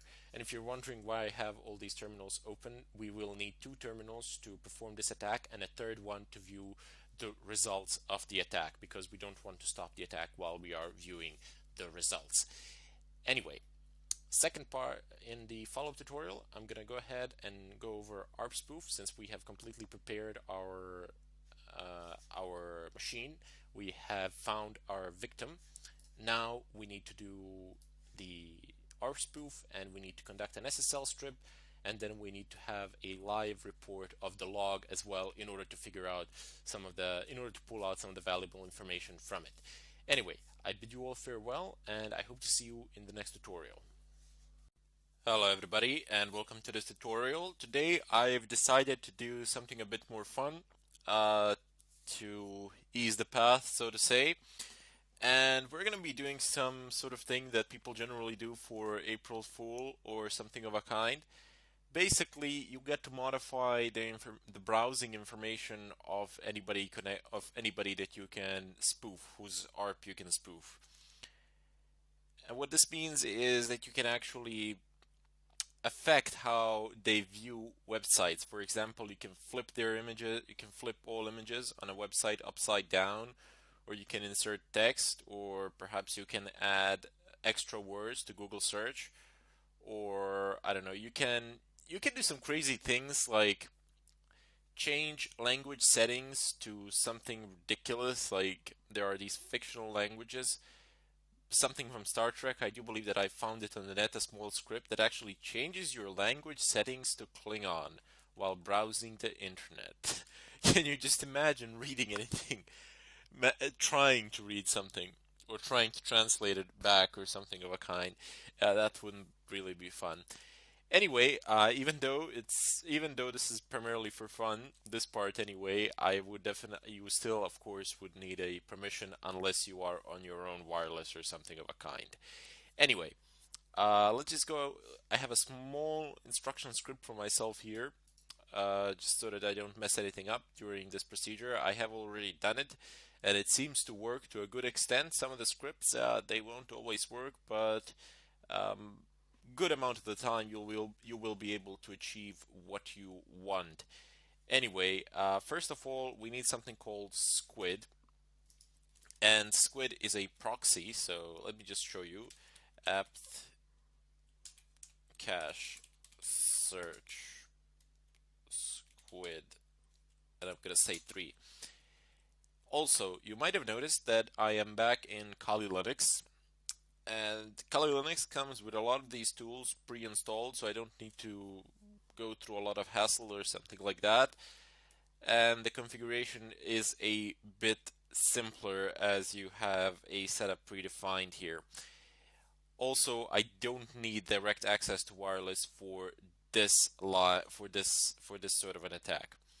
Anyway, we're gonna need to install Squid. You can see here Squid 3 full-featured web proxy cache HTTP proxy. In order to install it, oops, not yum, type in apt-get install and then Squid 3 space -y, press enter, and this will install it. I'm not going to press enter now because I already have it installed. That is one of the tools which we are going to need, but there is more. You will need Apache web server for this. So again with the apt-get search, and we're going to need Apache. Apache is a well-known, oops, it's not yet, it's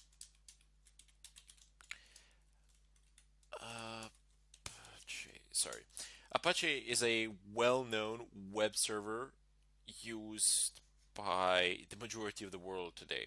I don't know what percentage of user actually uses Apache, but lately there were some other web servers which became really popular. For example, Nginx, that gained on popularity really fast. Apparently it's a lot faster. I can't find the exact name of the package here, but it doesn't really matter. Look, just type in yum and oops again. Just type in apt-get install Apache 2, press enter, and there you go. It says that Apache 2 is already the newest version, and doesn't really need, oh wait, I need 62 upgrades. Doesn't matter, I'm not going to do any of the upgrades now. But anyway, this is the command to install it. Apache 2 is the name of the package. I could have found it in the list up there, but figured I would just save some time and give you the direct command for you to install it so that we don't have too much of a time loss there. Anyway, go ahead and clear the screen. The next thing that you're going to need is a bunch of scripts, and I do believe I have them here. No, not these scripts. Where do you suppose they are? Well, okay, I do have them, but they're on my clipboard. Okay, so it's apt-get -y install, and you need these three programs. So image, magic, ghost script, and jp2a. I've written for myself here ghost script optional. You will only need ghost scripts for certain scripts that we're going to download from the net. Not sure exactly which ones, but you can just install it. It doesn't take a lot of space and it doesn't take a lot of time. Let me just see if I have all of them installed.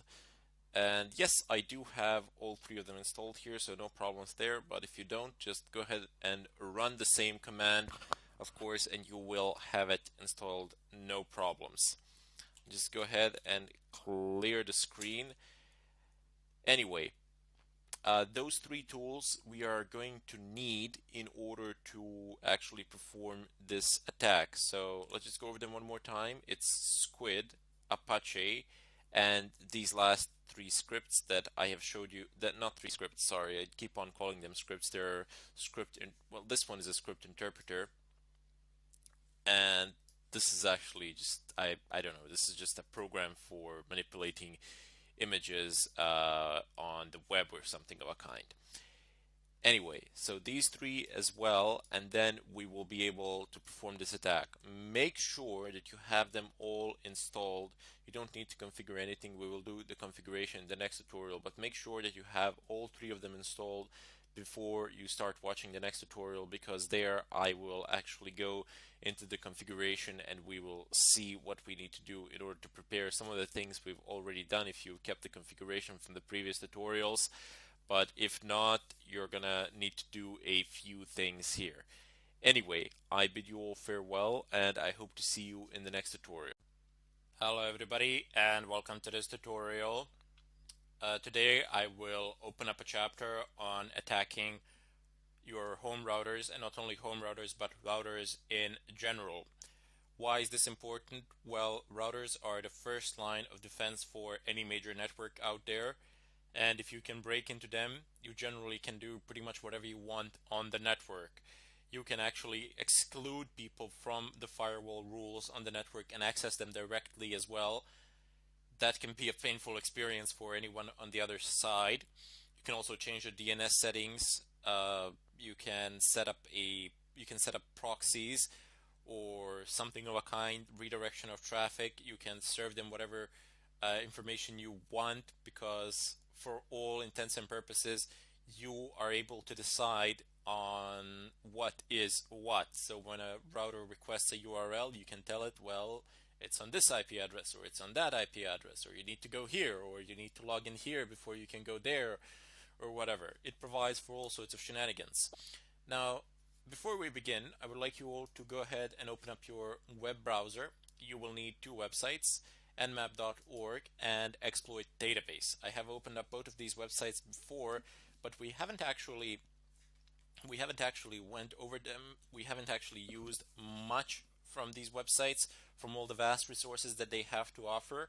And if you wish to follow this tutorial through and do the things that I'm doing, you will need to modify your home networks you will need to modify your commands to an extent, and you will need to just pay attention at what you are using, primarily because I have a router that is set up in my home for the purposes of this tutorial, that I have configured for the purposes of this tutorial, but your home routers are likely to be different. And provided, of course, that you own your own home router and that you legally can actually do whatever you want to it, because not all telecoms allow that.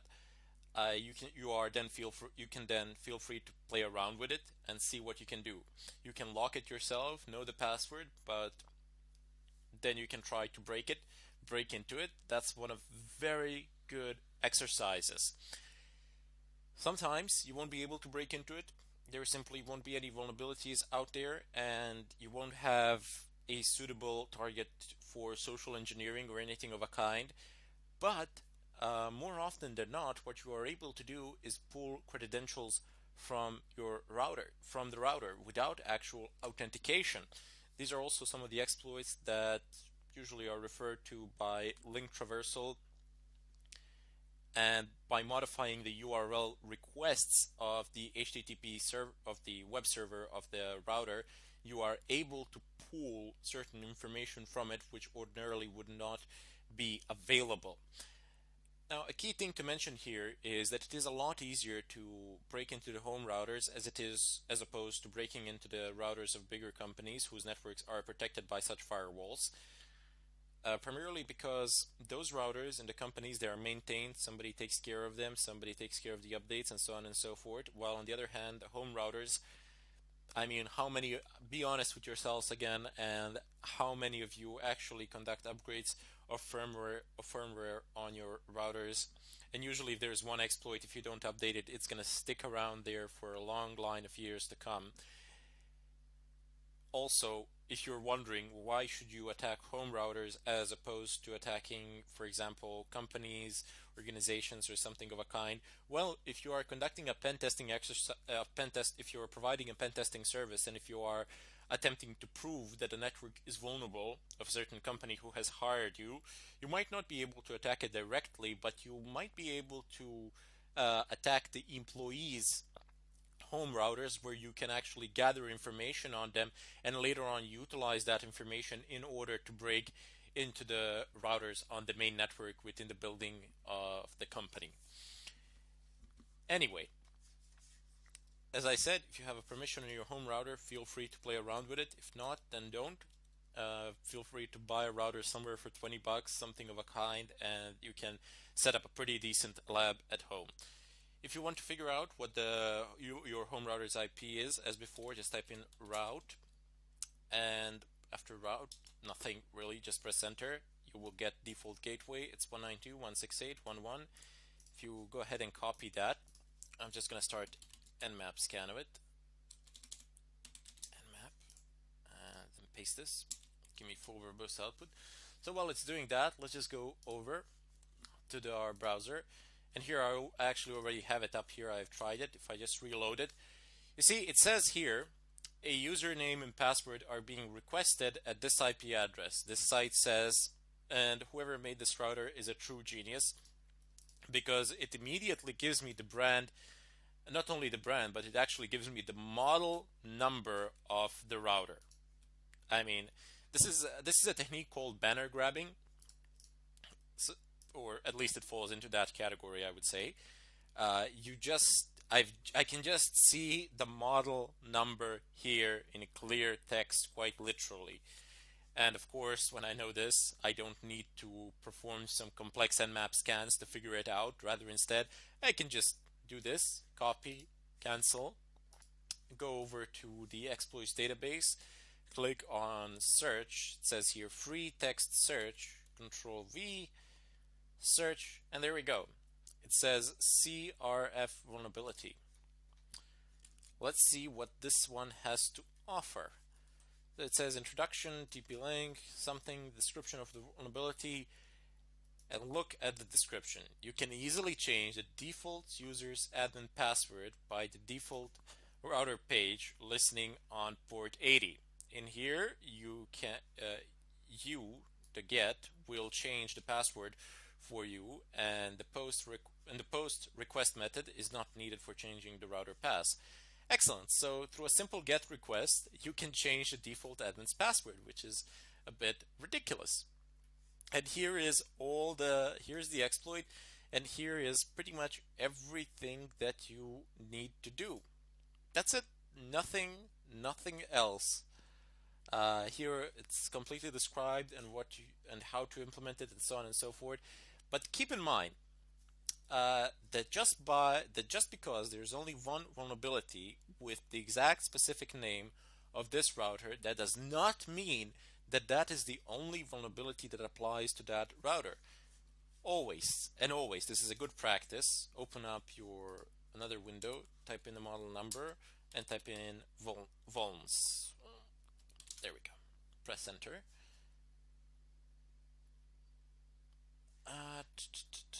Okay, let's use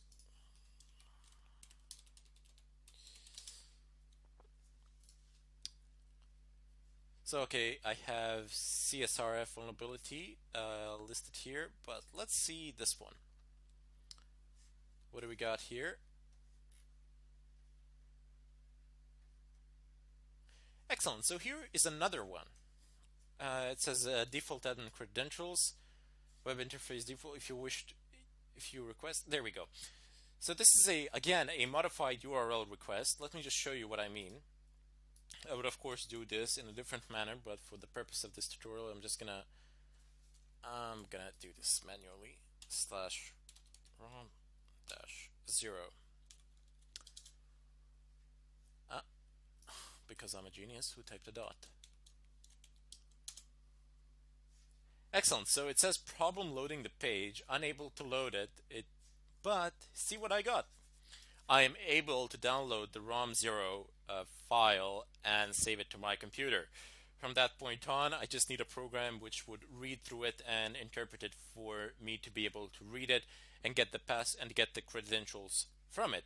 I will demonstrate this in the follow-up tutorial, but for the time being, I just wanted to show you how you can banner grab and then search, and the places that you should search. So you see, it's not actually listed here. It's probably listed under a different router name, probably just TP-link TD, but it doesn't matter.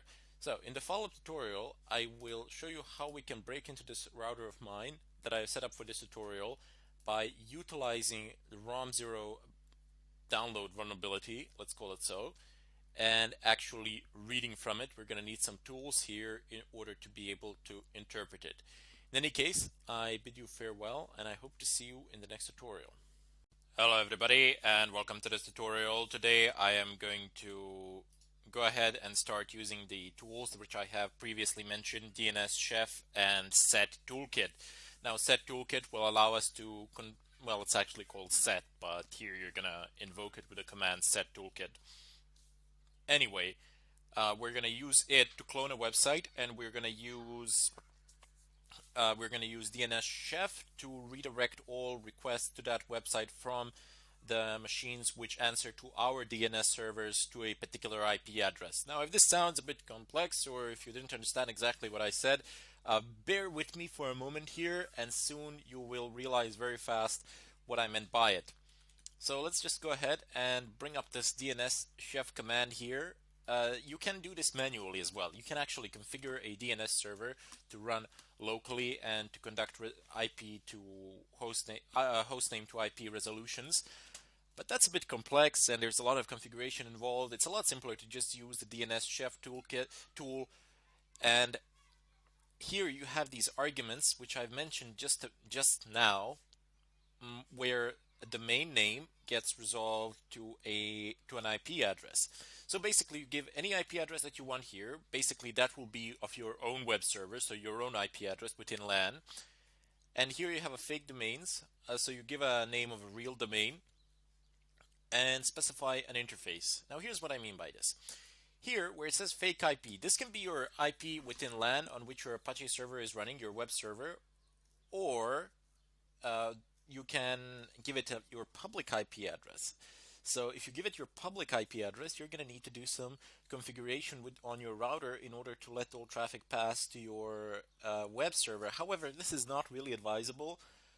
Rather, instead, what is far better is to have a VPN. I have showed you in the previous tutorials how you can use and configure VPN services. Quite simple, actually, nothing much to it. It's in your network manager. You just add a VPN of a different kind, and that's it. I would advise you need PPPTP VPN with a static IP address. I think it's going to cost you about $10 a month, something like that, if you want to run it. If you want to do this attack over outside of your LAN network, but within LAN, we're going to use some local IP addresses. Now, key thing to note: there is no difference here. Literally, between an attack within your own network or outside of your own network. The only difference is the IP addresses that are used.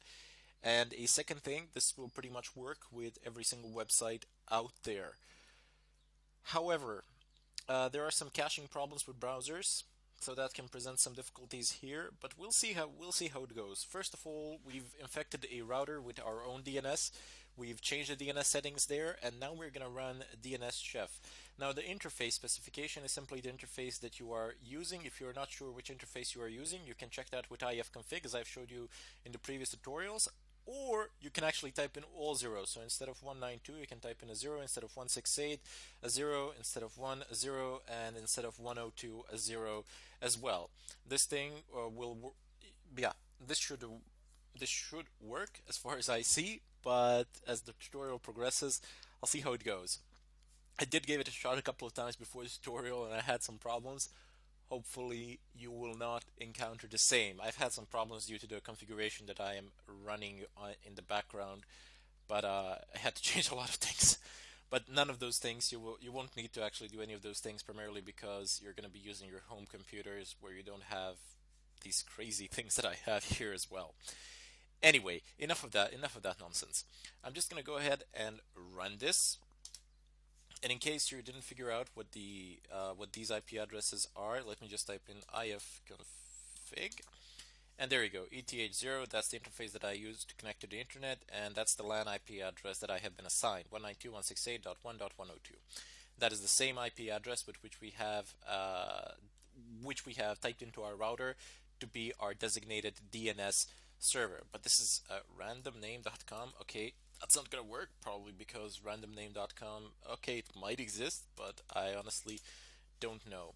So let's just go over and pick one website. We're not actually going to do anything to a website, so it doesn't really matter. That's my favorite forum, Linux questions. This is definitely a place to be. I mean, the amount of answers that people give here is amazing, and I don't think anybody's ever going to try to hack a username and a password for this forum, primarily because there is no point, there are no finances here or anything of a kind. This is just people helping one another out. Anyway, we're just gonna go ahead and copy this, minimize the browser, re-invoke our command where it says fake domain. I'm gonna delete this, paste linuxquestions.org. go ahead and press enter, and that's going to resolve all requests on our DNS servers from that. All the requests that have linuxquestions.org will inevitably be resolved to this IP address here, which is our own web server. But that's not going to do us much good if we don't have a web server that's running. So let's just take care of that, shall we? Clear the screen. Do I have anything of importance here? No, I do not. Now we need to do a set toolkit. Set OOLKit. Keynote, there is no double T here, so just set and then double O. Press enter. And this tool is extremely easy to use. I mean, there isn't really much to it. It's very powerful, but it's very simple. I have no idea how they managed to achieve to do this, but apparently they have. Anyway, you have a great deal of options here which you can use. I would definitely advise that you try some of them out. Definitely type in 6 for help, see what's there. Just read a little bit through it. Maybe you can, I mean, you're probably not going to try all of them out, but I would definitely advise that you pick a couple or at least one other than the one that we're going to use today and see how it works. All of these things have their own submenus, so let's go into social engineering attacks. See, there's like spear phishing attacks, vectors, website attack vectors, infectious media generator, creative payload, mass mailer, except there are lots of things here. You can conclude what they are for a lot of them just by reading the names, but I would definitely advise you to read a bit more and to just try some of these things, because there are so many options here. There are so many vectors of attack. It's ridiculous. Something is bound to work on the site that you want to do something on. Like, something is bound to work. Not only in Set Toolkit, but you have so many tools here in Kali Linux and on the net. So many options. Something is always bound to work. So don't worry about it. Anyway, what we need is website attack vectors, because we're going to be doing that. And again, we have submenus, a lot of them. Let's go with credential harvester attack method because we want to take some credentials. So press 3. And now we want a site cloner. So we want to clone the site and have it stored on our local web server. This is web templates. You can have a web template that is standing by somewhere. You can clone a site, or you can custom import. Anyway, press 2. IP address. So I need the IP address, and in order to get an IP address, I'm afraid I'm gonna need to use a ping. Let's just zoom in a little bit. NS lookup Linux questions.org. Amazing. NS lookup. Okay, so this is the domain and this is the IP address. I'll just do this instead. You can also check it like this. It's a lot simpler. Just type in ping and there we go. Same IP address, just a different method, I suppose. I wanted to show you something else. Okay, so IP address, but we don't actually need the IP address here. Sorry, this is my mistake. This option is used for what server will the post do. So sorry, this is my bad. You need to type in 192.168.1.102. Basically, this is your IP address, and for the postback tumbling, if you are using yep, there we go. So it also says if you're using an external IP address, use your external IP address for this. But we are obviously not going to use our external IP addresses now today, but you of course can if you have a VPN. Press enter here, and now we need a domain name, the full thing with HTTP and www. Easiest way to just go ahead and Control C and then paste it back in here, and there you go. Notice that the protocol is HTTP, but this works with HTTPS as well. There's literally no difference. Just type in HTTPS and it's gonna clone it, no problems. You can see here the title, it says set supports both HTTP and HTTPS. You don't have to worry about it. It says right here in the title, and I have tried it out with some HTTPS sites. It does indeed work. No problems at all. Okay, so let's go. It's cloning it. This could take a little bit of time, and there are a lot of tutorials out there on the net. They basically say that you should wait and stay here, but apparently with the newer versions of set, you can't. So just go ahead and press enter, 99 to exit, 99 to return, exit social engineering toolkit, clear the screen, and now we have our website cloned. Here, let me just show that to you. So this is linuxquestion.org, and if I type in 192.168.1.102, you see, there we go. This is our IP address, and the website is pretty much the same. Okay, the zoom is different, but this, I suppose I can zoom it in, no problems there. Maybe. Oh yeah. Oh well. The site that we have copied is even better because there are no ads on it. That's fantastic. He didn't copy the ad as well. And this site that we have copied it to, the clone actually contains a JavaScript in which will harvest the credentials, if I'm not mistaken. How we will do that, I will show you in the follow-up tutorial, where we will actually be extracting the credentials and saving them to our files on our computer.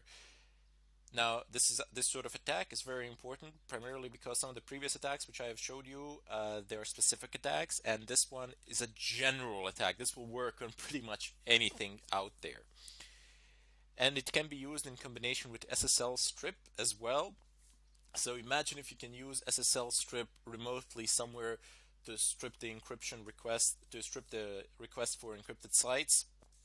But SSL strip doesn't always work, so that's kind of a tricky thing to do.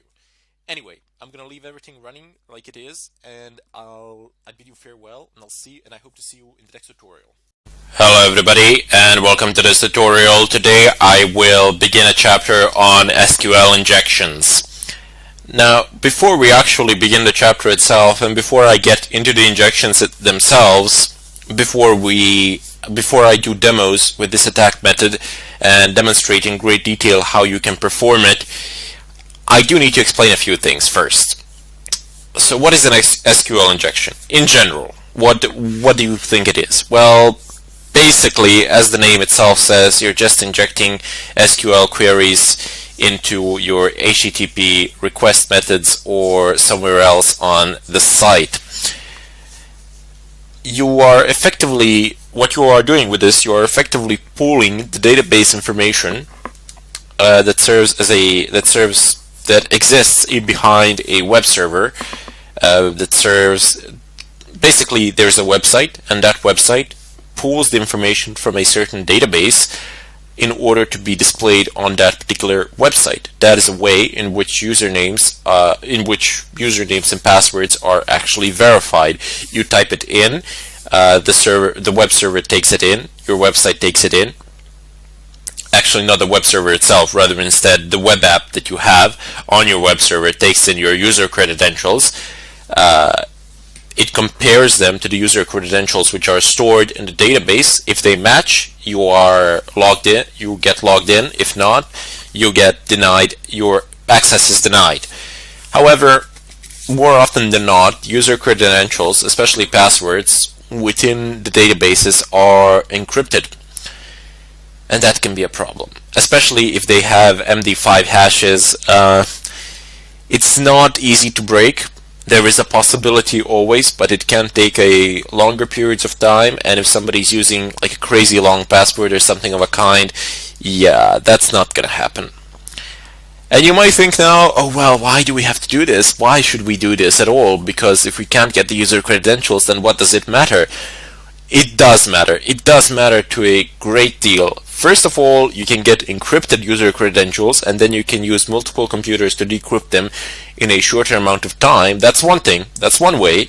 Or you can extract other useful information. And you might wonder, well, what other useful information is there? What can we use? Well, let me just remind you of a case that happened. Actually, this happens on a daily basis, but you don't really find it in the news or anything of a kind. A group of hackers, black hat hackers, they broke into a database And even though the user credentials were encrypted, they were very well encrypted, and they had really good policies for passwords.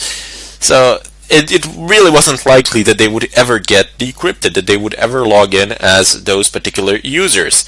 However, credit card information, credit card numbers, they were in plain text format and they could be read. So they took about 50,000 credit cards. Just imagine how many people were affected by this. 50,000 credit cards were stolen. I mean, what they did with them was probably that they sell them, or they try to use some of them on the net or something of a kind to wash the money. But either way, I'm just trying to make a point here that user credentials are not the only useful type of information in a database. There's loads of stuff, and not just credit card credentials or something of a kind. There's loads of other stuff that you can find there that you can extract depending on what the site is. Sometimes you won't be able to get the password, but you will get a large amount of information in regard to a certain user. You will get pretty much whatever you want to get without actually authenticating at all. So whatever you wanted to do with after the authentication, so if you want to steal a password, for example, then log in as that user and then do something, take some information there, you will be able to take it this way without ever having to log in, which is fantastic, because you don't leave I mean, still your connection of course gets logged by the server, and that can be problematic, but you can also issue commands to delete certain entries in the database, not just the SQL but others as well. And if there are some logs there, you can delete them. Sometimes you can even inject code, but that's not likely. However, you can actually inject SQL queries, and that is code in and of itself, so you can do a lot of stuff there. Anyway, without further ado, let's go ahead and set up a virtual lab, because we can't actually go about on doing this to random websites. As I said before, it's illegal and you can't do it. You shouldn't do it. I mean, physically you can, of course, technically you can, but you really shouldn't, primarily because it's legal. And I'm getting on somebody's nerves by repeating this. I am sorry for that, but it is necessary. I don't know, I feel a bit better by just saying that you shouldn't do it like that. There's no reason to do it illegally or anything of a kind when you can set up a perfectly functional pen testing lab on your own computer, on your own machine, where you can tune the difficulties, tune the defensive measures, etc., and then attempt to bypass them in peace without thinking that you're going to get caught or something of a kind. Anyway, one of the first things that we're going to need to download for this tutorial is a damn vulnerable web application. So we need this. Pardon for the expression, but that's the actual name of the web app. You need to go ahead and visit this website. So www.dvwa.co.uk.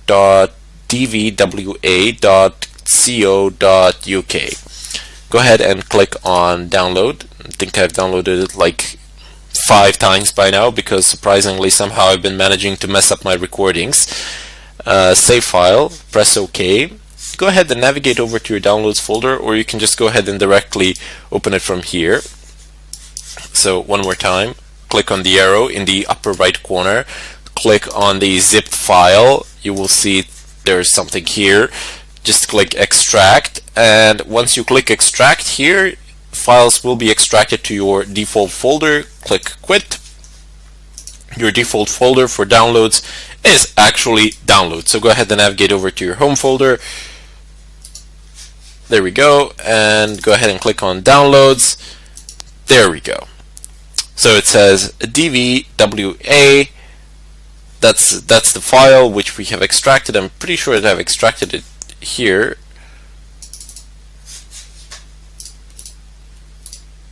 Yep, there we go.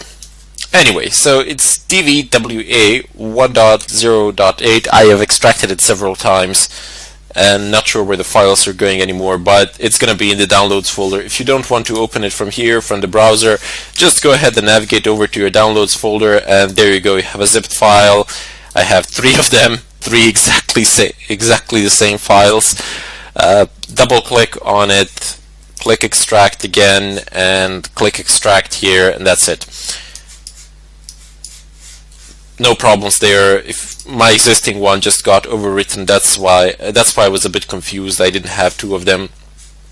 It says here overwrite existing files, recreate folders, but anyway, that's why I was confused. I thought I would have 2 of them, but apparently I have 1 because it was overwritten. Anyway, enough of that. So we have our folder here. It's downloaded, and now we need to copy it to our default web servers folder. You go ahead and open up your terminal, type in the following command: cp space dash capital R V. Capital R is for recursive mode, so it CPs all the subfolders as well, and V for verbosity, so that the CP command would tell you what exactly is it copying. Go ahead and type in slash home. Oops. Nope. Slash home. I need to. No, not home. Sorry. Root. Oh, come on. Why are you doing this to me? Slash home.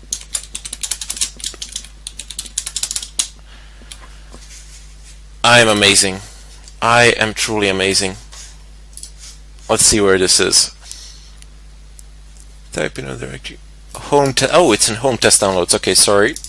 I am logged in as my regular user at the moment. I didn't realize that. So just type in cp space dash capital R V space slash home, your username. My username is test. Yours is probably something that you typed in, but mine is test. And type in downloads. And then you need to type in dv. There we go. So this folder is the one that you need to copy, and this folder you're going to copy into var www / press enter, and there we go. I have completed the copy. You can see the machine has actually told me every single file that it has copied. Clear us. Now, if you have been following through my other tutorials, you might have noticed you might have some other files in this folder. Before I actually began this tutorial, I've cleaned this folder. It's slash. Actually, I'm going to do it like this: pwd print working directory. So, if you have anything within this folder, you should really delete it prior to copying this. Or you can actually copy this and then delete everything else, but it's going to be easier before the copying itself happens. Just to make sure that there is nothing that will interfere in any way or manner with your web application. However, if you know what you're doing, you can have other things lying around here, no problems. Anyway, that would be it for this introductory video. I will continue immediately in the next tutorial from exactly where we left off now. However, until then, I bid you all farewell. And before I finish this tutorial, I would like to mention that I have been reviewing user requests, and there have been some people who have been asking for some additional tutorials on some very specific subjects. I will take them into consideration. I'll see if I can do them. If I can, time-wise, I will. However, please feel free to keep on posting your requests, demands, or whatever you wish. If you have a specific wish, okay, I want to have a tutorial on how to do this particular thing within the realm of ethical hacking, feel free to post it. I mean, I can't promise that I'll do it, but I'll definitely read it, and there is a chance that I will if I manage to get the time, or if I get enough requests or something of a kind. But I will read it, and I will consider it for sure. That much I guarantee it to you. Anyway, I bid you farewell, and I hope to see you in the next tutorial. Hello everybody, and welcome to this tutorial. Today we're gonna just continue on, as this is a follow-up tutorial. So without further ado, let me just show the modifications that I've made to the SQL map command. I have it here somewhere. Yep, there we go. So the address is pretty much the same as it was, except there is this bar thing at the end.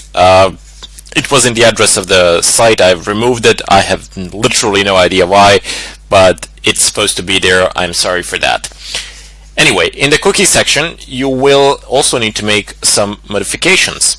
So this is the cookie that we have previously used. I have closed and reopened the session since then, so it is likely that this has changed. But you will need to identify the cookie, so it's PHP SE SSID. This is the type of cookie that we have picked up, so just type it in. And you can also specify the security level equals, and then you specify it here. Oops, it's low. Sorry, let me just change that quickly. Excellent, there we go. So I've been playing around with it, and I've been trying to see what happens with different sort of settings. And you see, just to confirm, on the website, DVA security, it is on high. So you see the setting here is on high. However, you can, even though the setting is on high here, you can play around with these cookies. And you can do this on any other site pretty much. You can also modify the cookies to get different sort of results. So instead, if it's high here, and even though the site is set to high, I can type in here low, and it's gonna go as low, no problems. Now, this is not, as I said, this is not something that you can apply here and here alone. This can be applied pretty much anywhere. Open up your Burp suite, take a look at the cookie section, and see what happens there. Try logging in and out of the website, wiping your cookies clean, wiping your browser history clean, and see, like, have 5 consecutive cookies and see what happens. Or log in through a different browser, or log in through a different virtual machine, and just have, or 5 or something like that, consecutive complete cookies, and then see how they change. If you can figure out their rates of change, and if you can figure out how they're assigned, well, there you go. You need nothing else pretty much. However, that is not really likely to happen, unless somebody has some really bad cookie keys, that then you can do pretty much whatever you want. Let's just change this to high again. And if I already have it cached, I've done it several times, but if it doesn't work with high, leave the high setting on the website, but modify the cookie to low and trick it in such a fashion. I have a bad feeling it's going to pull it from cache, and it did pull it from cache. It doesn't really matter. Yours is just going to take a bit longer, maybe like 30 seconds more, or something like that, and you'll probably be prompted with a question. Read through the question. It will offer, if it finds some vulnerabilities, it will stop, and it will ask you, do you want to continue scanning even though I found vulnerabilities? You can say either no or yes, just type in N or Y. For the time being, if you wish to follow exactly through this tutorial, you can just answer with no, because we are focusing on a particular vulnerability and we're not expanding on it. But on your own, I would strongly recommend that you do keep on scanning and try out different stuff. And as I said, if it doesn't exactly work with high, just try modifying cookies to low and leave it on the site as high. Anyway, so we have some information here. We can go ahead and read through it. It says parameter ID get, type boolean, based blind, title, it says payloads. Excellent. So type union query. Okay, so this is definitely vulnerable, and all this information that tells you a bit about the vulnerability, and it confirms that it is vulnerable. But you still need to actually do something with it. You still need to try to extract information. By the way, your log files are here. You see this file that I'm selecting. Do not forget to type in the dot here, the one that I'm selecting now. So just type in /root .sqlmap/output/ and this is my current IP address, but IP addresses vary from one web server to another.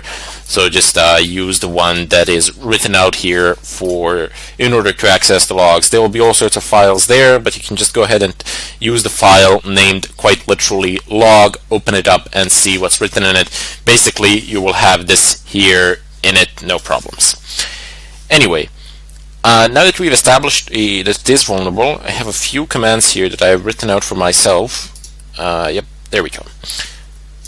So let's just go ahead and clear the screen now. We know that it is vulnerable. We're going to use pretty much exactly the same syntax. However, we want to add a few things. So dbs. Let's see how this works out. Unable to retrieve the database names. Falling back to the current database. Fetching database name. Something wrong with the full union technique. Could not because of the limitation. Okay. Let's try tricking the website from high to low. And there we go.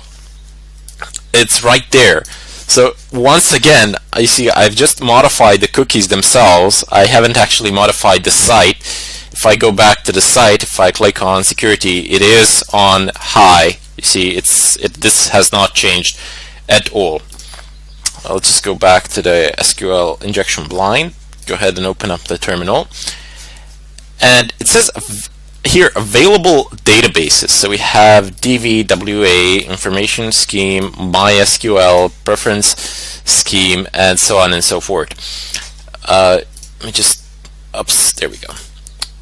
So if we open up, if we just go back to our command, we can type in D for database, and now we can retrieve tables from individual databases. By the way, the DBS just lists gives you the databases. Basically, it says available databases and the ones that you want to access, depending on what sort of information is contained where. You can't, of course, know. But it doesn't really hurt just to check them out. Sometimes there is a lot of them and it can be a drag, but it doesn't matter. As soon as you get to this part, as soon as you manage to go through the first barrier and actually access the database remotely, you're there. Then it's just a matter of time, far less time, primarily because you are able to go through those databases and figure out what is where. Now, if somebody's keeping an active track of what is going on, and if somebody's monitoring this live, they will be able to see that there is an incoming connection. That can be problematic because they can kick you off, but so what? If you do this at some ridiculous hours of the morning, depending on in which time zone the database is, you can actually pull the databases, just download them, and then analyze them later. So you have all the time in the world to analyze them after you have pulled them, after you've pulled the information, and after you've seen. Then you can just sit back, relax, disconnect your machine, and risk-free, basically, just go through the files and see what is contained therein. Now I have immediately written here DVWA, but let's just go through some of the other ones as well. Let's see what's in there. SQL tables. Press enter. Is it going to pull? Yep, there we go. So this is a relatively excellent. So we have user, we have columns privileges. This is for the SQL. Excellent. So we got a lot of tables here. Well, let's see what we can do. Let's see what we can do with this user. Probably there's bound to be something there. I mean, you can go ahead and check the others as well. But usually, if there's something that says user password or something of a kind, go and check it out. You can I personally would go through every single thing once I fetch the database, because you never know how somebody's going to name something, what sort of credentials are they, what sort of identification are they going to use. They might as well name this table user to, maybe not this particular one, but on the sites, on the web servers elsewhere, they can put their usernames and passwords in a database called, I don't know, Santa Claus, under a table called Wooden Door, pretty much.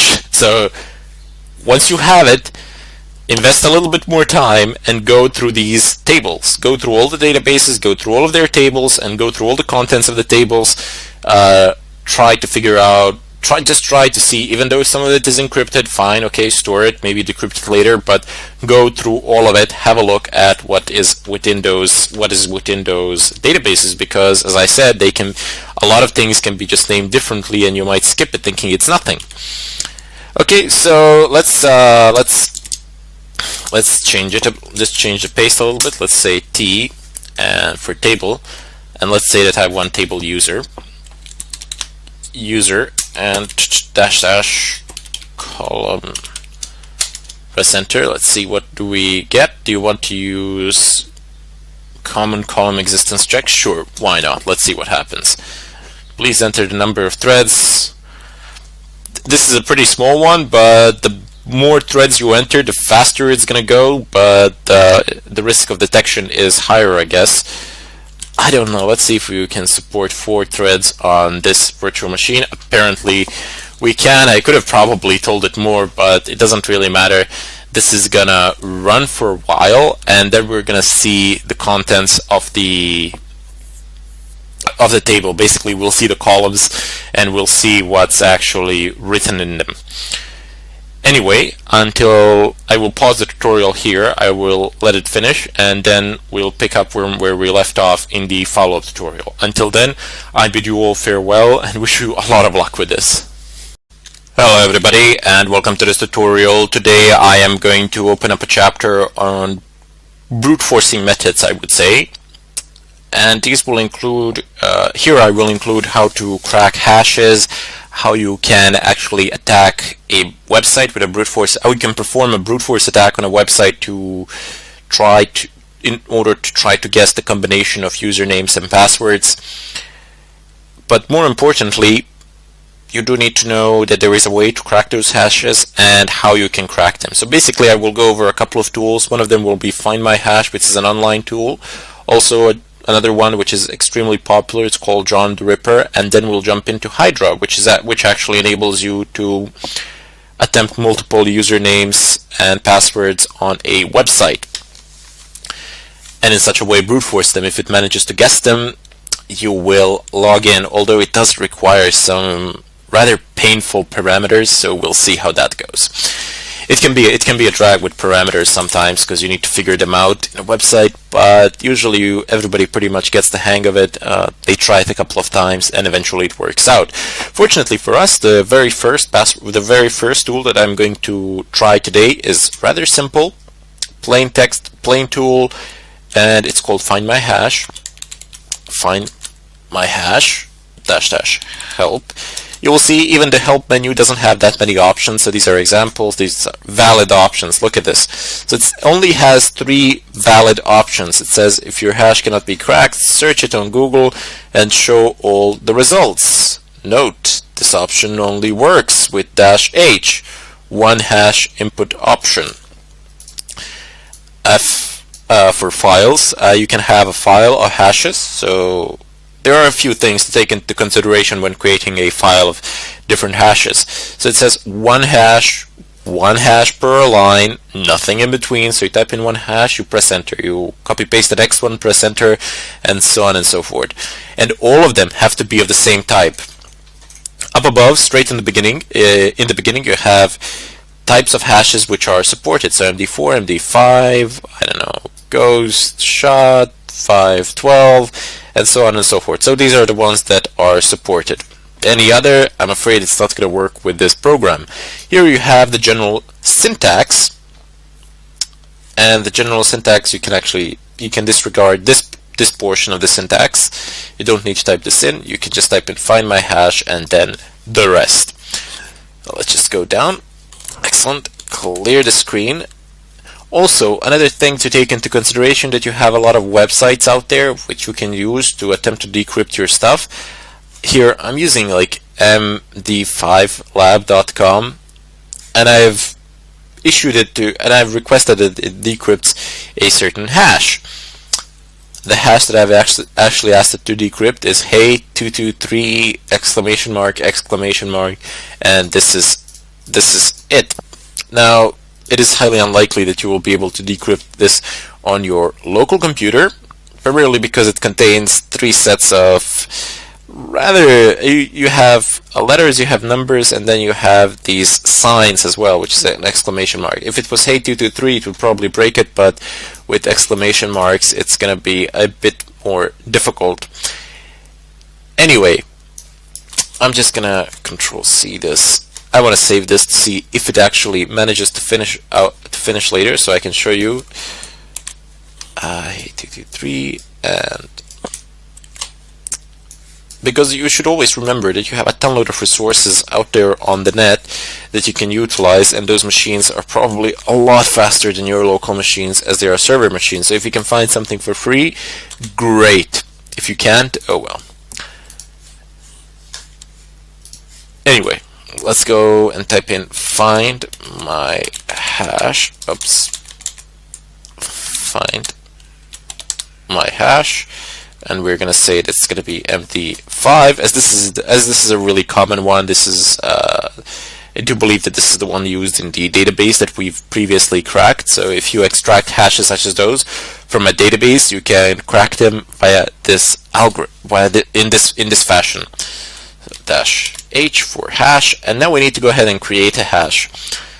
I don't know, what are we going to type in here? Let's use something simple to begin with, and then later on we can use a more complex things. But I want to primarily use something simple now so that it finishes in some reasonable amount of time, as opposed to having to wait for an hour or something like that. So let's just type in hey. That's quite simple, and we'll try. Let's just see if this one works out, and then we can try another one. I think this one should go relatively fast. And there we go. It is analyzing it with different things. We're going straight through. We can see the sites here as well. So it's going, and it's done. So the following hashes were cracked. And this is so weird that somebody was lazy to... somebody actually didn't bother to put an if statement somewhere. But oh well, the tool is free, so my credits to the authors of the tool. But a single if statement could actually fix this. You wouldn't have, if you have a single hash, it should be written the following hash was cracked, and if you have multiple hashes, it can say the following hashes were cracked. Anyway, that really doesn't matter. It has no effect to the functioning of our tool, and you can see, surely enough, there's a hash here, and you can see the word that was hashed as well. So no big deal there. Let's try something a bit more complex. Is this done? No. It's probably not going to finish, but anyway, what the hell, I might as well try. 1, 2, 3. Let's try hey 1, 2, 3. So letters and numbers, and increased length as well. Paste, press enter, and it's going. This might take a bit longer. However, I just want to show you if it becomes too long before I actually finish what I have to say. If it continues after I've said what I wanted to say, I'm gonna stop it. But no, apparently no. It's so a 6-character password, including numbers and digits, is cracked. Okay, let's just try one more for the fun of it. So hey 1, 2, 3. I don't know. Let's leave 1, 2, 3. Let's just increase this to hey with capital letters, and let's add an exclamation mark. I purely doubt it's going to be able to crack this. Maybe because I've used hey and 1, 2, 3, but let's see. If it does crack it, I'm going to be amazed.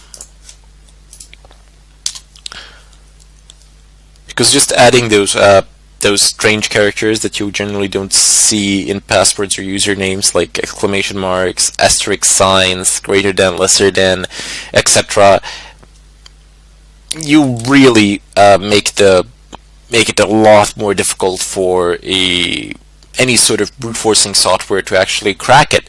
Primarily because, okay, so if you have letters and numbers, you have a certain amount of you have a fixed amount of characters. So it's a smaller number, and if you use characters, oh man, that increases the amount of possible combinations exponentially. Because I don't know, you have like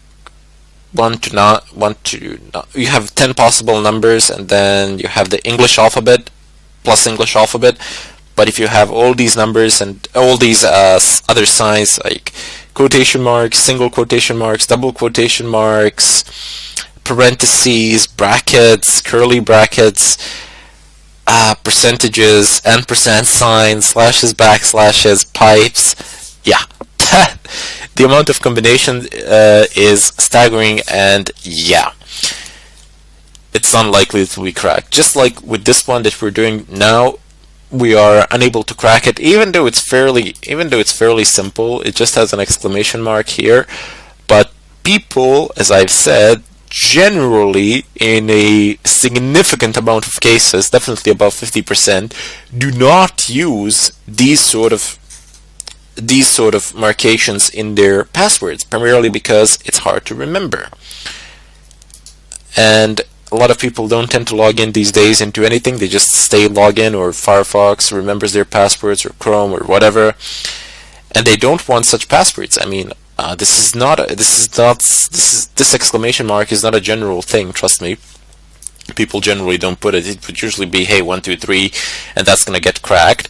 But in any case, it looks like that it won't actually manage to crack it. If it does, I will let you guys know, but I purely doubt it that it will. Usually, I do believe that this is usually the last one that runs, but in any case, I want to bid you farewell, and in the next tutorial, we will actually use some other tools. I do believe it's going to be John the Ripper. Okay, so there we go. It wasn't actually cracked. Yeah, it can't actually crack this one, but let's see if we can do some Google searching with it. Up. No, don't.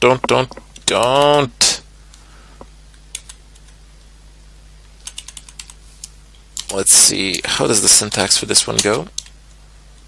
Again, you go for it.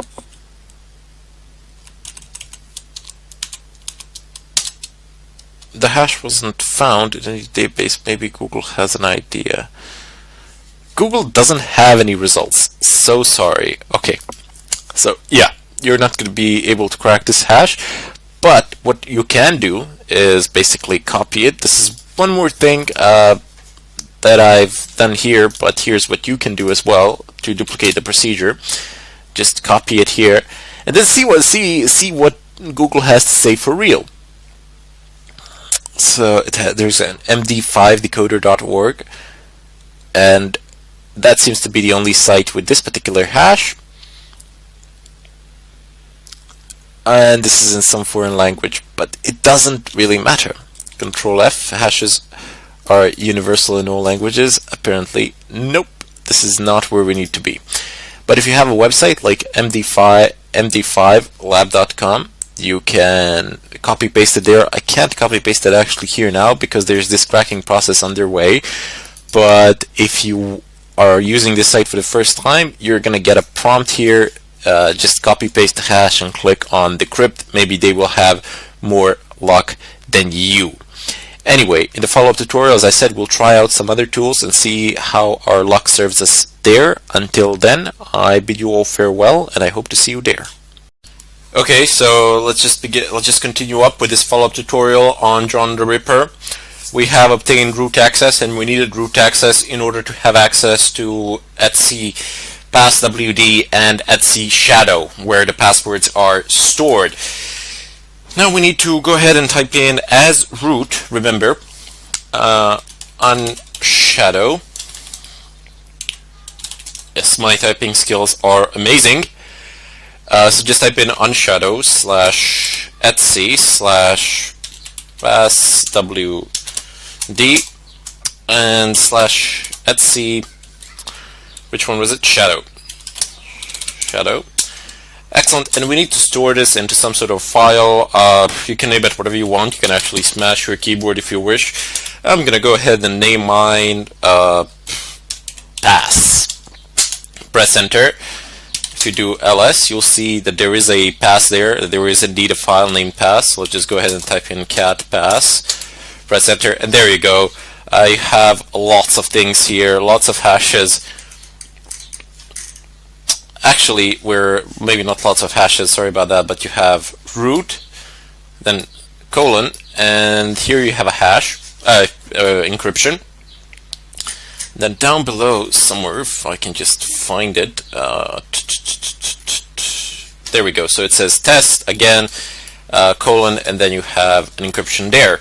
Let's just go ahead and clear the screen. Now, John has a lot of options here. Let me just switch to full screen mode. And look, you can specify certain rules. You can specify files, so just do a word list and then read from the word list. You can have a configuration file for the John itself to substitute john.conf, which you can also alter as well. There are literally tons and tons of rules here, depending on what you are cracking, what sort of encryption you are cracking. But the most specific rules are the best one. Actually, the best ones. That's what I want to say. The best ones are when you can actually specify certain rules on your brute force attack. So let's say, I don't know, I want you to try all the words where the first letter is a capital letter, and then the second letter is, I don't know, then the second letter is lowercase letter or something of a kind, because it is likely that the first letter will be capital, more likely than not. And if you know that the last three characters are actually numbers, you can also do that as well. There are a ton of options. You can do these things with crunch, as I've showed you before, but I just wanted to make a mention of it, that it does exist for John the Ripper as well. However, what people generally tend to use for John the Ripper is -- format and then name. Now, name, of course, you will substitute with one of the encryption types, with one of the hashes, so it forces one of these hashes to be decrypted. If you don't know which type of a hash it is, it's not a big deal at all. Don't worry about it. John will be able to figure it out on its own, but it will issue a warning. Look at how many of them there are. There are a lot of them, and as I said, if you don't know which one it is, no big deal. Also, a very nice thing is that you know those files that you download from torrents, and then I don't know, sometimes it says that the file is zipped and that there is a password on it. Well, you can use John the Ripper to actually crack it open. That's very nice as well. But in any case, we're just going to use John with the most basic of options in order to crack the password hashes for a Linux system, as we are cracking system passwords today. You can also use this crack status, emit a status line whenever a password is cracked. If you have a very large file of hashes, you can also use this one to tell you when something is cracked. But you generally just want to leave it to run to the end.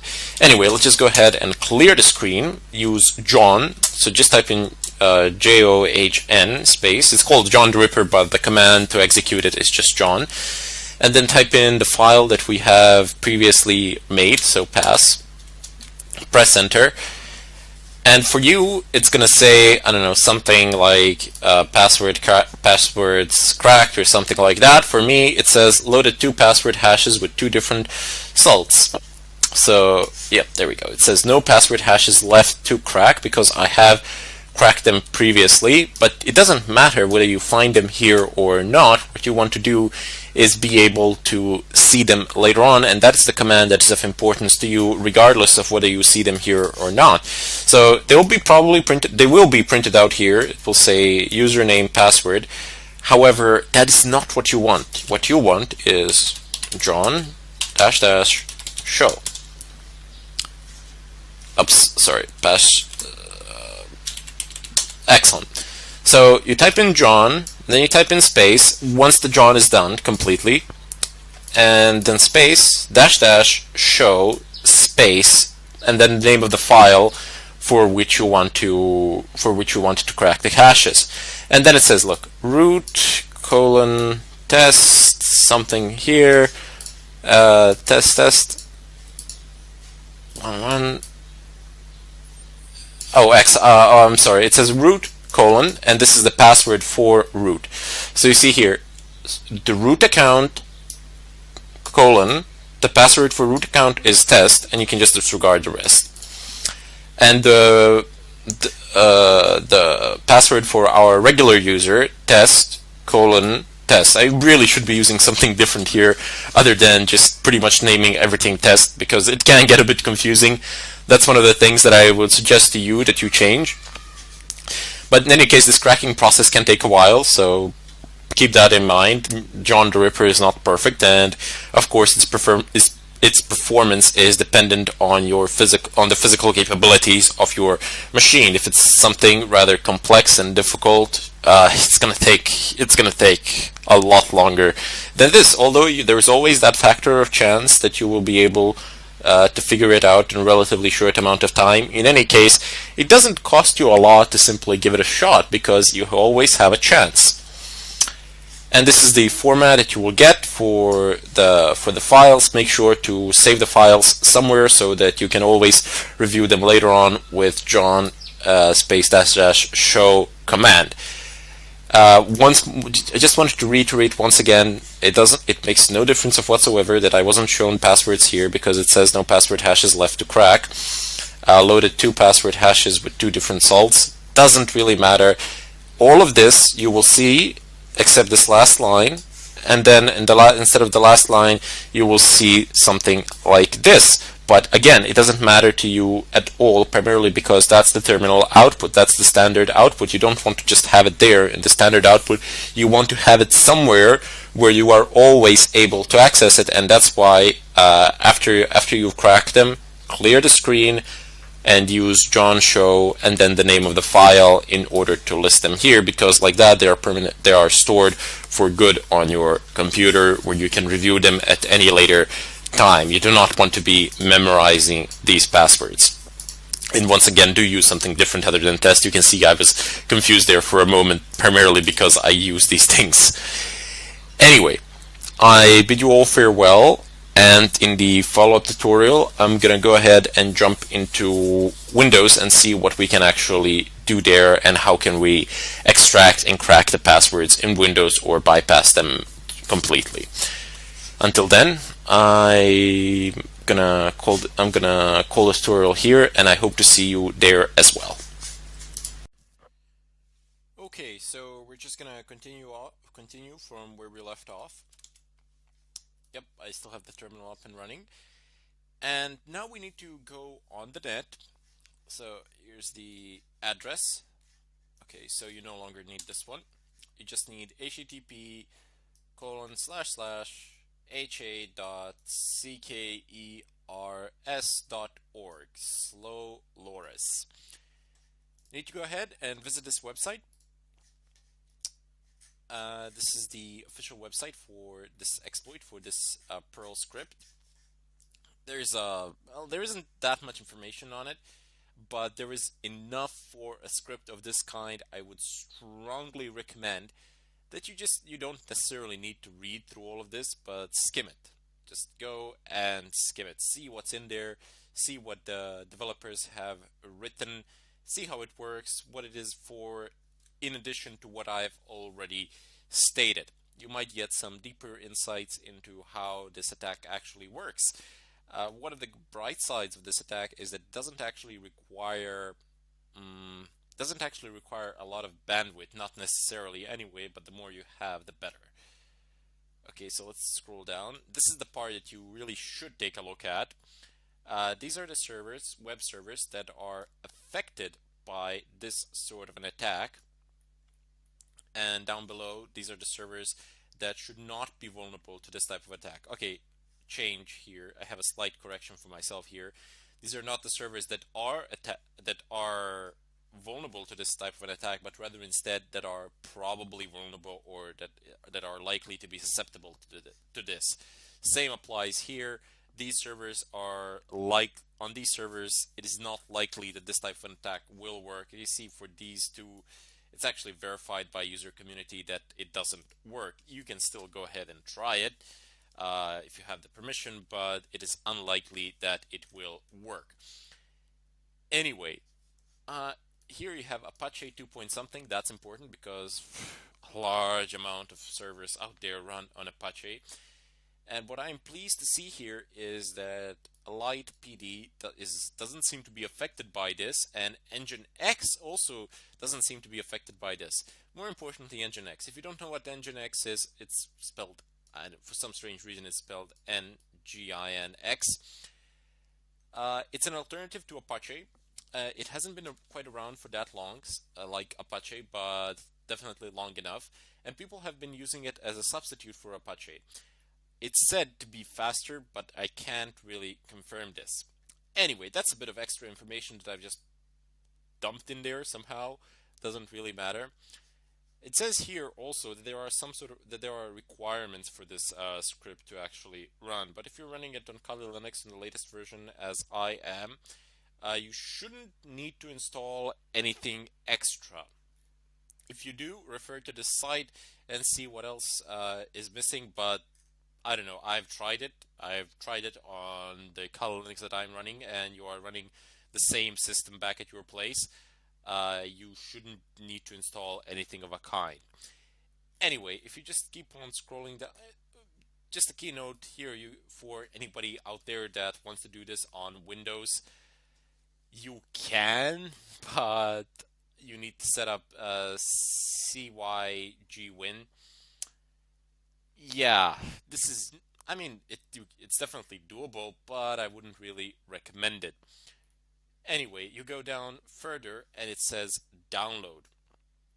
It's solaris.pl. You will need to download this particular script, or if you want to perform this DOS attack on an IPv6 protocol, you can also download this script. Not a lot of, I wouldn't say that high of a percentage of the world is using IPv6, not yet anyway, but slowly but surely they are switching to IPv6. Let me tell you why. You have about 4 billion IPv4 addresses, and you have exponentially more IPv6 addresses because there is a shortage of IP addresses. They switched over to IPv6 protocol. They made it available, but I don't know why exactly, but not that high of a percentage has switched to IPv6, not yet anyway. But in the future, sure, why not? Anyway, for the time being, you're going to use this particular script. As I said, just go ahead and click on it, and you see this is not your average download link. This is basically a script on the net that you're going to Control-A to select everything and then Control-C to copy it. Normally, I wouldn't advise doing this, but I trust this site to a good extent, and you are doing this in a virtual machine. So yeah, though if you're doing it in a virtual machine, it's not that dangerous, but if you're doing it on a physical machine, it could present problems. Anyway, let's just go ahead. I have two of the files which I've previously created, so I'm just gonna delete both of them, and I'm gonna create a new one. Nano slow loris. You can name this whatever you want, by the way. .pl, but this just makes sense. And you do need an extension PL, though. That is absolute must-have here. Press Enter to create open up the file in Nano. Paste the contents. It might take don't close it and save it immediately. It takes a while for everything to load. You have the code here. Down below is explanations on behalf of the developers have placed there. So you got some things here. You can go through the script if you wish, if you know how to read Perl scripts. Control-O to save, press Enter, Control-X to exit. Do the chmod, make the file executable, plus X, slowloris.pl, clear the screen, and now we're gonna, I'm sure I have the command here somewhere because I really don't feel like typing it in now. I'm bound to make mistakes during tutorials when I type them in. So you have this standard script execution command, / to execute pretty much any executable script in Linux. Then you type in the name of the script or the path to the script. Then you have this argument DNS, and then you have the IP address, and you have dashboard 80. And I do believe that this is the number of threads, or should I say socks that are opened. Anyway, go ahead. I have typed in the IP address of my router, of course, on which I'm going to be performing this. I have done the Nmap scan for this particular IP address. So go ahead and press Enter, and this is going to run. Let's open up a browser. it's 192.168.1.1. Now it might load, it might not load. Okay, it doesn't load. It says the connection was reset. I am unable to access it. So let's go ahead into Kali, stop this attack, go back to Firefox. Let's try reloading the site now. Try again. No, why? I have stopped the script, have I?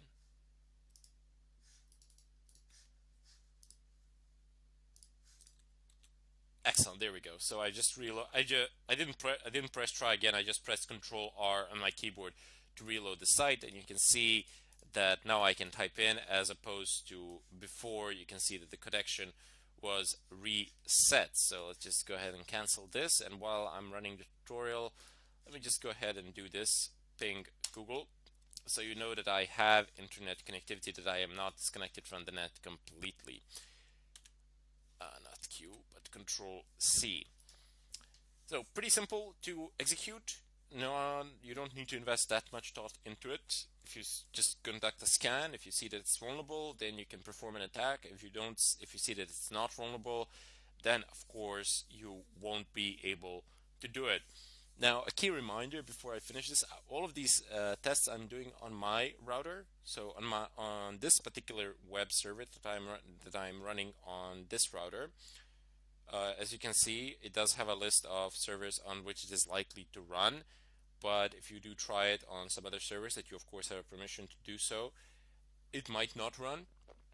Also, it might actually slow the sites down, increase the loading time, or increase the loading time to a couple of minutes, as I do believe I stated before. So it can be a full DOS attack or a partial DOS attack. If it's a partial one, don't be disencouraged. It's pretty much just as effective as the real one, primarily because nobody's going to wait around for 5 minutes for their sites to load. Or rarely anyone will. Just try putting yourself in such a position. Anyway, I bid you farewell here, and I hope to see you in the next tutorial. Welcome back to this tutorial. Let's just continue off from where we stopped in the previous one. Let's just do this because we're gonna need more than one terminal here. And let's put this one like this. I already have another root terminal open. Let's just put it here. Come on. I don't know, I'm a perfectionist for these things. Don't ask me why. Let's just put this one down. Like this. Why? Why are you doing this to me? Okay, there we go. So now we have our setup where you're going to need two terminals. So just go ahead and open them, two root terminals. And down below I have a small set of commands, so I don't have to remember them while I do this. Anyway, the first thing that we're going to use is, well, in my brilliant ordering of things, the last one here. So let's just go ahead and copy that, paste it here, and let me just go over this command. So you have MSF payload, you have specified which one do you want, you have a host, listening host, this is your own IP address, and it's being redirected to root desktop, and then I have named it cmd.exit, but you can name it whatever you want. You can smash your keyboard and it can be anything. You can put your name, last name there if you want. Anyway, you would hit enter here. I'm just gonna go ahead and change this name because I've already generated it. Let's say CMD101. Press enter, and this is gonna run for a while. It's a virtual machine, so give it a break. Understand it, that it does not possess a significant amount of resources, and it says, okay, created by MSF payload L host, and this is the path where it's going to be created, so we know that it's on the desktop somewhere. Yep, there we go. So I have the old one, but I have the new one here.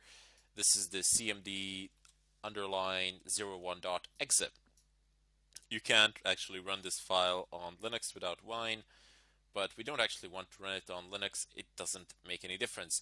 Now this file you can copy on your USB drive and you can carry it around in order to infect the intended target. Or you can actually force the download by, I don't know, pretending as it's an upgrade feature for web browser or something of a kind. Once you have the command of somebody's DNS, of your intended target's DNS, you can pretty much redirect them anywhere and do whatever you want. They can't do anything unless you approve it. So have this. Once you have this, you can utilize it pretty much anywhere.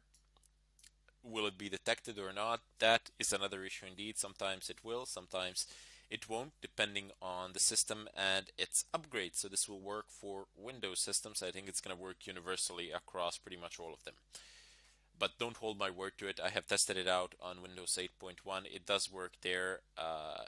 Does it work on 7? Probably. Does it work on anything below 7? I don't know, but very likely, like 90% chance. Anyway, let's just bring this back. So now that we have generated the payload, let us assume that we have delivered it to the victim machine.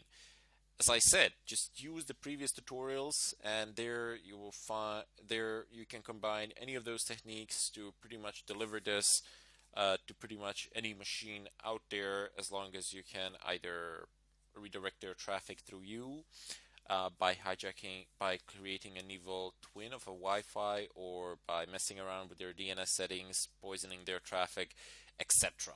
Poisoning the ARP, etc. Anyway, I already have it copied out onto my Windows 8.1 virtual machine. And I'm going to go ahead and clear the screen because I don't think we're going to be needing it anymore. Here I'm going to type in use. So tab option is supported here. You can finish your commands with tab. Multi handler. Press enter, and then you type in. You can actually type in show options. This is going to show you the options for it, but not much here. Clear. Set payload. Nope, not like that. Set payload. Yes, actually, exactly like that. Set payload. Windows. Okay. The tab can be a bit slow in a virtual machine, but if you're using a physical machine, this is going to go a lot faster. Interpreter. Reverse TCP. So you remember all those payloads that we've seen in search? With search? Well, this is just one of them. Anyway, press enter. Excellent. So payload is set. Now let us configure it. You can type in show options. There we go. So you have local host. This is what you need to configure. Listening host. And you can configure the listening port. The default is 444. You can leave it, honestly, if you're not using it for something else, but you can also change it. Here's how you would do it. So set L host, and ifconfig, I want to see the IP address. So it's 102. Clear. Show options.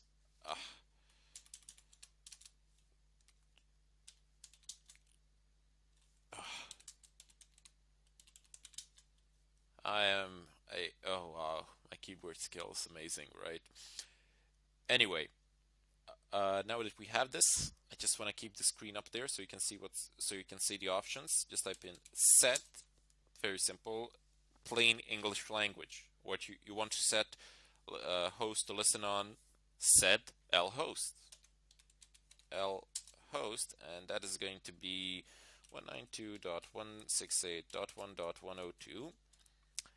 This can also be your external IP address, your public IP address. As I've said in the previous tutorial, you just need to configure the DMZ on your router. That is different from one router to the next, but it's just one option. You absolutely have to have a DMZ on a router. It's always there. If you don't know how to do it in your particular router, I mean, go log into it, look for it. If you really can't find it, type in your model number in the net and type in how to set the DMZ for this model, you should be prompted with a large supply of legit answers. Anyway, set listening host set. That's the, well, maybe not listening host, as it says up there, the listening address, but host needs to have an address. Anyway, the same thing you would do for port if you wanted to change it. So set L port, and then you would type in some number here, which would reflect the port that you wish to listen on. I'm just going to leave the default. I don't really see any reason to change it. Keep in mind that this port, that the L port needs to be the same as the...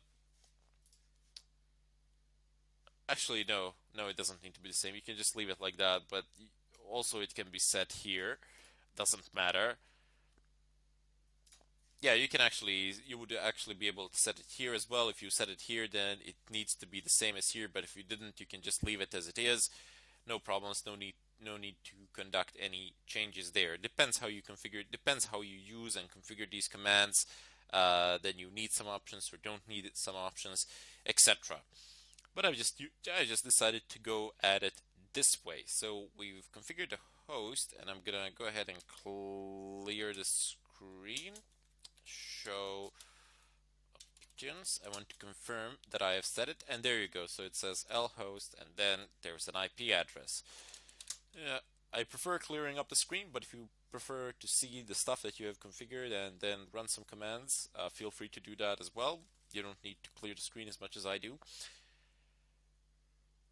Anyway, type in exploit, press enter. It says started reverse handler on 192.168.1.102 : this is the port, and starting the payload handler. Okay, now where is my Windows machine? So now I'm here in my Windows machine, and this is the script. So cmd.exit. Basically, you can name it whatever you want. You can present it as whatever you want. There are many other ones, like DLLs and stuff of a kind. You can see it with a search command. Feel free to explore further on that, and I do encourage you to explore there and to discover many more options that Metasploit has to offer, because if I was to make a detailed overview of Metasploit, that would I would probably need to make like 3 courses, and I still wouldn't cover half of the options in there. But anyway, try new things and ask whatever you feel like in the discussions. I will be more than happy to help you out with anything related to this. It doesn't necessarily need to be in the tutorials. It can be something outside of the tutorials. Regarding Metasploit or something of a kind, because it is a rather large framework. So if you need help with it, just post it there. I will be glad to help you out in any way that I can. Anyway, go ahead and start this. Run standard. This is a standard question that is pretty much asked for any application. Do you want to run it? Go back to the Kali box, and there you go. The Meterpreter session has actually started indeed. So, what do we want to do here? Show UUID, is that it? Nope. UUID, is this the one? Upload, no. Show. Oh well, doesn't matter. I can... when you enter the Meterpreter session, things tend to change a little bit, but you can just type in shell, and there we go. So channel 1 created, Microsoft Windows, Microsoft all rights received. What I wanted to show you previously to this is the ID of the computer that we have seized, how it is marked, but doesn't really matter. You can, when you can get, it's a username. I do believe it's a username, but it doesn't really matter. As I said, you can just go in here and you can see that we are in C users creator desktop. And if I go, I can MK there, and let's see, can you see me? Okay, there? Can you see me? Let's go back to our Windows machine. Where is it? Excellent, there it is. So there's a folder in it. It says, "Can you see me?" Fantastic. Oh, yeah, my music in the back. Where is it? Where is it? Come on. Kali, there we go. So I'm guessing that the power off is not going to work, but let's try it anyway. Power off is not recognized. Okay, so shut down.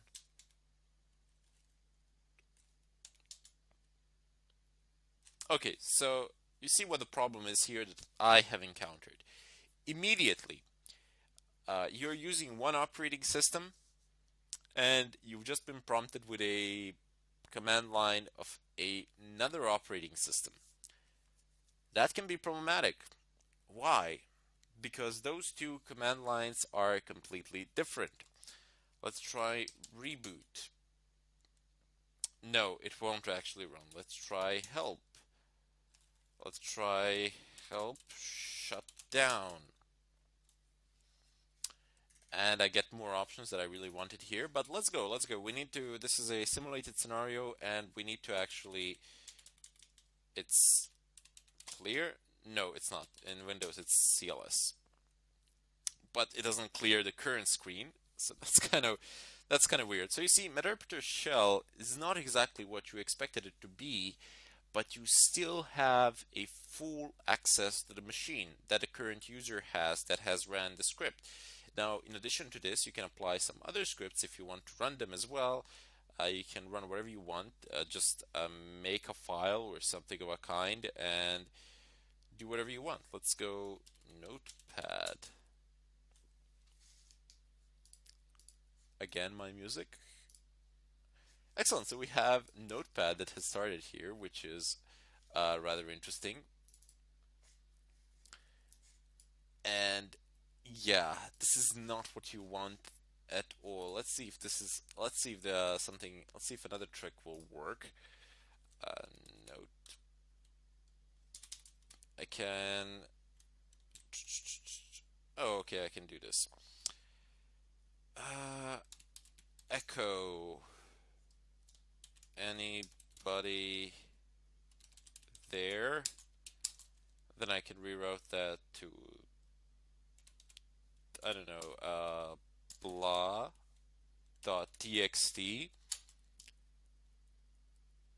Excellent. And now I would need to type in notepad. The tab doesn't work here. Blah.txt, which is very annoying. And now you've successfully started blah.txt. And excellent, there's another notepad file. It says, "Anybody there?" So imagine this is just kind of popping here and it says, "Anybody there?" Let's see if we can figure out how to shut the computer down with a shutdown command. Oh, there are so many options. Help shutdown usage. Oh, there are a lot of arguments here. Display graphical user interface. No, I don't want that. Log off. Okay, so power failure environment cord unplugged. I'm not sure if I want those. Let's see. Shutdown /p. There we go. It actually worked. Meterpreter session 1 closed. Reason died. Basically, the computer on the other side died, and you can see in VirtualBox. Yep, I can't actually open it now. It's being bugged out because it is actually stopping. So, Kali, it says Windows 8.1. It says powered off. How amazing is that? You can just shut the computer down, but there we go. So it's no longer there. Okay, so to tell you one thing, this would be an extremely stupid thing to do, what I just did. Before I have made my script persistent, before I have scheduled it to run at boot time, I have shut down the computer on the other side. What now? Nothing.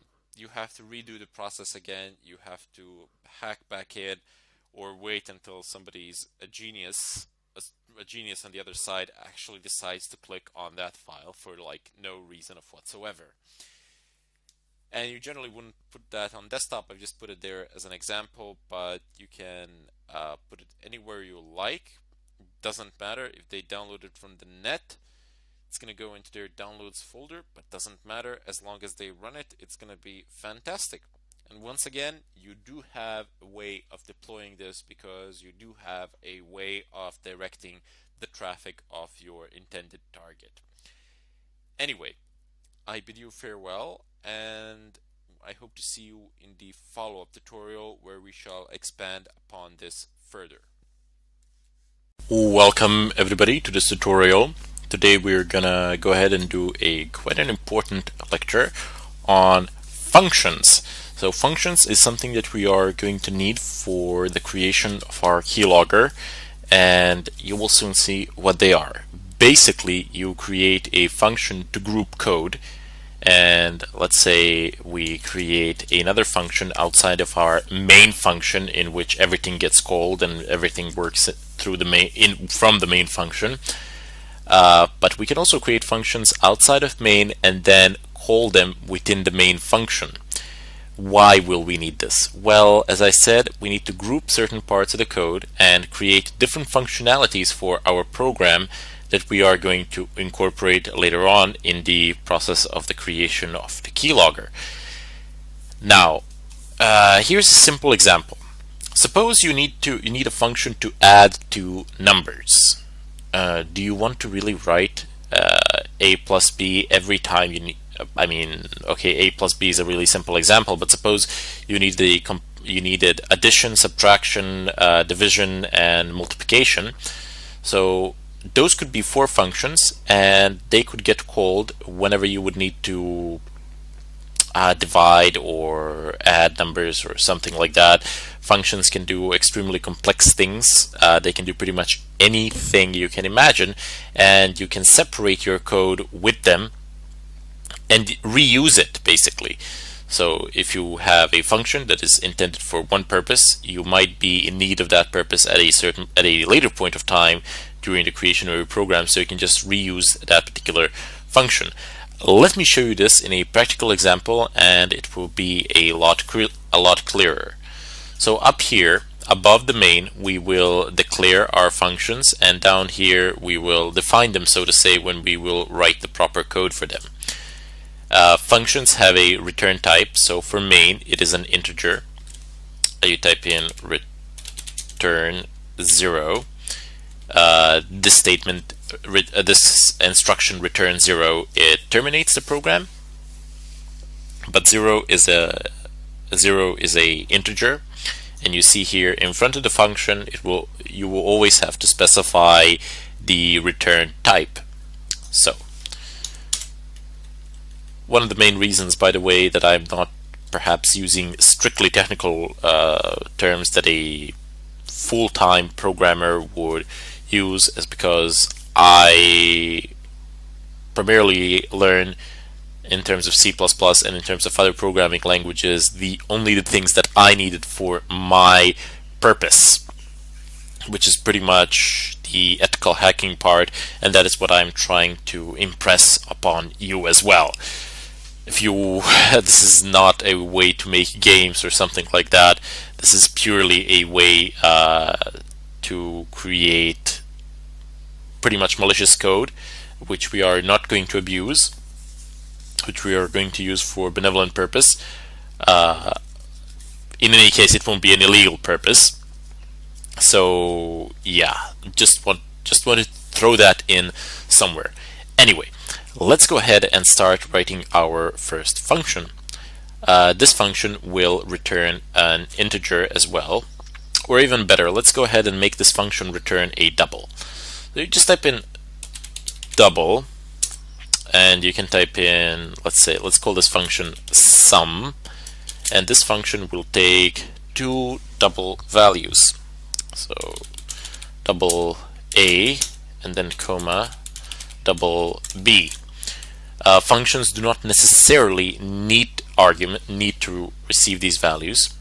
So I will show you in a moment how you can pass these values to a function. So it can also be like this. This part can be empty, no big deal.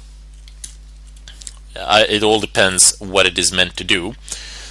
So we have declared our function here, and we have placed a semicolon here, but we won't need it down below. Down below we will open up curly brackets and we will start writing our function. All we need to do is type in return as we've typed in before in the main, and we can just type in a plus b. That's it. That's all we need to do. You can of course write a more complex code, but for the time being, let's just use this as a demonstration. And now I could just type in cout here, and I can type in the sum of 3 and 5 is over here. So sum, and then open parentheses, and here we can type in 3, 5 colon, and let's go ahead and compile that. Yep, there we go. The sum of 3 and 5 is 8. This is basically the simplest example I could give of pretty much the simplest function I could think of. So it has a return type of double. It will return a double, and we have named it sum. You can name it pretty much whatever you want, as long as you use lowercase and uppercase letters under lines. And then you have a two double values inside, two double types inside, and these are not we have not assigned them any values, but when we pass them in like this, so just instead of writing this in here, we type in two values, and A is substituted with 3. A is given a value of 3 and B is given a value of 5, which in turn is placed here, which in turn is placed here. Here they are added, and then that value is returned. So you can write these functions for division and subtraction and pretty much all the functionalities of a calculator. This is how the calculators are made.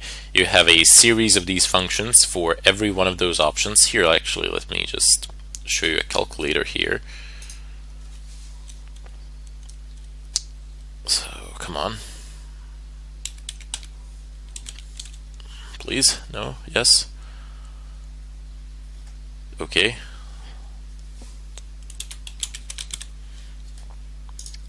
Come on. There we go. So you have some basic functions here, but if we switch to scientific, you have a lot more. So you have these mathematical functions here, cosine, sine, tangent, etc. All of those functions have a mathematical representation, which in turn is written like this. So this would be, for example, a function to add two numbers.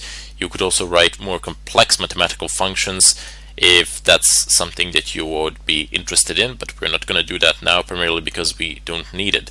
And something is eating up my CPU. Well, apparently not. It's just a slow virtual machine. Anyway, okay, so that would be one of them. Let's go ahead and deal with something else. So you can also have a void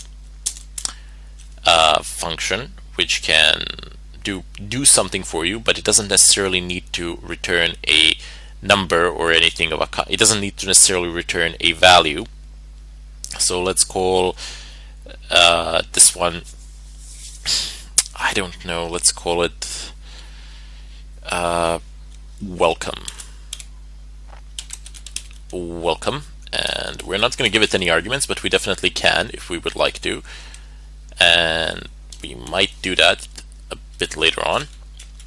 So void, as in void, it doesn't return anything, empty. it's not an empty function. Of course, there are things in it, but you get the idea. I'm just saying that it cannot return a number or anything of a kind. And we can just type in cout welcome to somewhere where I have no idea. Okay, so let's put a semicolon at the end, and let's go ahead and call this function down below. So cout. Actually, yeah. Well, welcome. But actually, let me just show you one more thing here as soon as I'm done with this. There's so much to show you, and I gotta compress it a little bit. Welcome does not work. Why does it not work? What is the problem? Let's go ahead and take a look. Okay, so reduced configuration type parameters, char and void.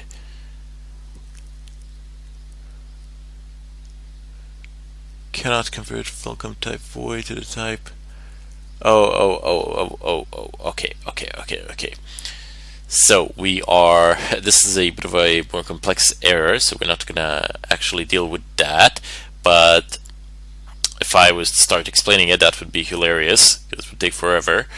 But this is actually pretty stupid. This would be the equivalent of me typing in, so just take a look at what I did now. I'm gonna write an example of what I did. So I basically wrote cout and then something, and then again cout and then again something, or a statement here, or something like just some random text, not a statement. So this is pretty stupid on my part. Let's go ahead and just delete cout, because we literally have no need for it. We can just call the function on its own, and it will print out whatever we tell it to print out. And there you go. Welcome to somewhere where I have no idea. Let's go ahead and endl here. Press enter. Excellent. So it says the sum of 3 and 5 is 8. Welcome to somewhere I have no idea where. If you wanted to do cout like this, you would need to, it would need to be a string.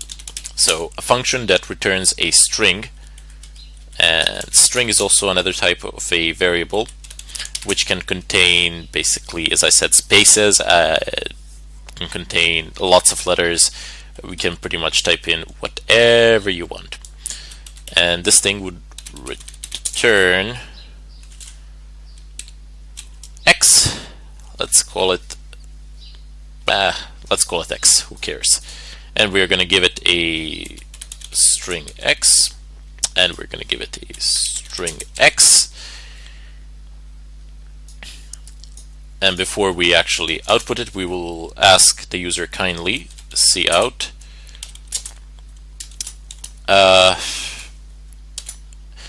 enter whatever you would like. Okay, so cout, we don't need this. Yeah, actually we do, but in a different sense. Hold on. And then we type in cin. And again, we would need some sort of a string in our main function, because when you define a variable inside a function somewhere, that variable is only valid for that particular function there. So let's go ahead and type in string x. I can call this one again by the same name, but it doesn't have any relation to the string x in the function welcome. The string x will be here. We'll just leave it as it is, and I will type in cin x, and we'll actually need a different one, like this get line.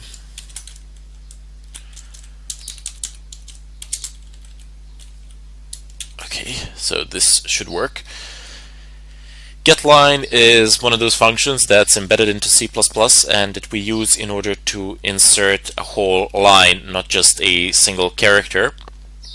And that's pretty much all you need to know about cline. This is its syntax. You type in getLine, and then you type in C in here, and then you type in comma, and then you type in your string here. These text manipulation things will come in handy later on when we deal with the keylogger. And down below, we're going to go ahead and say cout welcome, and we shall pass x to that function. That's actually it. So let's just go ahead and, oh yeah, misclick. So the sum of 3 and 5 is 8. Enter whatever you would like. Hi, I am here, or am I? Take a wild guess. And there you go. It says, hi, I am here, or am I? Take a wild guess.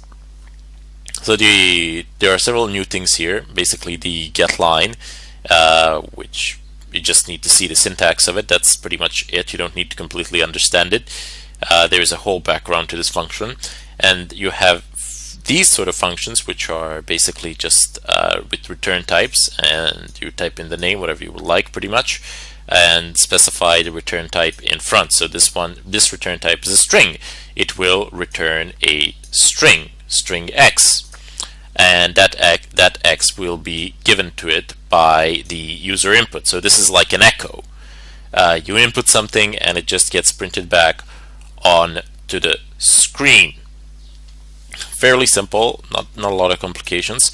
And just to show you that this would work without me actually inputting anything, it doesn't really matter. It doesn't need to have an x. I can delete this, and I can delete this, and I can delete this. So I can just say return, and then, hey, how is it going? Are you enjoying I totally see myself misspelling a lot of things here. The course, please do not misuse, please do not abuse the knowledge. There we go.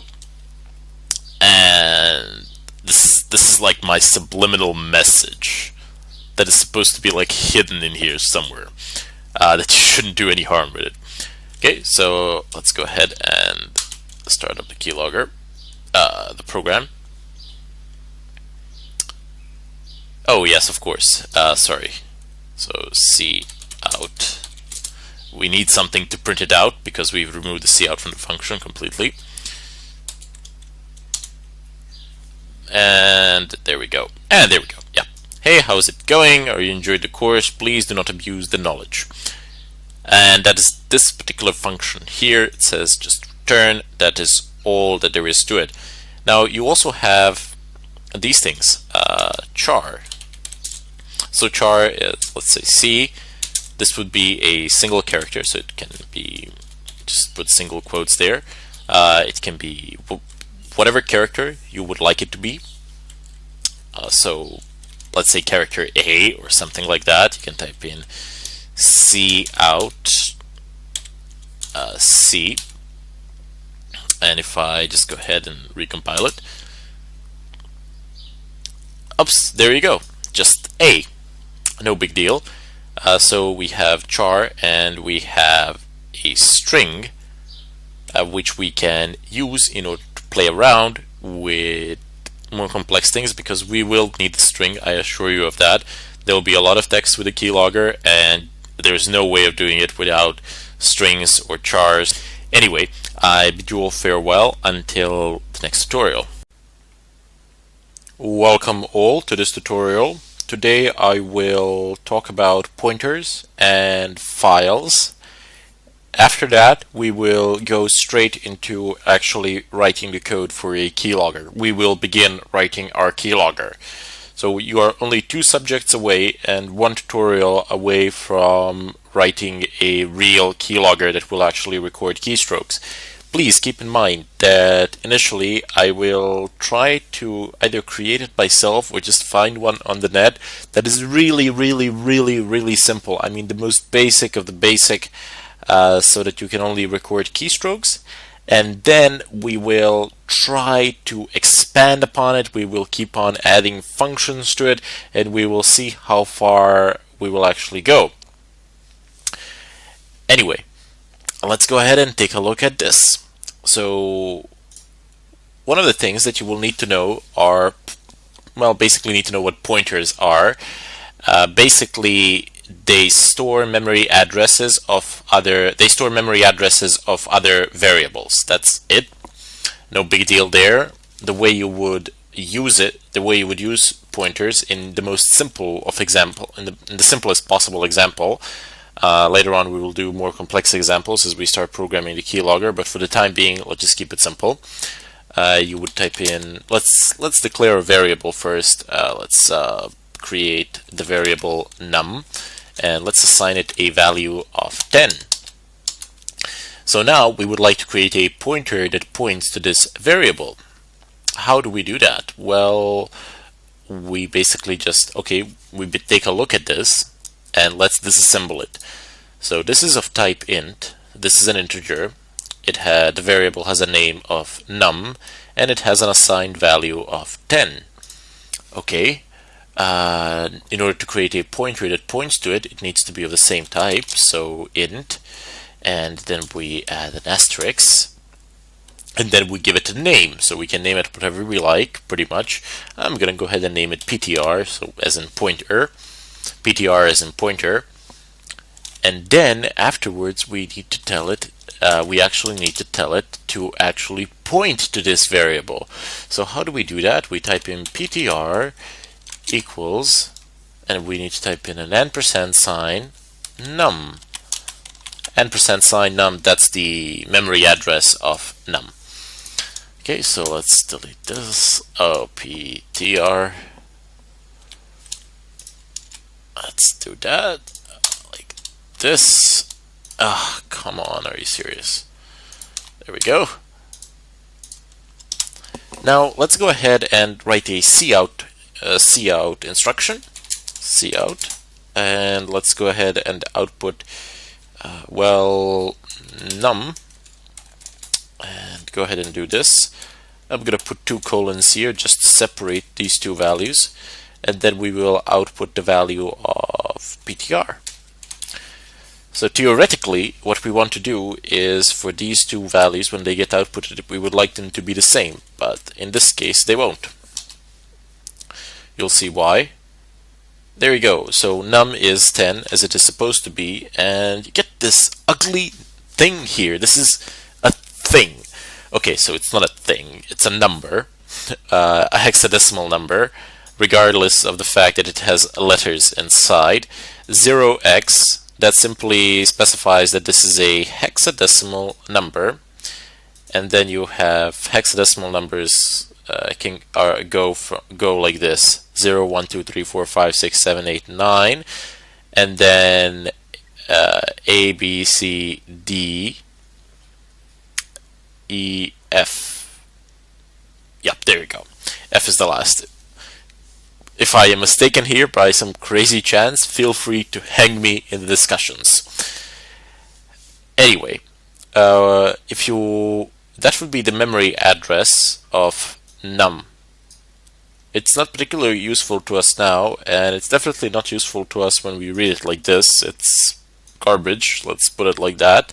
It has its uses, but if we wanted to output the value of num, the assigned value of num, well, simple enough. Just type in an asterisk here, and let's go ahead and run it. Tick-tock, there we go.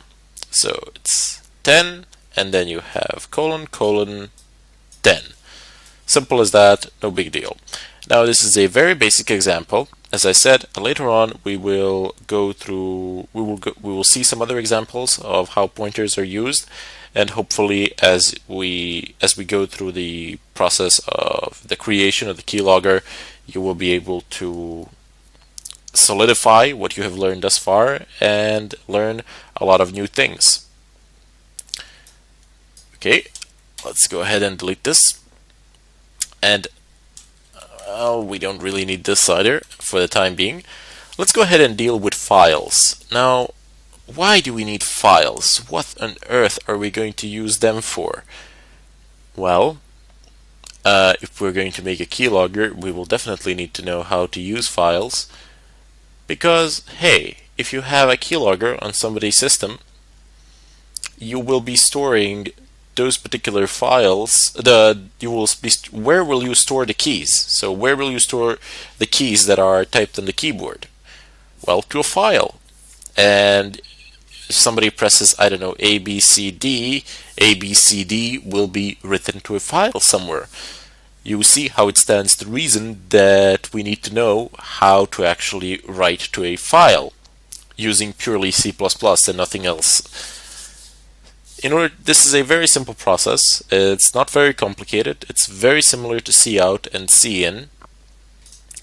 All you need to do up here is type in include fstream so that we would be able to do this. And let's go ahead and deal with writing to a file first. We need to create an output stream. So type in of stream and we'll give it a name of write. That seems the most logical thing. You can write whatever you want here. I don't really care. So write. And then let's go ahead and get quotation marks and go ahead and we need to specify the path. If you don't specify the path, it will be in your projects folder. So your projects folder is here. Basically, if you didn't change anything, it should be here. So if you click on local disk C, users, creator, well, obviously for you will have a different username. I'm just going to go ahead and click on mine. So just go ahead and click on the username of the user that you are using at the moment. Now go ahead and look for workspace. Go ahead and click on it. And look for your project here. So our project is a keylogger, and it will pop here. You see I already have it from my tests before. Let's go ahead and delete it as I don't need it. So it will be here. Just gonna minimize this. Anyway, so let's go ahead and write and specify our file path.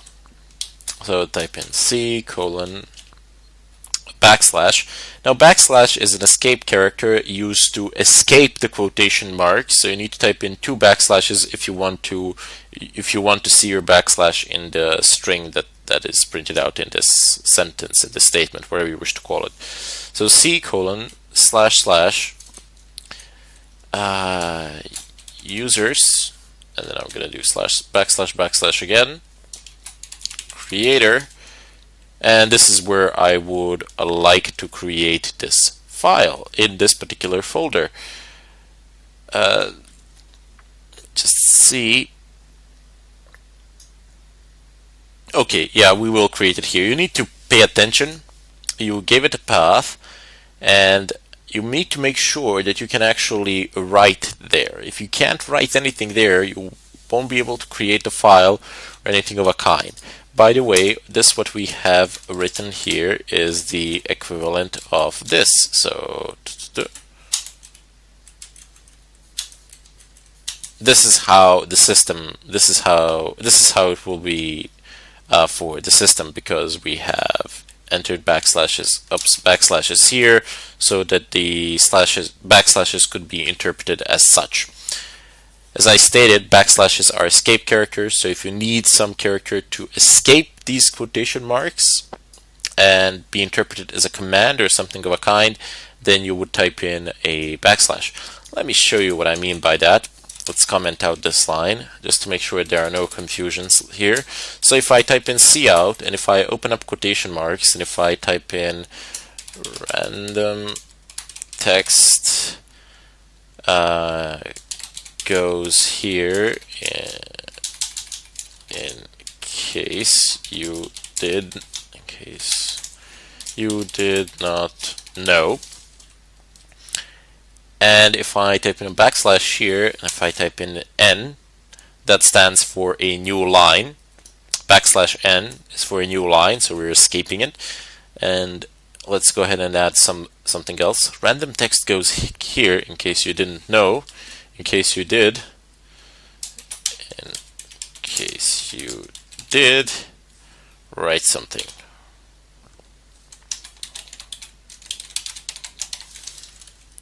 There we go. So let's just go ahead and do this. So there are no endls here or anything of a kind. There is just this escape character with n. Now let's go ahead and spin this command around. Here, random text goes here in case you did not know, in case you did write something. So we will be using some of this later on as well. Okay, let's go ahead and do this. Oh, output file stream, right. And now we need to actually write something to that file. Well, how do we do that? Take a wild guess. You just type in write, pretty much the same as cout. And let's go ahead and type in some text here. Oh, right. I knew I was forgetting something when I was looking at this. We need to provide the name of the file. So our file.txt. How wonderful of me that I forgot this.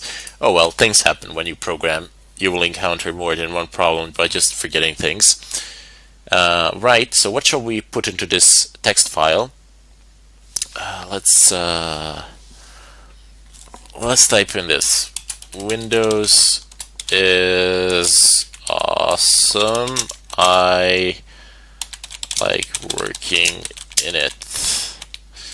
I like all the freedom. I like all the freedom that I have in it as opposed to Linux. This statement makes so much sense. Anyway, you can do this, what I did now. So you see how the quotation marks are here. And then you can just press enter, go into the new line, and then add quotation marks here. This is all the same line to the computer. You're just doing this for yourself. Okay, so let's go ahead and compile. Let's go ahead and compile and run this. So yes, go ahead. Errors. What errors? A semicolon, of course. Done. It didn't print anything out to the screen, so we need to actually, because we didn't tell it to print anything out, we need to actually go ahead and check it. This is the folder where it is, so let's see if we can find it. There we go. It says our file.txt. It says Windows is awesome. I like working in it. I like all the freedom that I have in it as opposed to Linux. I failed to put a space there. No big deal. There we go. Now it's gonna do it. Let's do a test run. So you see, this is all one line. If I didn't put a space here or here, it just interprets it as one single line as being together, no spaces. But now, do I have a space? Yep, there we go, as opposed to Linux. Okay, so that's how you write to a file, and at the end you should always close the file. To close the file, you have a built-in function. You just type in write. So whatever you've typed in, whatever you've named it, whenever you name this output file stream, just go ahead and use that. Dot is, no, I don't need is open. I need close. And do this. There we go. this will effectively close the file. You can't actually see this happening, but that's something to do. If you do this, you can save yourselves a lot of trouble, a lot of headache actually later on. Anyway, let's go ahead and delete this as we no longer need it. Now let's figure out how we can actually read from a file. So this is where I will just do the basic reading from a file, no big deal, but later on we will need to do loop, combine this with loops, continuous loops, infinite. We will need to combine it with infinite loops so that it actually reads through the whole file continuously. For the time being, I just want to show you how you can read an individual character from a line, from a file. That's it, nothing else. How would you do this? Well, you would need to type in input file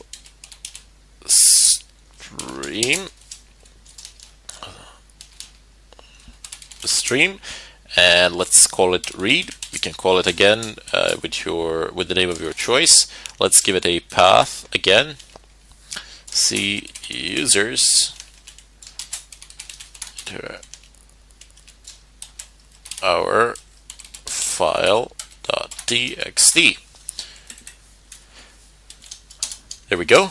And how do you read from this? Well, you need first of all you need a file. You need a variable in which to store it. So string x, and down below we will type in read greater than sign and read it into x, please. This will only read the first word into x. It will reach only until the first space comes along.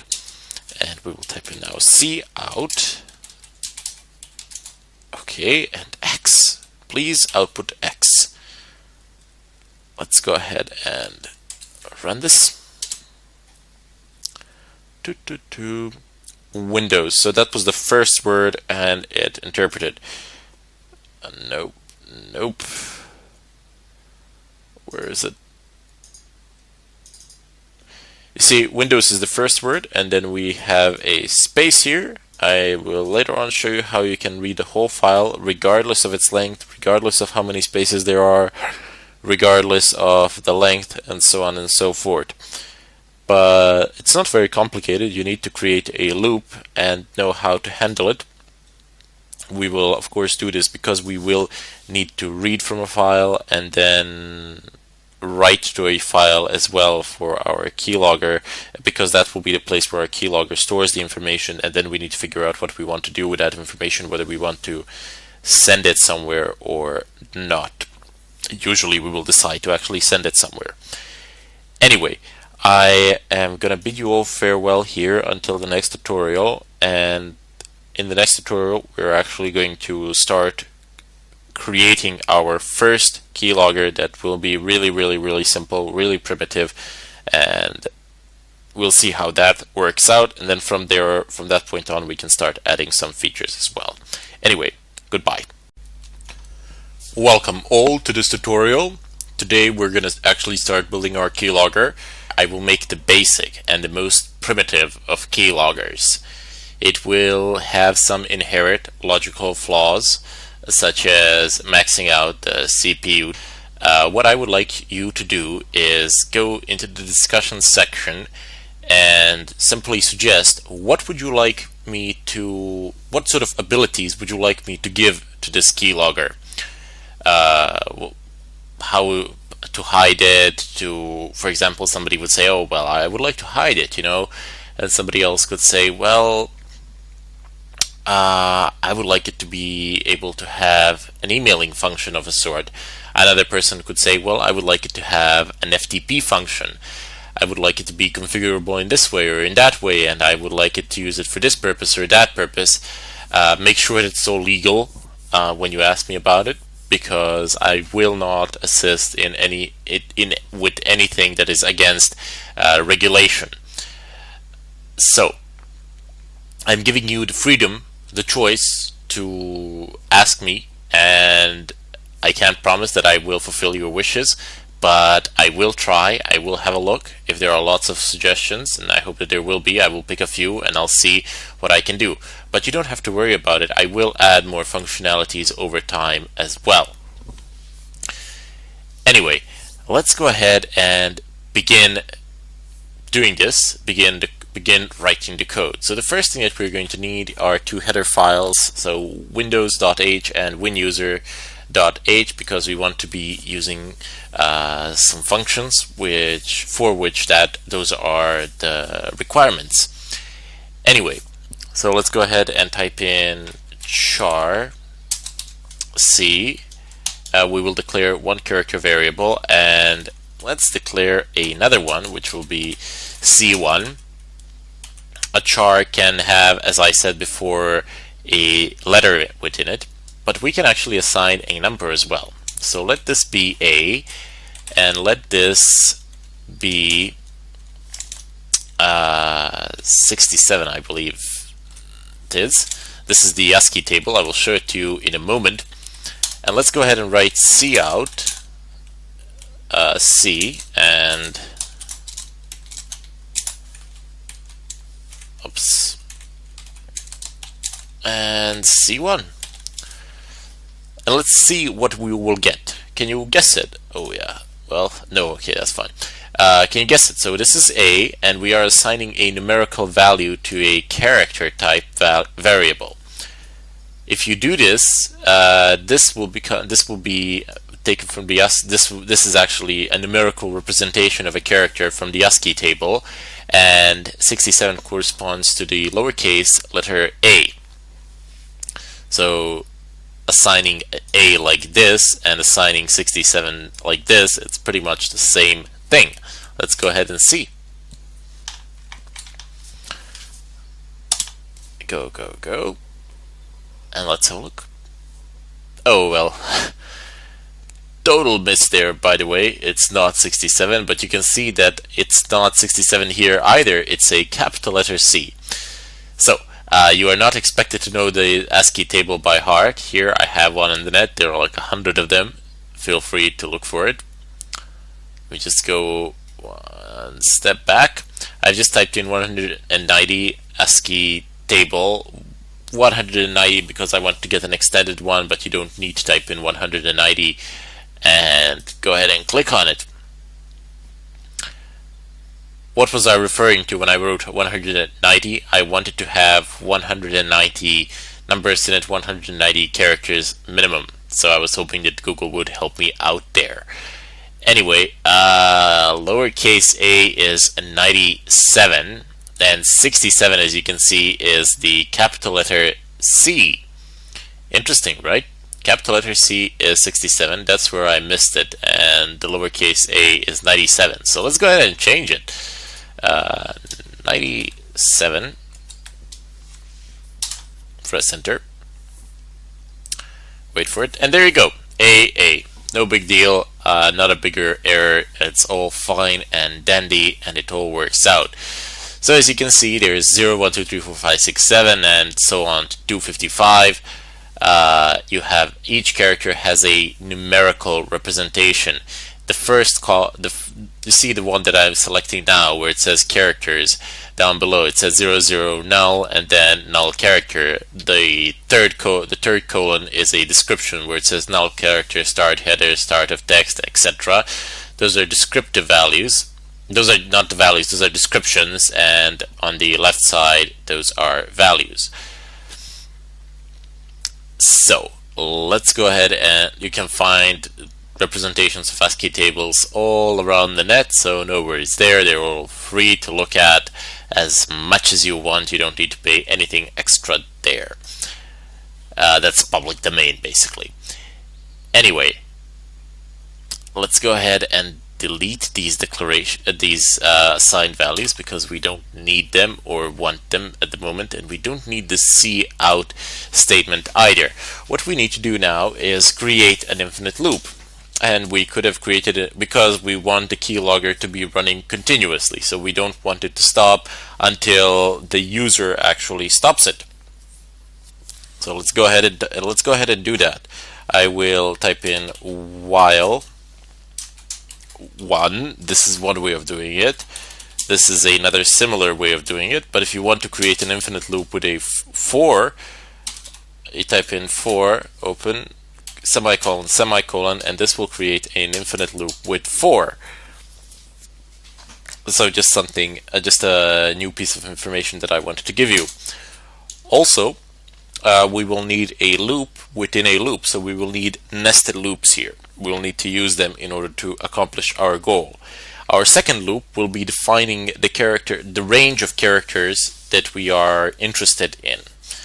Why, you say? Well, are you interested in this cube at 219? Is this interesting to you in any way? Or this pipe looking like thing at 205? Or this L thing or reverse T at 193 or something like that? Those characters are, I don't know, I guess you can include them, but I don't think it's such a good idea at all. I sometimes tend to, I think I include the ones 222, but I think that 190 should be optimum, even though you're gonna still include some random characters that you're never gonna get, but doesn't really matter. Anyway, let's go and open up Eclipse back, and let's go back there. So how do we before we actually specify the range, let me just show you what a nested loop is. So if we type in here int I equals 0, I is less than 3, I plus plus, and here we will type yet another loop. So for int j is equal to 0, j is less than, just type in 3, who cares, j plus plus.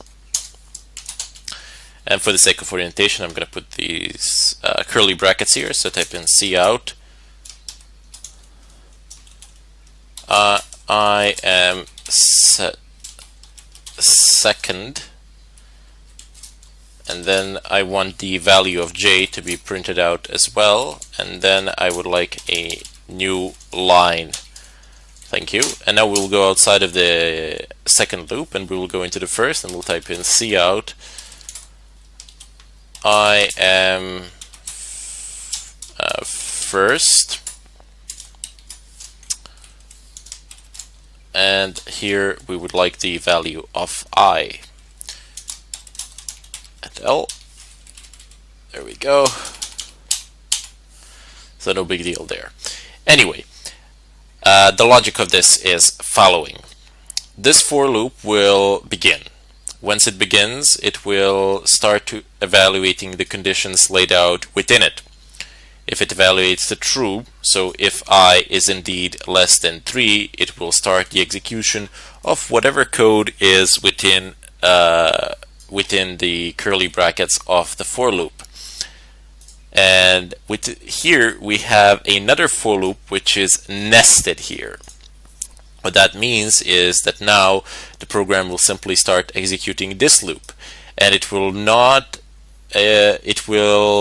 continue to execute it until it finishes it.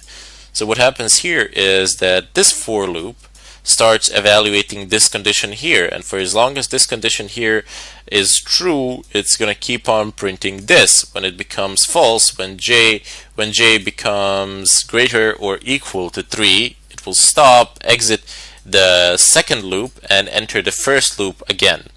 Then it will print this out, I am first, and go back to evaluating this condition. If this condition turns out to be true again, then this loop will start over, and so on 3 times. So basically this loop starts over as everything has resetted here. J is again 0, so it will repeat 3 times again. Let's just see quickly how that works out. We'll just bring things out onto the screen, no big deal there. Okay, so let's go from the beginning. It says I am second 0, I am second 1, I am second 2, because the iteration goes 0, 1, 2, so 3 times. And then it exits, as I said here, and it says I am first. And then it's 0 here, so this is the first iteration, you can see it's 0. And then it starts the second loop again. and it starts to say I am second 0, I am second 1, I am second 2. So you see how the numbers reset. And then it goes I am first 1, because this is the second pass. And the second pass, again, we have the same situation. I am second 0, I am second 1, I am second 2. And so on and so forth until the end.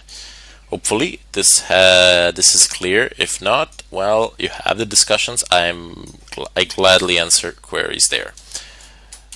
Okay, let's put 2 semicolons and open this up. Now we need to go ahead and basically specify the range of the characters that we would like to get. So type in 4, and let's use the character which we have declared up above at the beginning. Just go ahead and use it and say that it will be equal to 8. So that's the beginning of our range, and the very end of our range can be, well, 222, let's say. Let's be a little bit greedy, although is there really a point for it at all? Yes, actually there is a point. So C equals to 8, C is less or equal to 222 semicolon, and then C++. Okay, so let's open curly brackets. Now we actually do need curly brackets. They're not there for aesthetics or orientation or anything of a kind. And you see, when a key is pressed, there is a system interrupt, and that system interrupt you can represent it as a number. So it's 32767. Let me just show you how that looks like. We need to create a conditional if statement to know when somebody presses a key on the keyboard, and if somebody presses a key on the keyboard, please do something with it. So okay, let's create a that condition. We need a function get sync. It doesn't. It's actually surprised that Eclipse doesn't help me out with these functions, but okay, sometimes they're a little bit difficult to spell out. Get key state, pass in a C, and after the C we're just going to go ahead and compare it to minus 32767. And if that is true, we are going to do something with it. Anyway, over here we have the range that we are checking. So this for loop is conducting checks, and this one is figuring out if the key, if there was an interrupt. So if there is an interrupt for a particular key, then we will do something with it. What shall we do with it? I don't know. Let's save it to a file. Actually, that could be interesting. So once again, this is the interrupt. So if there is an interrupt, the character will be stored. The character will be stored, and we will be able to do something with it. So let's go ahead and type in OF stream write. Open up this, and let's just go ahead and create it in our workspace directory, so no need to go anywhere else. Let's type in record.txt, and there is one more thing that we are going to add. Type in ios : app. What we are stating with this is that we don't want our file to be rewritten every single time somebody presses a key, because if we didn't specify this last part here, it would quite literally mean that when somebody presses a key, it gets recorded, and the next time somebody presses a key, the file will be reopened again, and at that point of time, whatever is contained within that file will get overwritten with new content. Every previous key would get overwritten by a new key, which would be pretty stupid. So let's just do it like that and type in write, and now what are we gonna write? We'll write the character C. That's it. Place a semicolon at the end, and that is literally all we need to do in order to start recording characters before implementing before putting in any sort of a filtration system or anything of a kind, which we will absolutely need to do. Press Ctrl F11 to run this. Errors exist. No, where is the error? Okay. So we have not included the necessary header files for this to be possible. What have we learned before? Include f stream. Very simple. Just forgot to include it. No big deal. It happens all the time. Go through it. Excellent. So the program is running. But you can't really see that it is running anywhere, can't you? Can you? If you ran it from the console, then you probably could, but like this, since this is the console in Eclipse, you can't. It doesn't really matter because it is better this way anyway. We don't want to be able to see anything. However, I assure you that this is functional. So let's go ahead and type something into our, I don't know, I opened up a CMD. You can open up whatever you want, and you can open up your browser if you want. Actually, that might be a good idea. So let's type in yahoo.com, and I still haven't removed this infesting thing. Okay, and let's say sign in. Type in the username, and password will be password. I don't even need to click sign in or anything of a kind. We can just go ahead and open up our project. So once again, your project files by default are located in C, users, and then choose the username of the current user here. Mine is creator, and then go to workspace and select your project here, which mine is Keylogger, and select the file here. So it says here record.txt. That is how we have named our file. And there you go. I have typed in Yahoo and it didn't record a dot, so we need to fix that. I don't know what the space here is. Probably a tab. It is a tab, so we need to filter that through and make it better. So you see I've typed in username and password. I mean, I haven't this is let's use a different example. Let's use John Doe. That will be my username and password. Probably a little bit confusing when I type in username and password when I fill username and password with username and password. Kind of stupid. Let's just open up record, and there you go. You have John Doe. There are some additional characters here, but we need to create a filtration system for this. Anyway, I bid you all farewell. Welcome back all. Today I'm gonna go ahead and play around with different cases, and we will also place this in a function in order to clean the main function a little bit. So what do I mean by play around with cases? Well, this keylogger is very far from being perfect. It can definitely be a little bit useful, but it's useless until it can actually send some information somewhere. And I have it running, so let's stop it. Anyway, it's not very useful now, not because it can't send information. I will deal with that separately, but rather instead because of the way in which it records information. If you press tabs or space or something of a kind, it doesn't really record it that well in the file, and that we've seen in the previous tutorial. So we need to deal with that. We will deal with it with a switch statement, but rather, before we actually do that, let's just go ahead and cram all of this into a single function to make things a little bit easier for us. This function will be void. It will return nothing. I will call it log, and it will receive no arguments of it will require no arguments of whatsoever. I've written the prototype up there, so down here I'll write a function. Okay.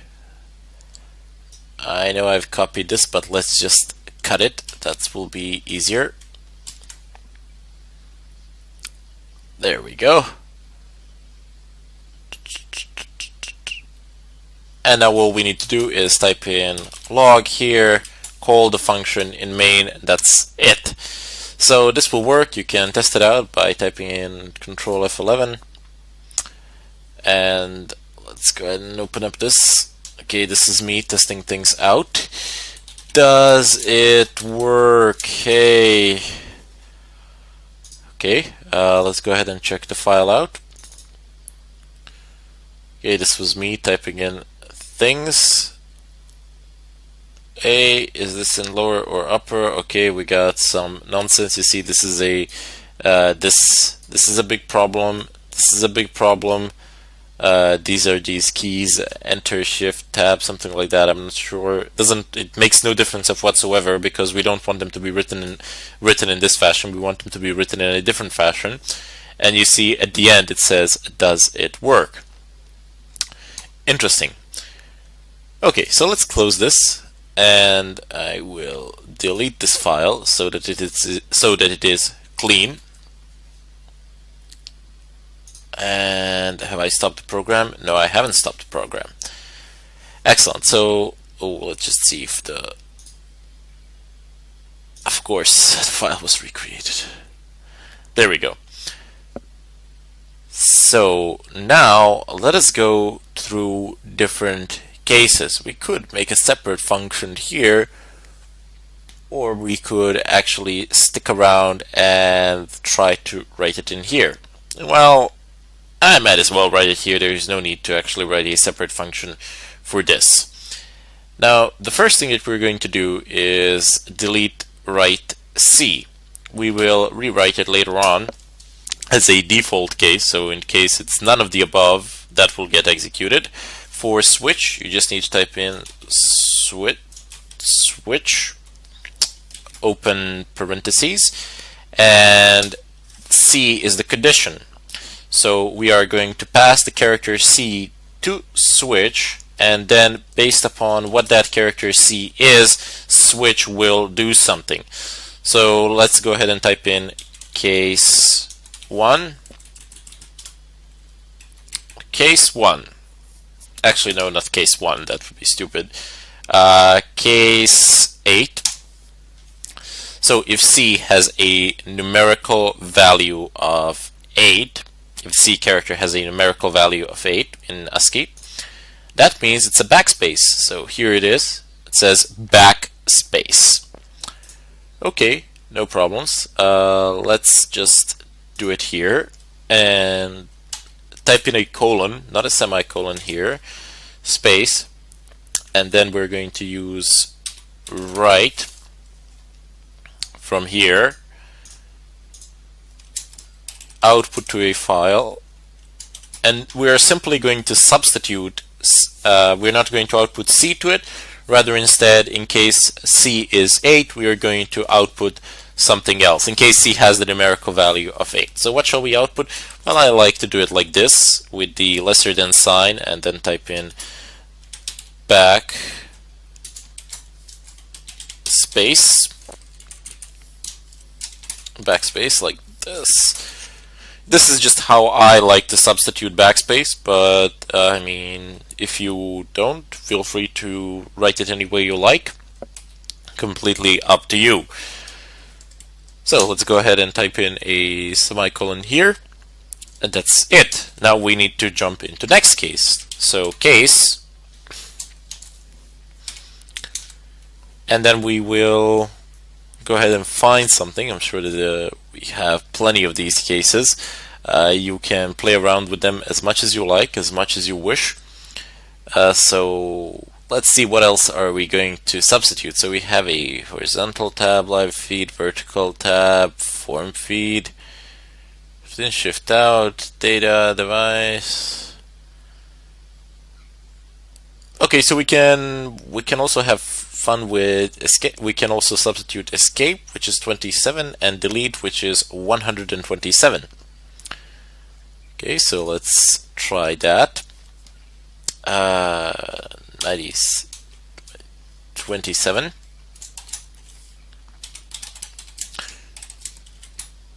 Right, so what was 27? That was ESC. I do believe that this will be sufficient.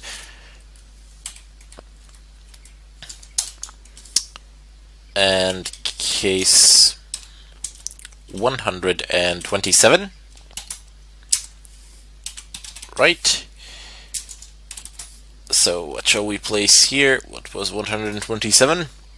Del. Okay, so del. Then delete.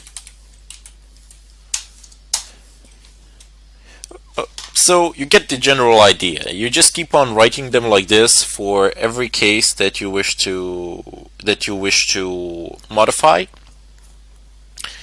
What I would suggest is let's go ahead and find space, which is 32.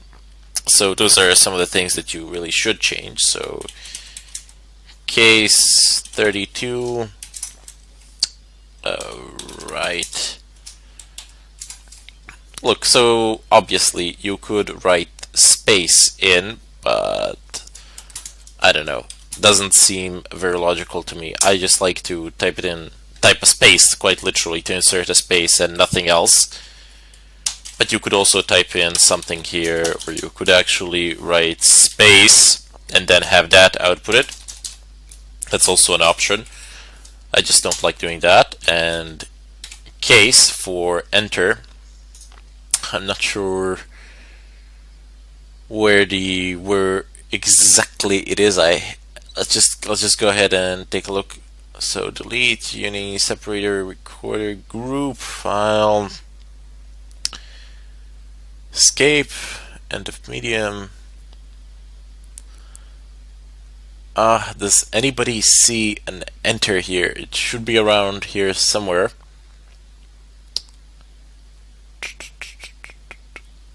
Hold on. Let's do it like this.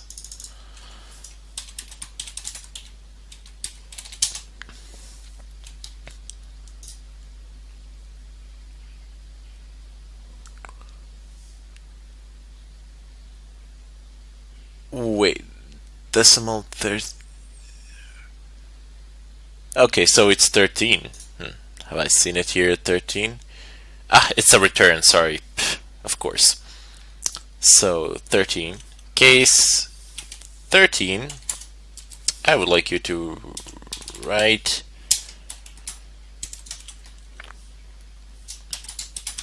enter. Maybe there isn't a need for this, but okay.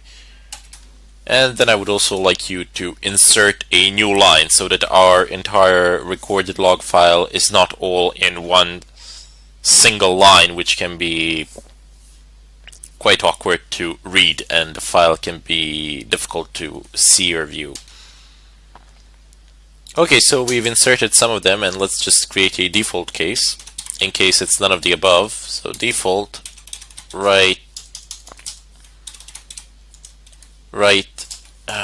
C. So this will be the same as before. You will just write C out. Now let's go ahead, press Ctrl F11. Yes.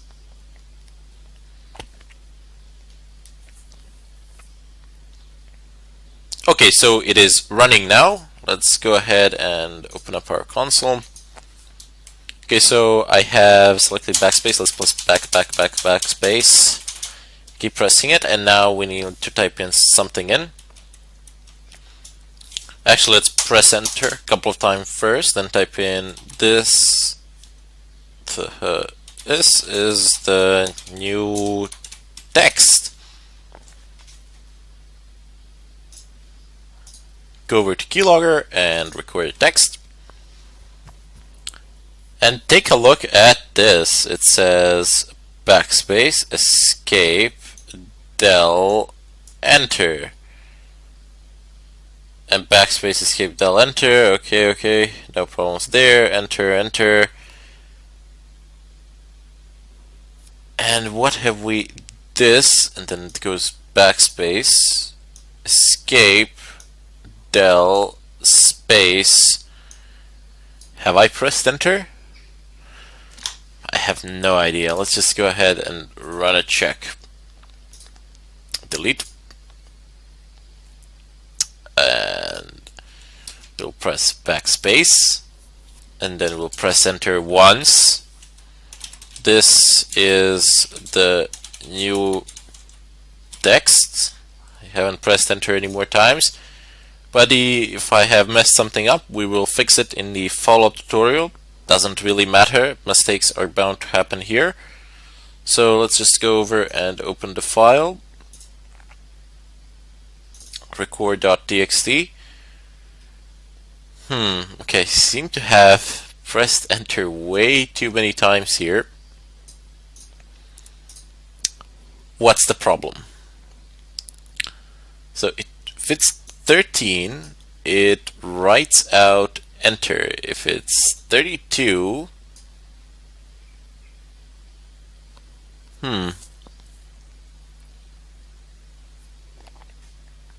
just take a look at the file one more time, see if we can actually figure it out here. If not, I'll have the solution for you in the follow-up tutorial. But I will not edit my mistakes out. I want to keep them in here. So we have a lot of backspaces. One character is not getting interpreted right. I'm not sure which that one is. But it seems to be interpreting space as enter. Probably messed up with the ASCII values. Because you can see in between every word it's putting up. So this is the new text. And I seem to have a problem with my ASCII code. I will check it out on the website one more time and see how it works out from there. But that is completely irrelevant, as I will have the solution for you in the follow-up tutorial. What you want to be looking at is the switch statement and how you can define individual cases. So individual cases, which are like you have a tab, you have a control, you have an alt, you have the Windows home button, you have space, I don't know, you have an enter, you have a shift, have I mentioned shift? You also have backspace, and del, arrows, and I do believe that is it. Escape as well, and that is it. So we gotta make quite a few of these cases. And once we have made them all, then we will have a proper file. One of the next steps could be to differentiate between lowercase and uppercase letters. Anyway, I bid you all farewell, and I hope to see you in the follow-up tutorial. Welcome back, everybody. Today we're going to go ahead and continue making our simple and primitive keylogger. Now, thus far we have explored the option with get async key state. That is the function that we will be using for the majority, for this section anyway. But if there is enough interest and if enough people want it, we will also make one with a hook, which is a more sophisticated version of a keylogger, which is basically not scanning the keyboard, let's so to say, which is not scanning the keyboard input non-stop. Rather, instead it's hook based. It's based on hooks and it's event driven. That is an advanced subject for which we first need to understand some of the basics that we see here. So if this works out well, then we will move into that, most likely. Anyway, before we actually get into today's tutorial, let me first remind everybody, please, that in regard to let me post a reminder, so to say, in regard to the discussion section, that I do try to answer all of the inquiries. There are about 50 of them per day. Please, if I have missed yours, if I haven't answered yours, let's say within 24 hours or something of a kind, please do not hesitate to send me a private message. Just send a link and I will go directly to that discussion as soon as I see it and try to do my best to help you out. What you should not do, definitely, is just send a PM stating that I didn't answer the discussion, because there are a lot of them and I won't be able to find them just from your name. That will be a little bit difficult for me. So just post a link there. It's not that hard. You just open up your discussion and copy the URL. That is literally it. And I will attend to it. Anyway, let's go ahead and jump into today's lesson. And today we will be doing a little bit of filtering with the Tab, Caps Lock, Shift, Alt keys, arrow keys, and so on and so forth, mouse keys as well. And more importantly than that, I would like to introduce you today to capital, lowercase, and uppercase letters. This will be very important for us, as we do need to differentiate between the two. How do we differentiate between the two? Well, we use the state of the Shift key, and we will also be able to use the state of the Caps Lock key. So if either of these two keys is pressed, then please write capital letters. That's what we want to tell to the program. But if they are not pressed, then please do not write capital letters, then write lowercase letters. Now, by default, it's going to write uppercase letters, so we just need to define the states for lowercase letters. That is pretty much it. First off, we have a key here. Well, not the key, sorry. I have modified the code somewhat. Don't immediately like grab your heads and oh no, or whatnot. I will explain. No worries. So the things that I have changed is the name of the character in which we place our keystrokes. So I've just named it key for the sake of convenience. I have implemented this sleep function, but I have commented it out for the time being. We will use it to prevent the maxing out of CPU usage. And, well, let me put it to you this way. Sleep will pause the program for the specified amount of milliseconds. Now, you might find it strange that I have used 0 here, but okay, so 1, 2, 3, 4, 5, etc. will tell the program to sleep for X amount of seconds, or for that amount of milliseconds, sorry. And 0 will simply tell it, okay, whenever another program wants to use the CPU, you will relinquish control. Kind of convenient if you don't want it interfering with other processes, if you don't want it slowing the computer down, but this is still a patchwork, so to say, not a real solution.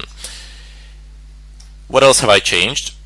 I have commented out the switch statement, and you can see this is from my test runs. I apparently like letters R and T. I've commented it out, so we will most likely be using it further on, but for the time being I don't want to use it. I wanted to show you how you can differentiate between uppercase and lowercase letters. So you have an if statement here. And let's make this prettier, because we like our code pretty and shiny and so on.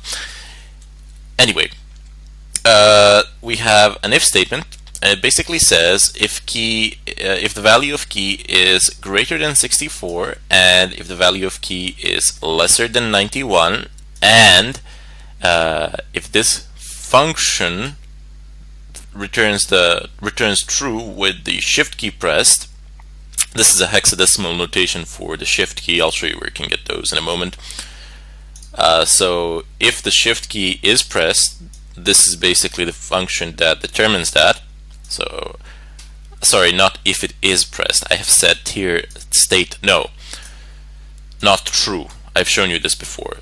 So if this function says that the shift key is pressed, and if we put the not sign in front of it, we can say basically, okay, if shift key is not pressed, please add 32 to these values. Okay, So this might not be the best of explanations that I have given you, and it might not be the clearest of explanations, but let me rectify that really quick. Let us have a look at our ASCII table. Okay, so ASCII, Assassin's Creed, ASCII table, and there we go. So the search engine is kind enough to provide it for us without having to go to any websites. So what have we stated? 64 and 91. So let's find the decimal values of 64 and 91. Come on. There we go. So it says greater than 64, not equal to 64. Therefore, 64 will not be taken into consideration. And it will immediately go into 65. And we will go to 91, which is here, which 91 is also not taken into consideration because it says less than 91. And that's the letter Z, so 90. 91 is not taken into consideration. The condition states that if the user has pressed any of the letters on the keyboard, and we know this by checking their ASCII values, please check the status of the shift key. So if the shift key is not pressed, then obviously it should be a lowercase letter, unless caps lock is pressed as well, but we will deal with that in a moment. Then it should be a lowercase letter, and please add the value of 32. What does the value of 32 do? Well, take a look at this. How much is 65 plus 32? It's 97. So let's take a look at the value of 97. 97 is lowercase a. Guess what? It's a lowercase of this one. And of course, if you add 32 to 66, it's just going to be 98. Yep, there we go. So B is right underneath it, and so on and so forth. So you just keep adding 32 to these numbers in order to convert them to lowercase. Simple as that. No big deal. You keep checking for the status of the shift key, and you keep on either leaving them as they are or converting them to lowercase letters. Very, very convenient. So let's go back into Windows, and we got the. Keep in mind that this statement that we have placed in here now will only record letters and nothing else, so we will need to rectify this in the foreseeable future. Basically, let's go through the statement one more time. So check whether it's a letter because letters are within this ASCII range.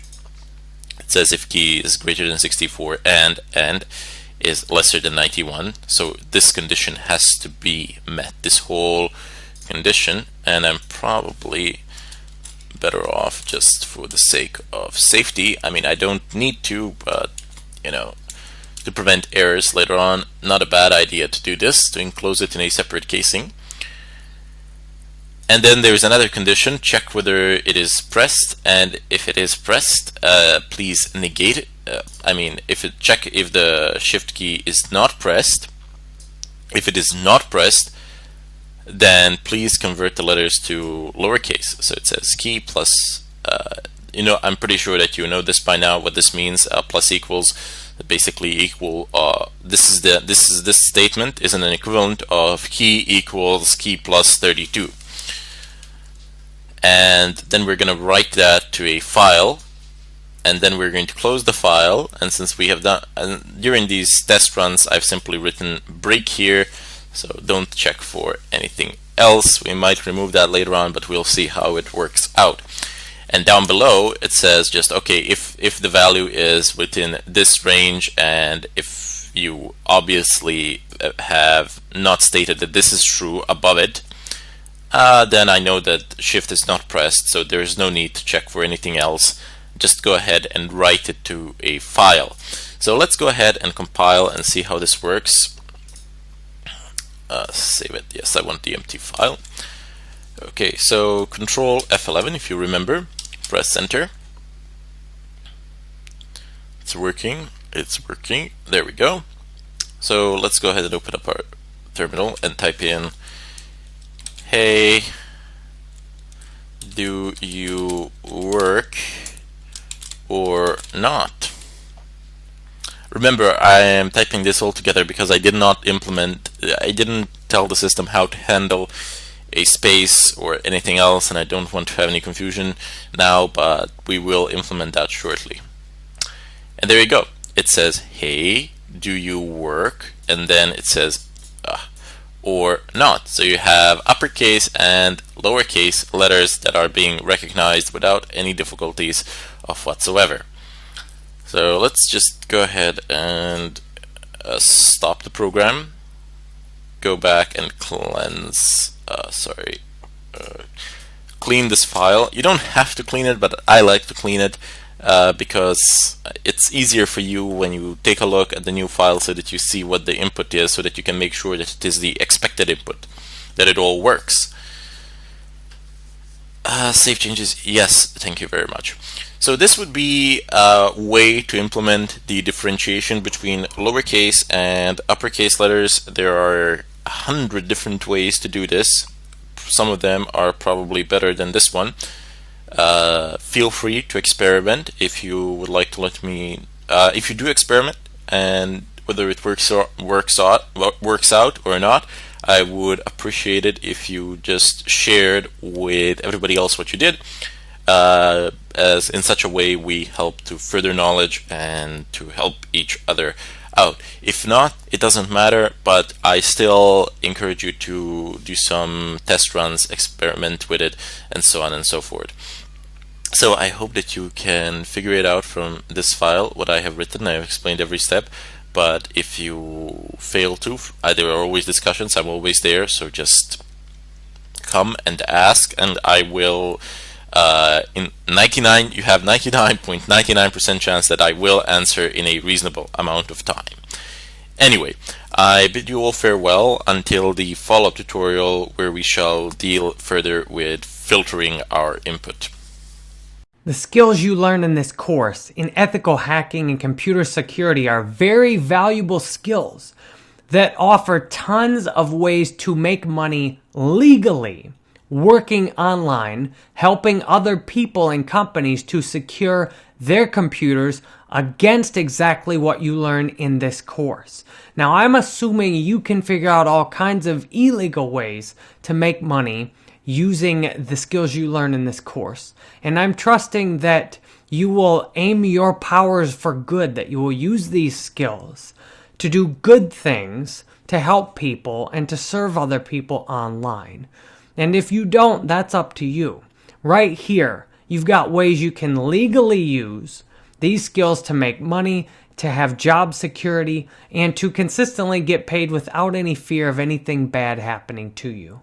I work that way today after doing things that did not work that way and where I was afraid of what would happen, of doing things that weren't legal to make money. And I'm very lucky I'm here today and I can work peacefully. So I'm showing you that right here. The main way you can use these skills to quickly find an opportunity to make some money out of them and to keep learning them is on Upwork.com. Upwork.com is formerly Odesk and Elance. It is the world's largest online freelancing platform.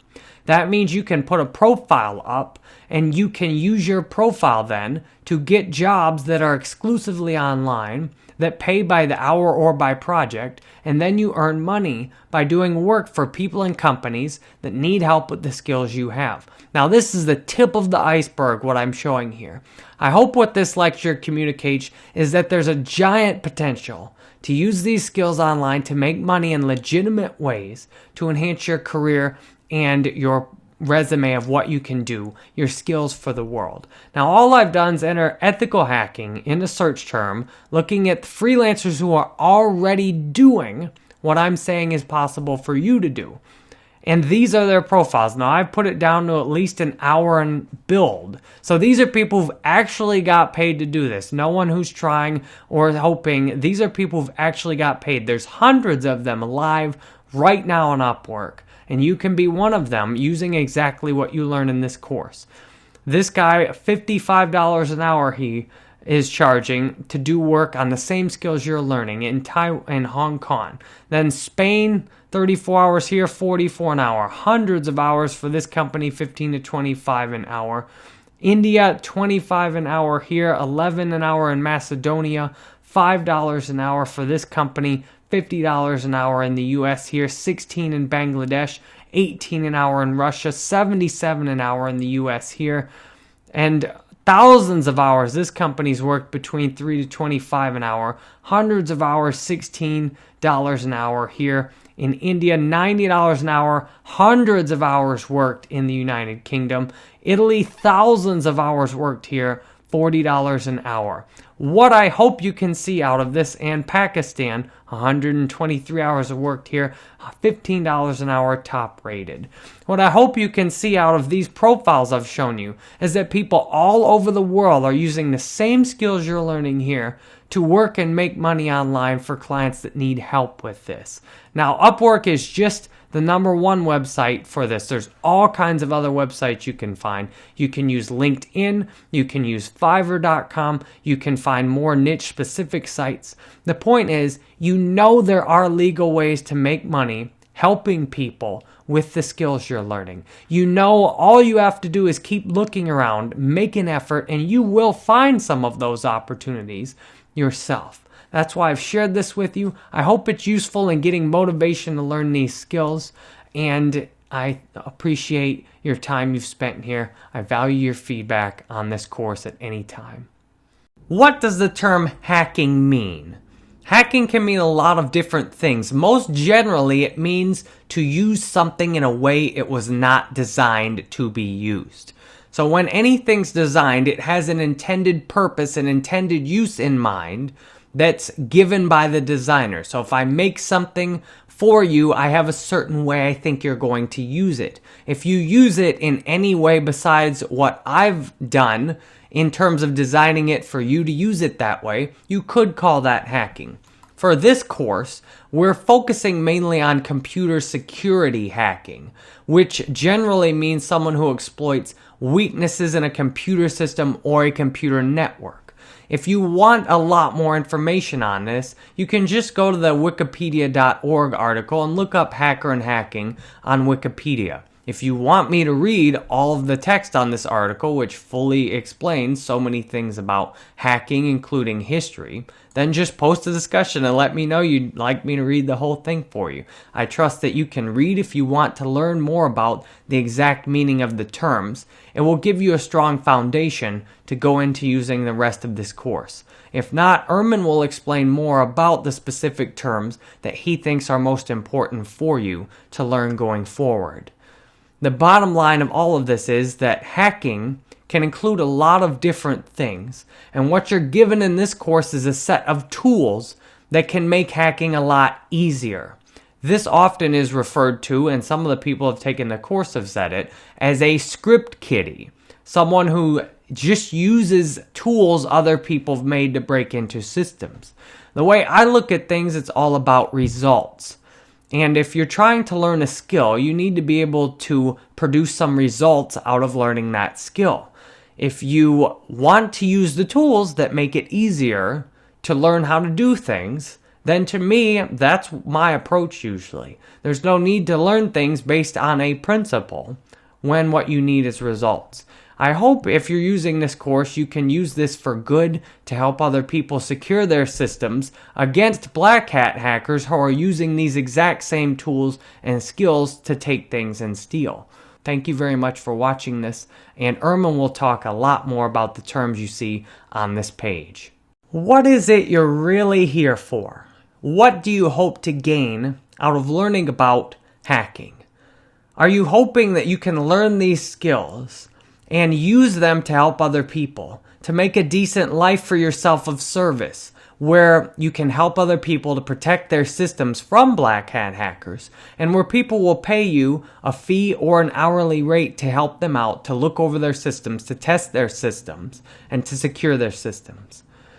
Are you looking to use this course to take more for yourself, to take more money, to take more reputation, to take down someone else who deserves to be taken down. I've learned the hard way. I've done both. And right now I'm doing what I said first. I've made this course to serve you, to be useful for you. The information in itself is neutral. It's not good or bad. How you use it determines whether it's good or bad. And I've used hacking in my life to take down people, companies, games that I thought deserved it. I've used a lot of the skills in my life to try and take more for myself, to get more money, to get more reputation, to feel good about myself. And as long as I used the skills in my life to take from others, I was miserable. I lived in fear of the day when all those others that I'd taken from would come back to judge me and come back to ask for everything I'd taken. And then I would have nothing left. Today I live a life of service that has come out of the misery of misusing so many of the things I learned and was given in life.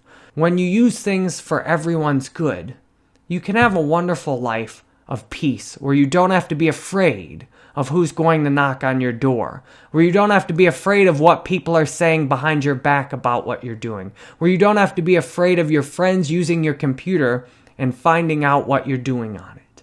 I'm grateful today to live a life of transparency, where everything I'm doing is out in the open, where everything I'm doing I'm okay sharing with you about. I'm okay talking with anyone about who wants to talk about it. Today I live a life free of shame, where I can use the skills I learn in life for good to help people. The choice is up to you. And I hope what you learn in this course you use to help other people.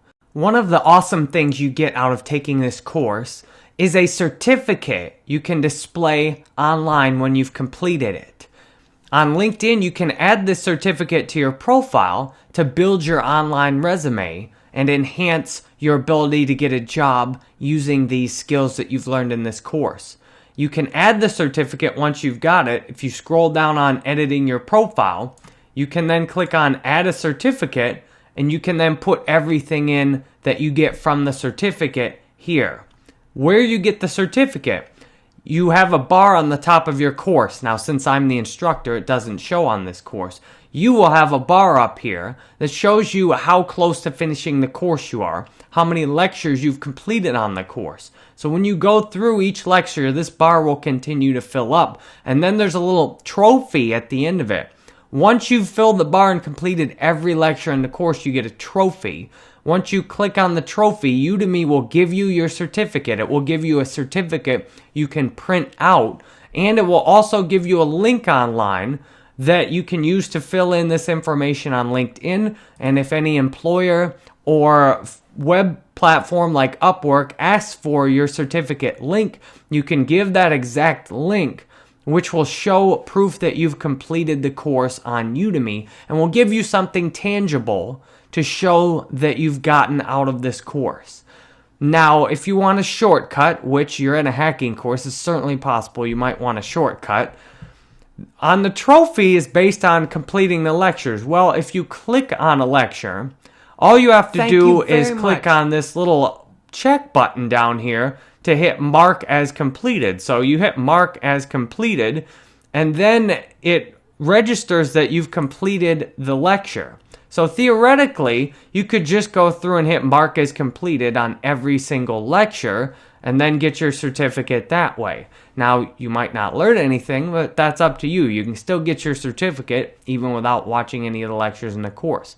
This is helpful in case you go to watch the beginning of a lecture and you decide, okay, I don't need to watch the whole thing. You can mark it as completed and move on. Or if you watch, say, like this, it has a little green circle in it.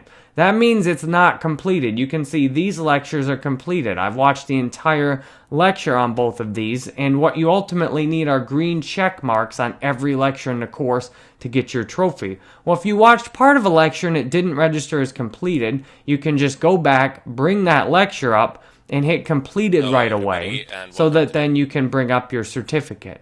I appreciate you watching this and hope this is useful for you in showing off what you've learned in this course in a tangible way that other people can see.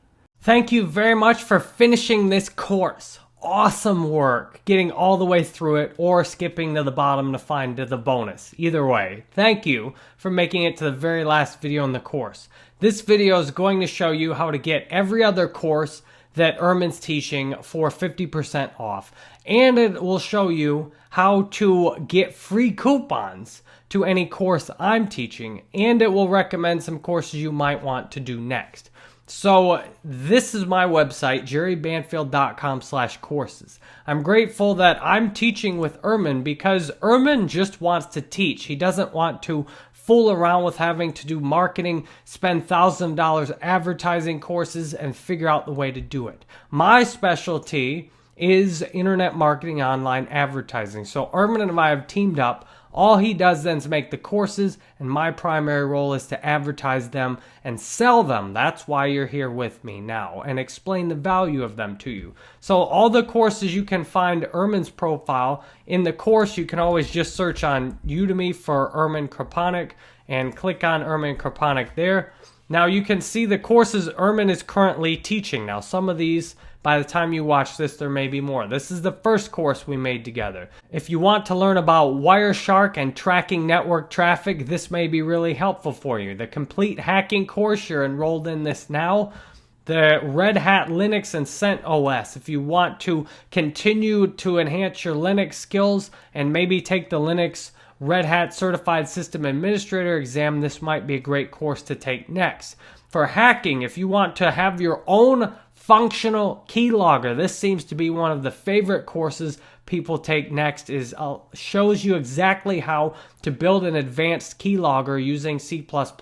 It currently is undetectable by any antivirus software, and Ermin shows you how to build it from start to finish. If you don't know C++ at all, you might want to take this Learn and Understand C++ course first, and then take the advanced keylogger course after that so that you'll be more comfortable in C++ to build the keylogger.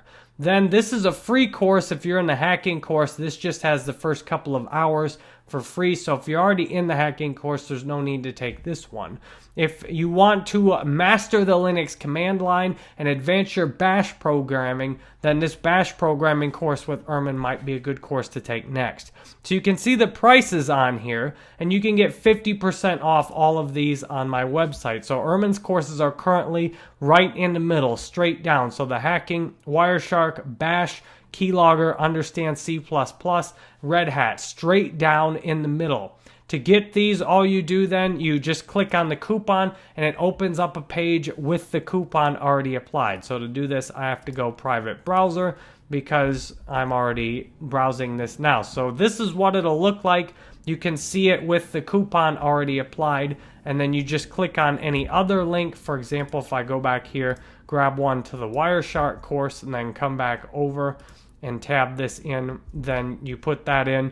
You can see then it's 50% off that way. So any of these links will get you 50% off to Ermin's courses. Now I have 60 plus courses on Udemy right now. I'm Jerry Banfield. So you go find my profile. You can see how many courses I'm teaching, and you can get half off of any of those courses also on this page. When you combine the skills you learn with Ermin with the skills you learn with me, you can have some fantastic capabilities online. I teach a lot of online advertising and marketing courses. I have a How to Teach on Udemy course, just like I'm doing here with you now. I have a freelancing course, which could really help you if you want to apply these skills you have with ethical hacking to freelancing and making money online. If you want to have a happy, fully productive life, my 10 Daily Goals course and 4-Hour Workday course might be great for that. You can learn about Bitcoin. I would think there's a great opportunity to use Bitcoin in the world of ethical hacking, especially.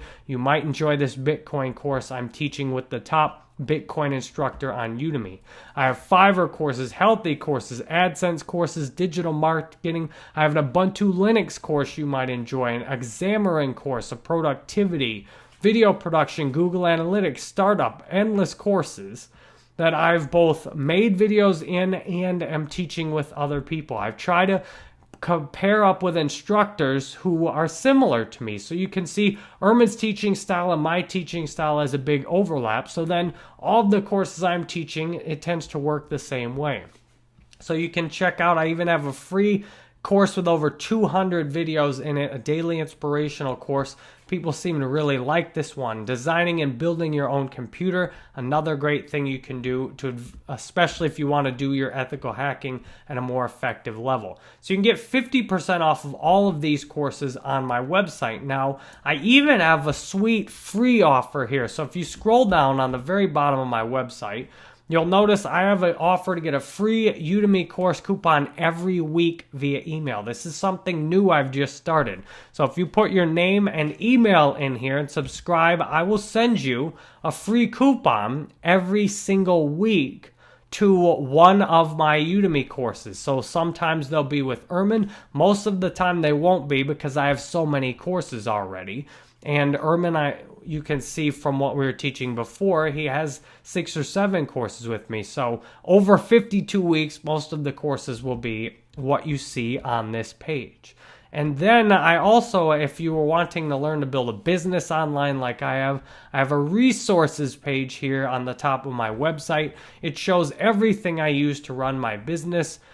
From my hosting, my theme, it shows all the things I use to film in my studio. It shows how I manage and keep track of my finances. For my business, it shows my home office setup, and it shows then other places I even host my courses. I have a blog on my website, and Ermin also has started a vlog on his YouTube channel. If you just Google Ermin Kraponic YouTube, you can find Ermin's YouTube channel, and he's starting a vlog on there that then gives you the chance to keep up with Ermin. So if you want to get to that on my profile, you can click on my YouTube channel. It'll take you over to my YouTube channel, and then on the hacking video I've done with Ermin, which you might have seen already, it'll have Ermin listed as a collaborator on here. And this takes you over to Ermin's channel. You can see this is his newest update on his vlog. And then if you subscribe to Ermin, like you can see, I'm subscribed to Ermin now.